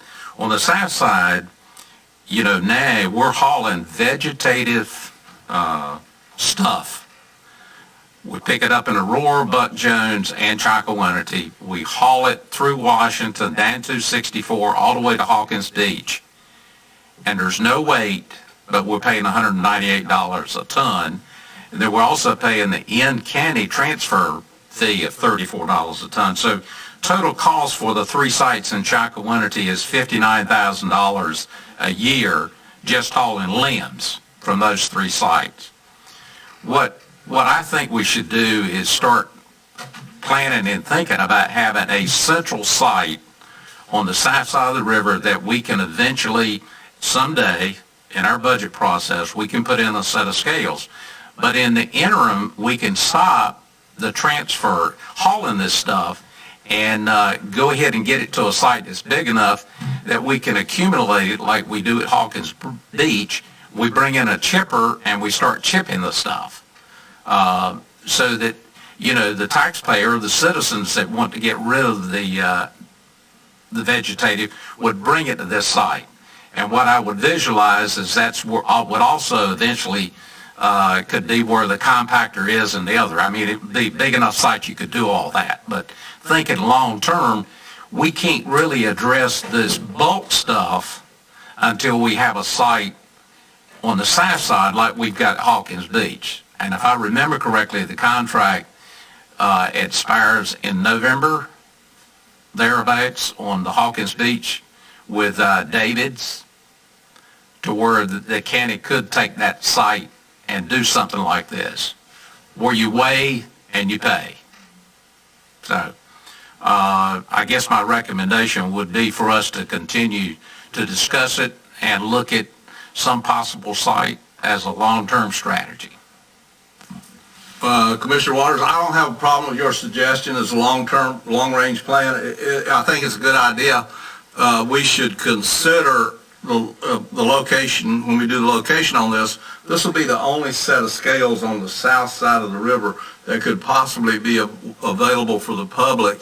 And we should consider, if people want to weigh grain trucks or rock trucks or log trucks or whatever, we should consider, whenever we do this, for a fee, allowing them to come through, weigh them, and collect some money off of it. You're going to have an operator there anyway. It's going to be a low volume of business, so that, and for long-term planning, I don't have a problem with it.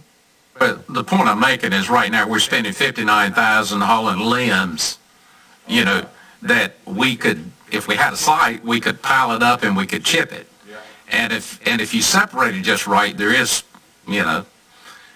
some revenue that might be generated, or at least we could get the chipper in there. Last time I priced it, was $8 a truckload. Yeah. At least this revenue. Right, but I mean, it's ridiculous for us to be hauling that from the south side all the way through and all the way down to Hawkins Beach, when it's going to be chipped when it gets there. And as you well know, when you have a truckload of limbs, you don't get very many tons on there.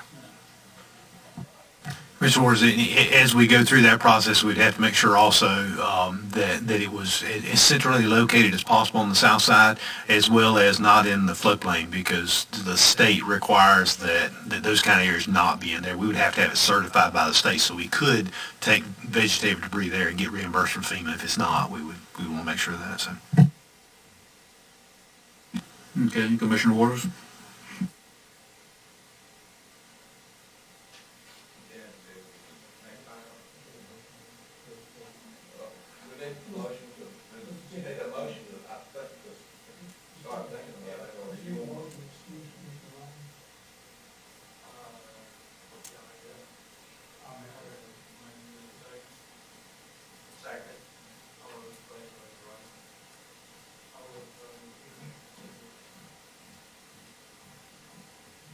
Well, my motion would be for us to proceed in the planning process and looking at it, and hopefully be able to address it in our next budget process.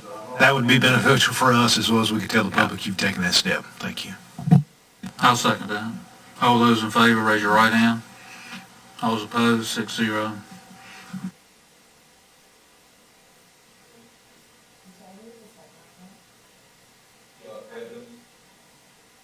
The next item is the county website design and web hosting. Our current contract on that expires on February the 23rd, and I'd like to make a motion to ask our staff to start the request for proposal process for web design and web hosting.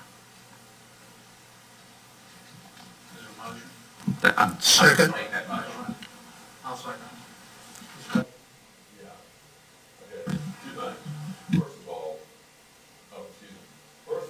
Be exact, we didn't really get the contract to a point that well, actually, we don't even have a signed contract between us, but we have an agreement, and the agreement really started at the end of April. That's when the first monies were paid, and it's paid every year, May 1st for the year, all the way around. That's where the discount comes from.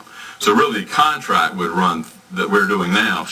You say contract, agreement, whatever, it runs through April. Okay. Secondly, I don't think I should vote on this. Well, let me clarify something. You provide the service now. Yes. Okay. I provide the service. And I have no, I would also like to say I have no problems with this. I think it could be an avenue where we find out what the commissioners want, what the county wants. I mean, they've been happy with the way the site is so far. They haven't wanted to change anything.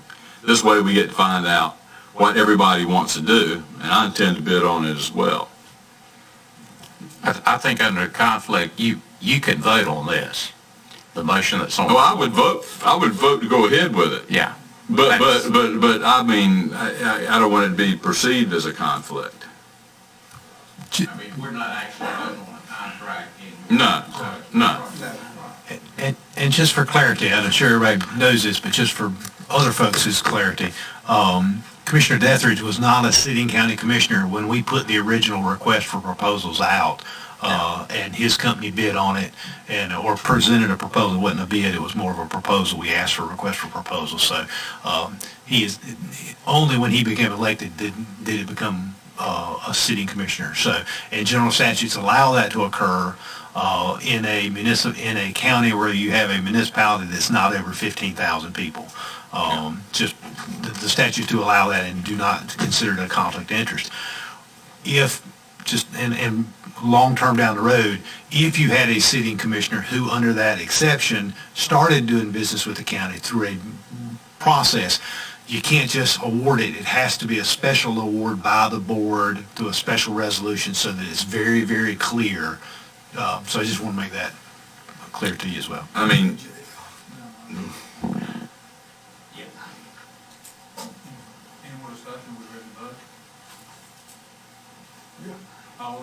whoa.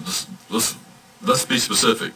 The period would still run through April. You're going to need to have some time to get words put together as to what you actually want. I mean, there needs to be some really stringent specifications to be sent out to everybody. And therefore, if you specify what you want, really put some time in it, you'll get a better product. I can provide a better product if I know what you want. I can give you anything you want. We write our own code. Very few people do that. So we will give you exactly what you want. Somebody else, if they're really good, could do the same thing. So take the time to specify exactly what you want. Don't bring people in and say, look at this, what do you think? No, you tell people what you want, and you'll get what you need at that point. You'll get a better functioning site, and you'll get it cheaper. I promise you that. All those in favor, raise your right hand. 7-0, 6-0.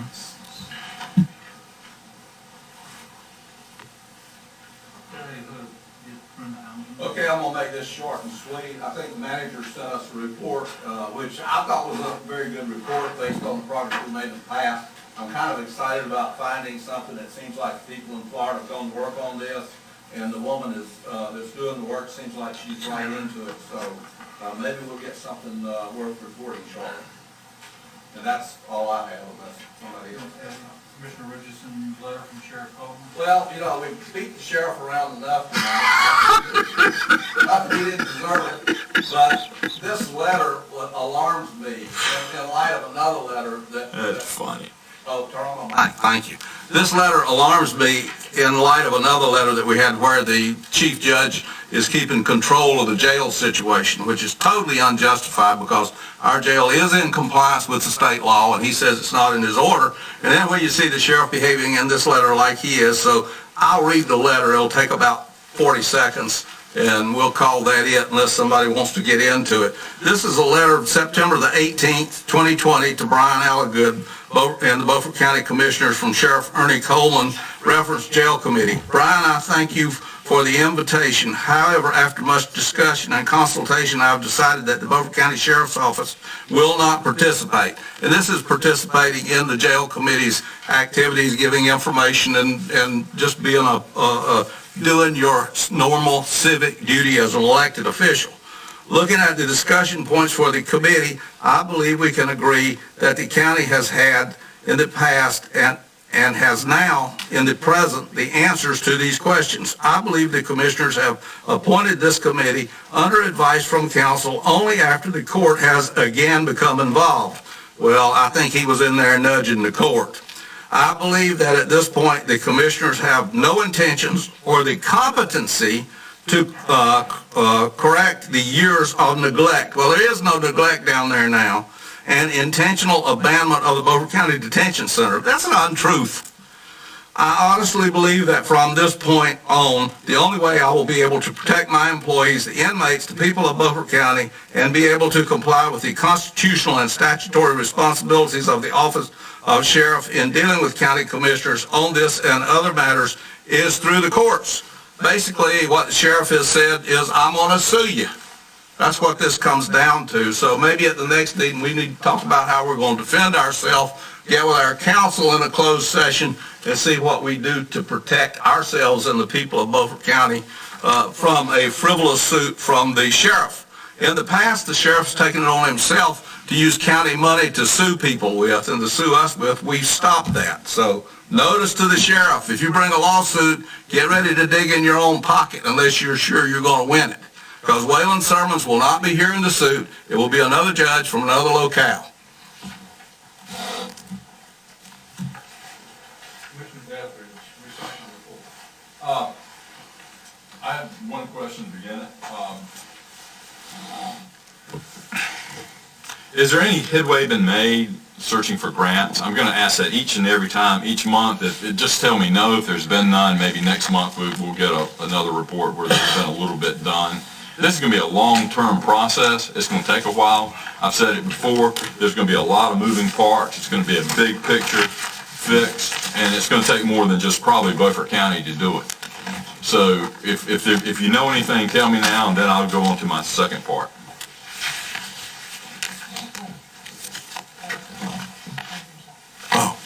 And Frankie, you brought up a motion last month that the state of North Carolina be advised through the legislative goals that we might be searching along with others for solution. Is there anything come of that yet, or has that not happened yet? Right? Does that happen in January? I can't even remember. That goes through a long process. A long process, okay. In January. It is January. Is anybody going to go there? Because we're still going to have COVID in January. The grants were all done in probably about March of this year, and they won't come back up again until next year. Grants for recycling efforts. Okay. And the grants that the state has allows for grants to refurbish or to improve sites. And also, there's a grant that if you work with other municipalities or counties to do a regional type thing. Yeah. But there's not enough money in those things to do anything. Yeah, that's kind of what we're looking for, but I'm thinking there's going to be some federal money at some point. Well, the federal money was coming through the state. Okay. So you won't get any of that? Well, we're just starting the process now, so. So Commissioner Deathridge, also, it's my understanding from Christina that several years ago, Republic was worked with the North Carolina Department of Waste Management to try to site a regional recycling facility somewhere in eastern North Carolina. And my understanding was they did a lot of research, did a lot of work, did a lot of studying, trying to figure out was there enough volume to be able to support one of those. And ultimately it came down to, no, there's not. No. So what we've got to do, first of all, I think, is get a copy of that study and see if anything's changed. It's my understanding the state was looking for that opportunity as well, and they were hoping Republic would do it. And Republic is a big recycler across the United States, but they just didn't have the volume to do it. So I guess going back and getting a copy of that study and then re-looking at it to see have those parameters changed is probably the first step in that. But there are grant opportunities, but there's just not a lot there. Like I said, it's going to be a big puzzle. And there's some other things that have changed since that period. So there's other ways that materials are being recycled. I'm not clear on all of it. I want to study it a bit. In fact, to that end, my daughter, Meredith Deathridge Lachlan, is big into the recycling, limiting the use of plastic, all that good stuff. And she wants to go take some field trips with me. And we were talking about going to Wilson County, Pitt County, and Dare County and see what they're doing. They're doing some novel things. She explained it to me. I think I need to see it for myself. If I go, I will make a report back to the board, complete with pictures and other things. But if we go, I will file a travel report. I will not stay overnight. Okay? Does that sound all right to get approval for that? Okay. It's going to be cheap, and that'll probably be the only travel I do next year. Okay. That's it for recycle. I'll bring it up again next month, and we'll talk, or maybe I won't. The resolution. Okay, I'm going to have to, I think I might pull that resolution. I'm going to tell you why. Well, I'm going to explain it first. What has happened, a lot has happened. We had to get this in by Monday, right? Monday, the end of business day, and all this came down. I became aware of it over the weekend, and so I wrote a resolution. What happened was the Attorney General of North Carolina entered into an agreement with the State Board of Elections while advising them to go along with a specious lawsuit, a very small lawsuit in a lower court. And by doing that, he completely abdicated his responsibility to the general statute 1169, HB 1169, here in North Carolina, and it was wrong. It seemed very complicated what the problem was, but the solution was easy. It was an easy fix. All you had to do was follow the law.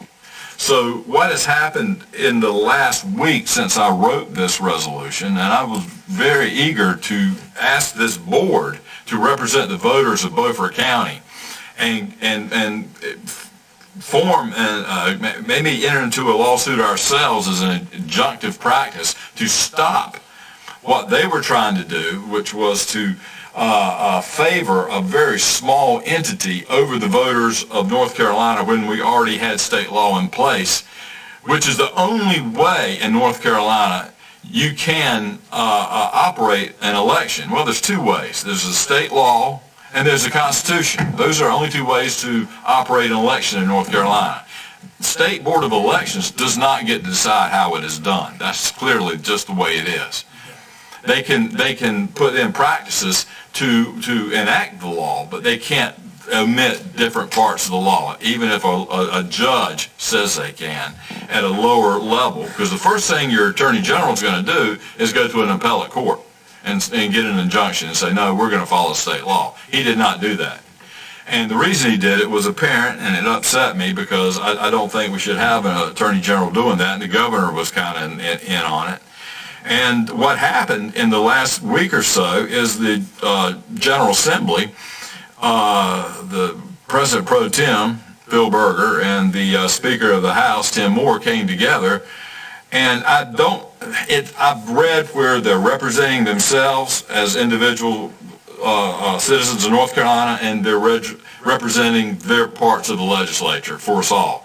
Either way, they're representing us all, and basically they've gone to court, and within 24 hours, an injunctive process was enacted, and it didn't take long. The judge said, hey, it stopped. You're going to follow the law. And I talked to Kelly Hopkins today, our supervisor of the Board of Elections. She says it's pretty much gone back to the way it was when they were going to follow the law, except for they're not clear on a few issues, one being the drop-off point. How are they going to handle the drop-offs across North Carolina? Now, having said all of this, there's still about 30 lawsuits involved. And the Attorney General, I think, has been served a notice. You're going to have to follow the law, or at least represent the people of North Carolina, whether you want to or not. I don't know if he's going to do it, but what's going to happen is people are already setting up processes to go and join in lawsuits in the federal courts. I mean, quite frankly, we got state law on our side of doing what's right and for the voting population, our citizens. We've got the Constitution of North Carolina, the Constitution of the United States, and got a federal elections law. And all these need to be followed. We don't need to stop just because some appointed board or elected politicians decide unilaterally to stop it. So I was all in arms, and I'm glad. I wanted something to be done by this board. I don't feel that really needs to be done at this point. I think we've got the process enacted in North Carolina, and I'm very happy that the federal courts have at least stopped part of it. Now I may be wrong. It may not completely work out like it should. But right now, it looks like it's on the right path. So I'm going to pull this resolution. All right. Mr. Chairman, I move we adjourn. Second. All right. Well, I'm glad to have helped there.